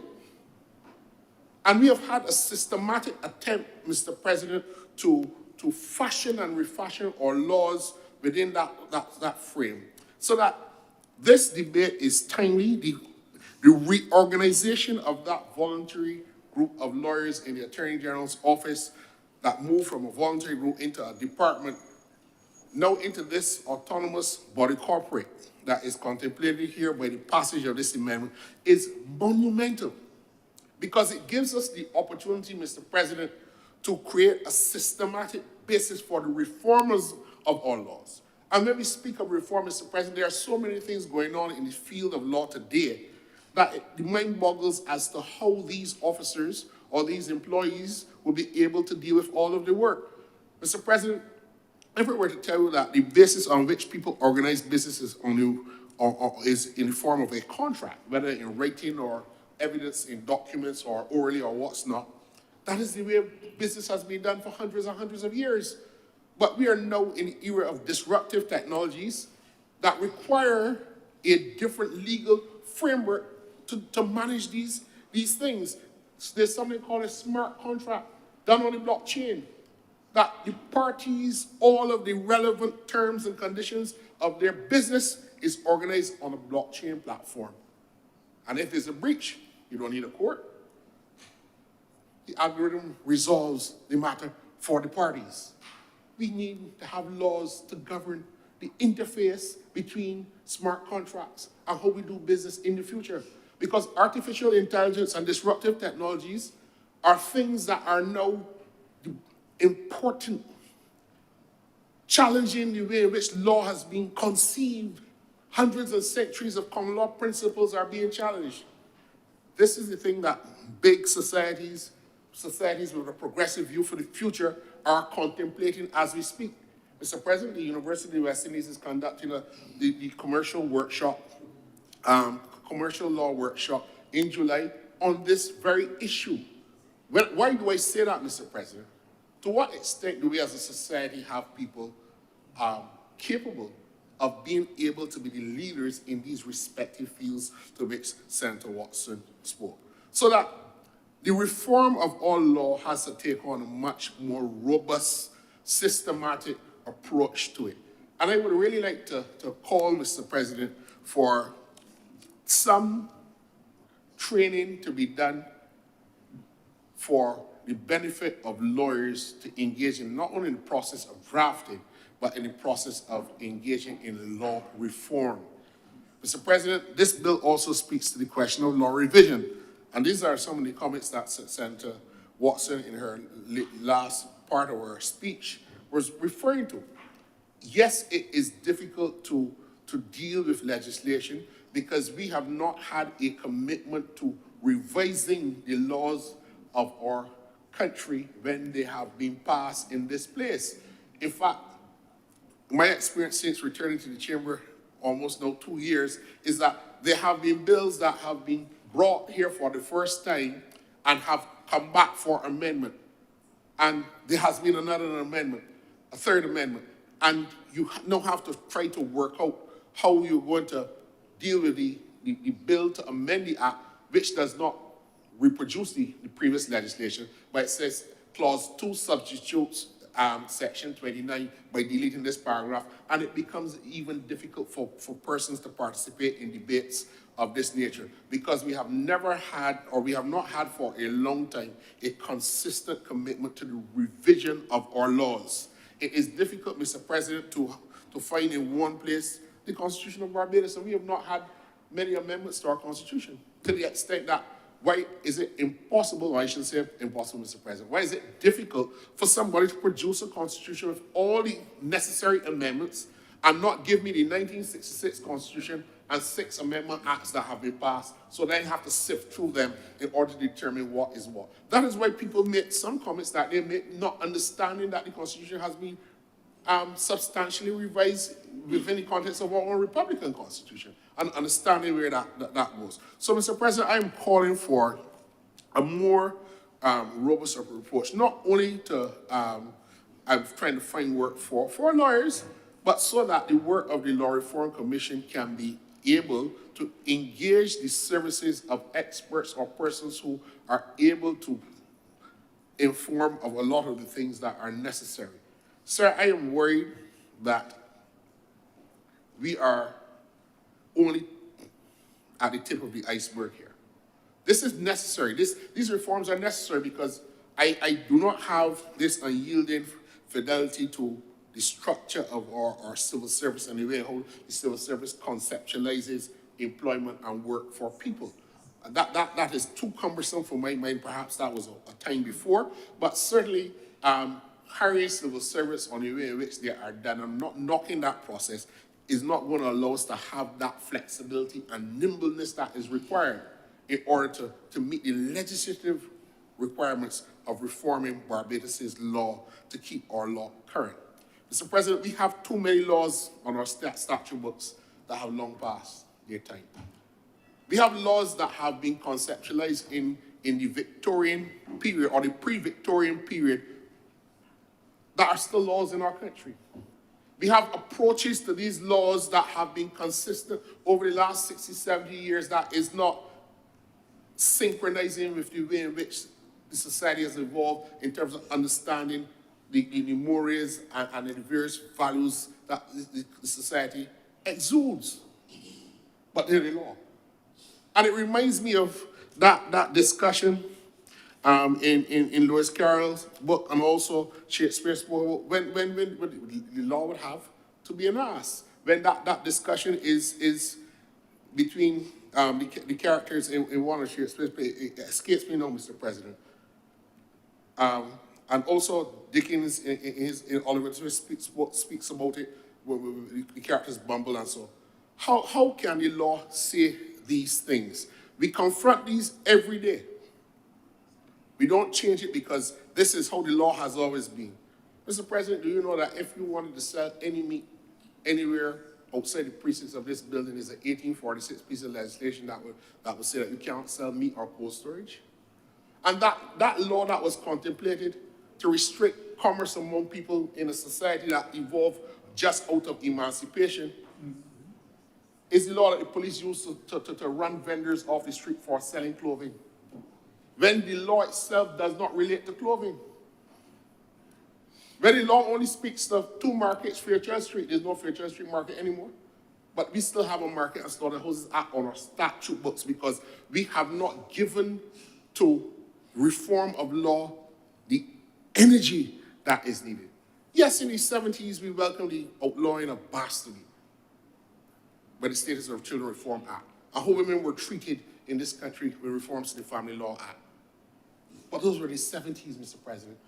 We went through another iteration, and it seems that it's only when the Barbados Labour Party is in government we take a look at the law of Barbados in a robust way, and that is important. We cannot stand still, and there's a tendency in Barbados to see no good thing before or after 1966, and that we are caught in a time war because we are moving too fast, we're changing this and changing that. But Mr. President, we live in a world where we have to deconstruct almost everything that we stand on because we have to continue to be relevant in the world that is to come, the world in which we live. And we have to examine our legal framework within this view because the system that, for example, we changed our Education Act in 1981 in order to eliminate a lot of the biases that came out of the education system that was restructured by the Michelson Commission in the 1840s. We abolished the distinction between grammar school and was it the other school? They had grammar school and I was comprehensive schools. But the truth is that we may have abolished it in law, but in reality, the system still exists. So that there has to come a time when we look at our laws and be able to reform them without being fearful, because in that process of deconstruction, it is necessary to evaluate the things that are good, that we need to keep, and we also need to be able to build up the ramparts and foundations for the wars and the journeys that we have to travel in the future. And to say to the country, Mr. President, that we will take a stance and draw a line in the sand that we're not changing any laws or anything to do with the laws of our land is to condemn the future generations to a past. When in fact we know that all the research tells us that in 20 years' time, Mr. President, 3/4 of the jobs that will be available for young people in 20 years' time do not know exist. So this reluctance, Mr. President, to deal with reform in a very robust way is something that I cannot support. And I therefore will be able to commend the government for the approach to putting this law reform and law revision commission on a strong statutory basis, on a strong corporate basis that would allow it the flexibility to be able to hire expertise and services that would allow Barbadians to have that robust intellectual approach to the building out and refashioning of our laws. So, Mr. President, with those few words, I'm obliged to you, and I have great pleasure in supporting the amendment before the Senate. Thank you. Thank you very much, Senator Nichols. Senator Andre Boyce.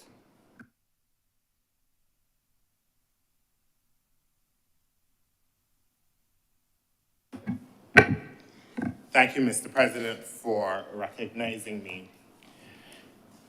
I certainly want to echo many of the sentiments expressed by the speaker who preceded me in this debate, sir, but I thought it important to join the debate because I wanted to spend a moment or two, given the late hour, ruminating, if you will, on the social utility of legal reform, sir. Sir, we all appreciate the extent to which law sets the normative standard in a society. It tells us who a society is. It tells us who the inhabitants of that land can be. And, sir, our considerations of law reform in this moment cannot be divorced from the history of this country. We have heard time and again in this chamber today that this was the parliament from which, in which the slave code was passed. It was, and we appreciate that that code was the architecture of the atrocities endured and survived by our ancestors, Mr. President. And now it falls to us as a former colony, as 57 years post-independence, as a new republic, to refashion the laws of this country, to look at the atrocities of the past, sir, and try our very best to create a more capacious understanding of our democracy, Mr. President. To look at those previously excluded and say that the Barbadian project includes you too. And I think that is the context in which I want to place this debate, sir.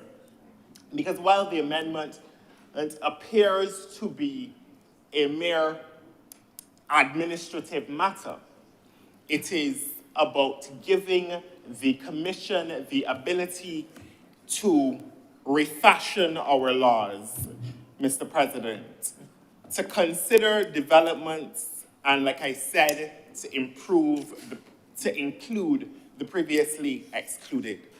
Sir, in my view, the Law Reform Commission deepens the bench of democracy in this country.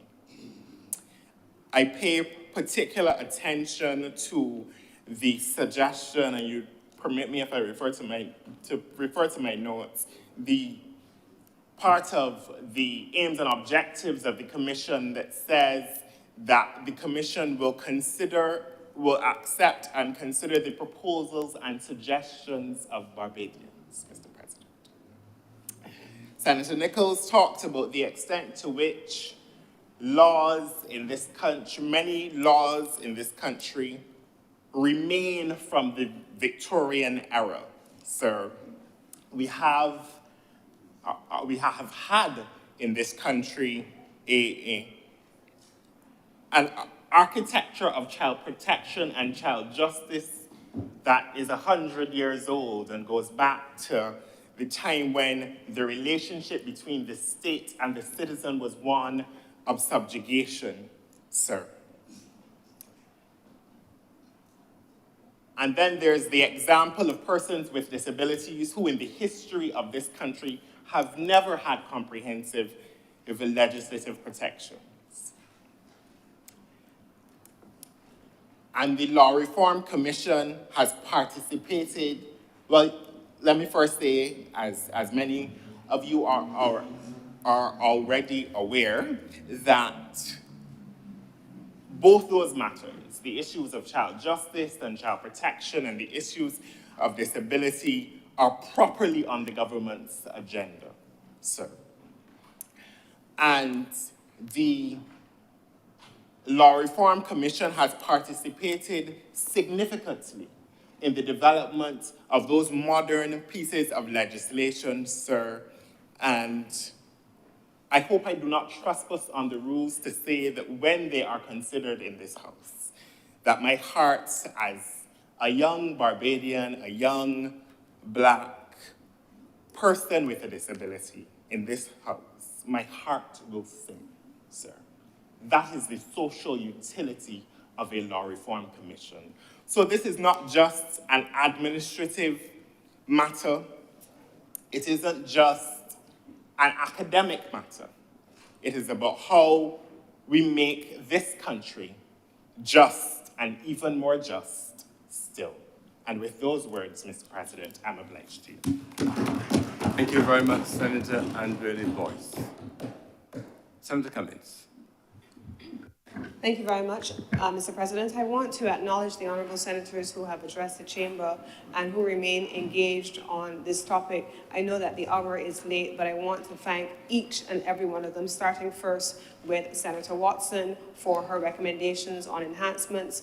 I want to take the opportunity in responding to the honourable senator to make it known that the Office of the Attorney General has very much been engaging on perhaps some of the things that you have recommended already as part of the work of the Law Reform Commission, part of the work of the Office of the Chief Parliamentary Counsel, and part of the work of the overall Office of the Attorney General, and that it is the expectation that we will see the kinds of outcomes to which you have already referred. Senator Nichols, in a comprehensive contribution, I think we are in no doubt as to why he sits as a commissioner on the Constitutional Commission, looking at the reform of Barbados' constitution overall and the role that he continues to play in treating to the Barbados legislative frameworks as well as our reform agenda, and I want to express my appreciation to him for that. And then finally, Senator Andre Boyce for his contribution on how the Barbados Labour Party and this administration has been not only a champion, following on from Senator Nichols, of law reform and legislative updating of a comprehensive suite of laws, but also how we have also been the party to originate and to introduce an entire suite of proposals on treating to persons with disabilities who constitute those of the communities that the Barbados Labour Party and this government is committed to supporting. And so, Mr. President, I want to take the opportunity finally to say that on questions relating to financing and funding of various institutions, the estimates of expenditure were very much laid just yesterday. And so the estimates that are before us now, the printed estimates are not here by happenstance, but they come as a consequence, Mr. President, of the estimates having been laid just yesterday. And I can give the assurance that captured in this document and coming from the other place over the course of the coming weeks, we will have every opportunity to discuss the question of government's financing of the institutions of the government of Barbados. And with these few words, Mr. President, I beg to move that this bill now be read a second time. Thank you, Senator Cummins. The question is that this bill be read a second time. Will all honourable senators in favour please say aye? Aye. Those against please say no. Methinks the ayes have it. Mr. President, I beg to move that Your Honour do now leave the chair and the Senate resolve itself into a committee of the whole for further deliberation on this bill. The question is that I do now leave the chair and the Honourable the Senate resolve itself into committee for further consideration of this bill. Will all honourable senators in favour please say aye? Aye. Those against please say no. Methinks the ayes have it.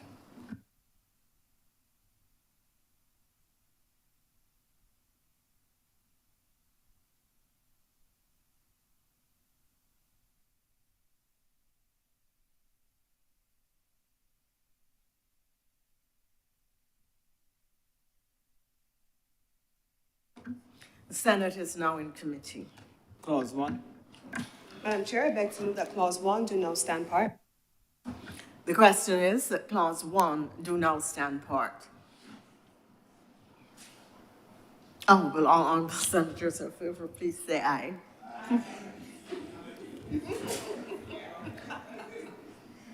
Will all honourable senators against please say no? The ayes have it. Clause 2. Madam Chair, I beg to move that Clause 2 stand part. The question is that Clause 2 do now stand part. Will all honourable senators in favour please say aye? Those against please say no. The ayes have it. Clause 3. Madam Chair, I beg to move that Clause 3 stand part. The question is that Clause 3 do now stand part. Will all honourable senators in favour please say aye? Those against, please say no. The ayes have it. Clause 4. Madam Chair, I beg to move that Clause 4 stand part. The question is that Clause 4 do now stand part. Will all honourable senators in favour please say aye? Will all the honourable senators against please say no? The ayes have it.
Clauses 3 through 7.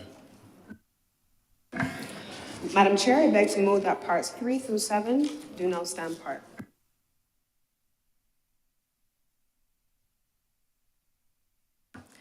The question is that clauses 3 through 7 do now stand part. Will all honorable senators in favor please say aye? Those against, please say nay. The ayes have it.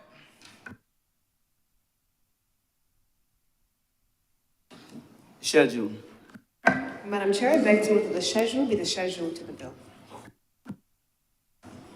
The question is that the schedule be now the schedule to the bill. Will all honorable senators in favor please say aye? Those against, would you please say no? The ayes have it. Madam Chair, I beg to move that you do now report to His Honor the President the passing of one bill in committee. The question is that I do now report to His Honor the President the passing of one bill in committee. Will all honorable senators in favor please say aye? Those against, would you please say no? The ayes have it.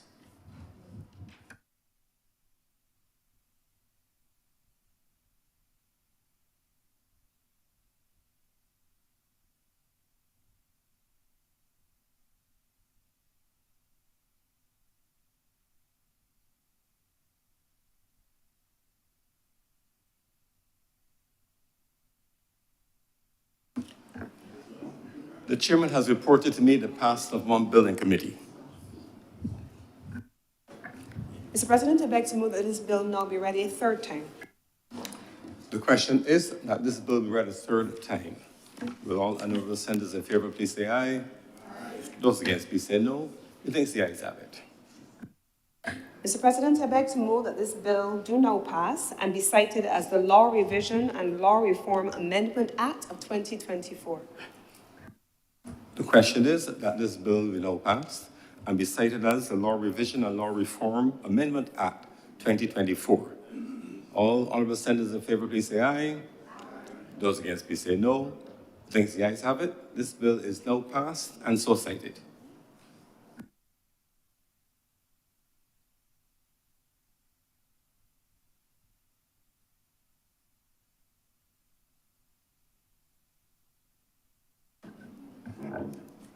Order number 4, sir. In the name of the Honorable Leader of the Senate, to move the second reading of the Transport Authority Amendment Bill 2024. Senator Cummings.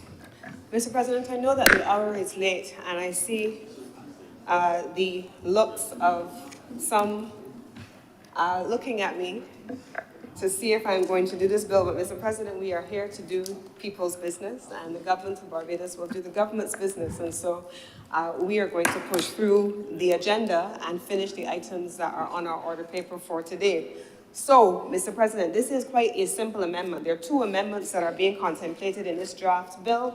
Mr. President, well, two substantive amendments. One, Mr. President, it attempts to create a definition in the first instance for what constitutes a license for the purpose of the application of regulations under the Barbados Transport Authority.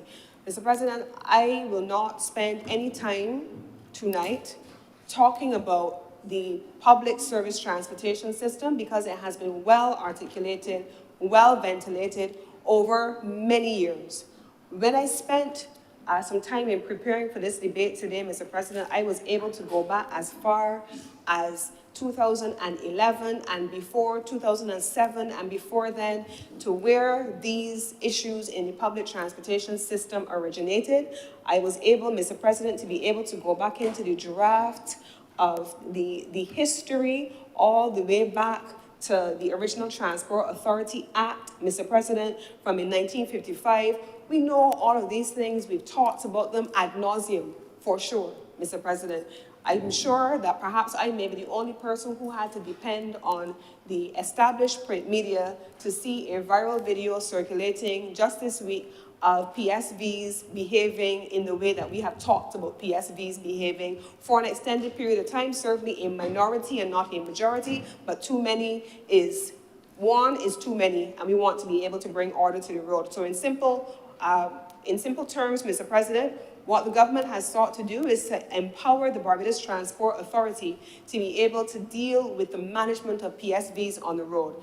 The attempt, Mr. President, to limit the role of the regulation for the purpose of the PSV sector, or to expect that the Barbados Police Service and court system will be in a position to respond in a reasonable time frame, given all the other things that are being navigated, to be able to bring order to the roads is not a realistic one. And so the government of Barbados has made an undertaking that there will be some accountability given, one, not just in the first instance to PSV drivers and conductors, but also to those who own PSVs to hold them accountable for the vehicles that they have placed on the road. So in simple terms, Mr. President, what is being asked for in this legislation is, one, for there to be a definition provided in the first instance of what is a license, and to have that license revoked where applicable by the operation of the Barbados Transport Authority. This bill has been in place, or this legislation has been in place for some time, and the regulations are going to be accompanying it, and we are making the necessary amendments here. So in the first instance, Mr. President, license in this instance for me, for many of us in this room, relates to that blue document piece of card that we have in our purses that tells us that we passed a driving test and we're empowered to drive the motor vehicle, whether light goods, private car, automatic, whatever it is. For the purpose of this legislation, however, the definition has the following meanings: a license to drive a public service vehicle, motor, omnibus, minibus, or route taxi issued pursuant to section 23(1)(a), or a license or authorization to act as a conductor on a public service vehicle, motor omnibus, minibus, or route taxi pursuant to the same piece of legislation. And so in this instance, the guidance coming from the Office of the Chief Parliamentary Counsel is that you did not want to use the ordinary meaning of the word license, but you wanted to make it specific in this instance. We also had the circumstance, Mr. President, where the role of the Barbados Licensing Authority, on the one hand, was enabled to provide, revoke, or cancel licenses as defined up above, but the role of the Barbados Transport Authority had a different, it did not have that authority. This legislation allows them to take full control over the operations of the entities operating as PSV on the roads to be able to bring some order. And so what we have before us, Mr. President, would be Transport Authority Regulations of 2024. And we have that there are a number of things that are being incorporated. One of them is the one I have just outlined. We have the regulations dealing with owners, which were inadvertently excluded in the last discussion. And the regulations, therefore, allow for us to be able to deal with those things. But then finally, Mr. President, because the government does not want to be in a position where it is passing laws, where it is making regulations, where its agencies are functioning in a way that people are not clear, the Ministry of Transport and Works has committed that it is their intention that the draft regulations, which have been approved by Cabinet already, will be accompanied by a public education campaign that will be rolled out once they are in a position to have all of the amendments approved and passed through this Honorable Senate. And so it is my hope that, as is the intention of the Ministry of Transport and Works, that all persons sitting here under the sound of my voice in this honorable chamber will be able to identify with the amendments that are being proposed, the purpose for which they are intended, and to be in a position to support this bill before the Honorable Senate this evening. And with those, again, very few words, I beg to move that this bill now be read a second time. Thank you, Senator Cummins. Any speakers? The question is that this bill be read a second time. Will all the honorable senators in favor, please say aye. Those against, please say no. I think the ayes have it. Senator Cummins. Mr. President, I beg to move that Your Honor do not leave the chair and the Senate resolve itself into committee for further deliberation of this bill. The question is that I do not leave the chair and the Honorable the Senate resolve itself in the committee for further consideration of this bill. Will all honorable senators in favor please say aye? Those against, please say no. I think the ayes have it.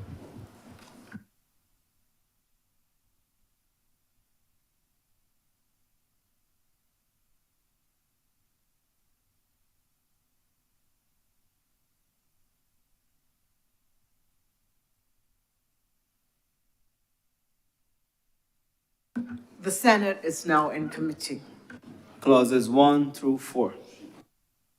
Madam Chair, I beg to move that clauses 1 through 4 do now stand part. The question is that clauses 1 through 4 do now stand part. Will all honorable senators in favor please say aye? Those against, please say no. Madam Chair, I beg to move that you do now report to His Honor the President the passing of one bill in committee. The question is that I do now report to His Honor the President the passing of one bill in committee. Will all honorable senators in favor please say aye? Those against, would you please say no? The ayes have it.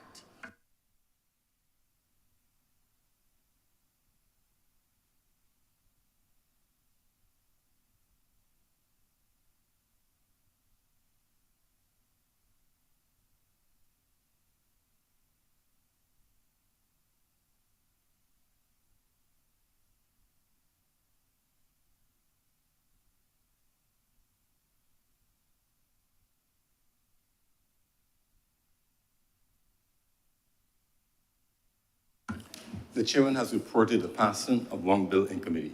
Senator Cummins. Mr. President, I beg to move that this bill now be read a third time. The question is that this bill be read a third time. Will all honorable senators in favor please say aye? Those against, please say no. Methinks the ayes have it. Mr. President, I beg to move that this bill do now pass and be cited as the Transport Authority Amendment Act 2024. The question is that this bill do now pass and be cited as the Transport Authority Amendment Act 2024. Will all honorable senators in favor please say aye? Those against, please say no. Methinks the ayes have it. This bill is now passed and so cited. Senator Cummins. Mr. President, that brings us to the end of government business for the day. I want to acknowledge the contribution of every honorable senator who has spoken. We also had a number of guests with us today, and I want to also acknowledge the presence here earlier during the evening of the representatives of the labor movement who were here to be able to be a part of the passage of an earlier bill. And so with those words, Mr. President, I beg to move that the Senate now be adjourned sine die.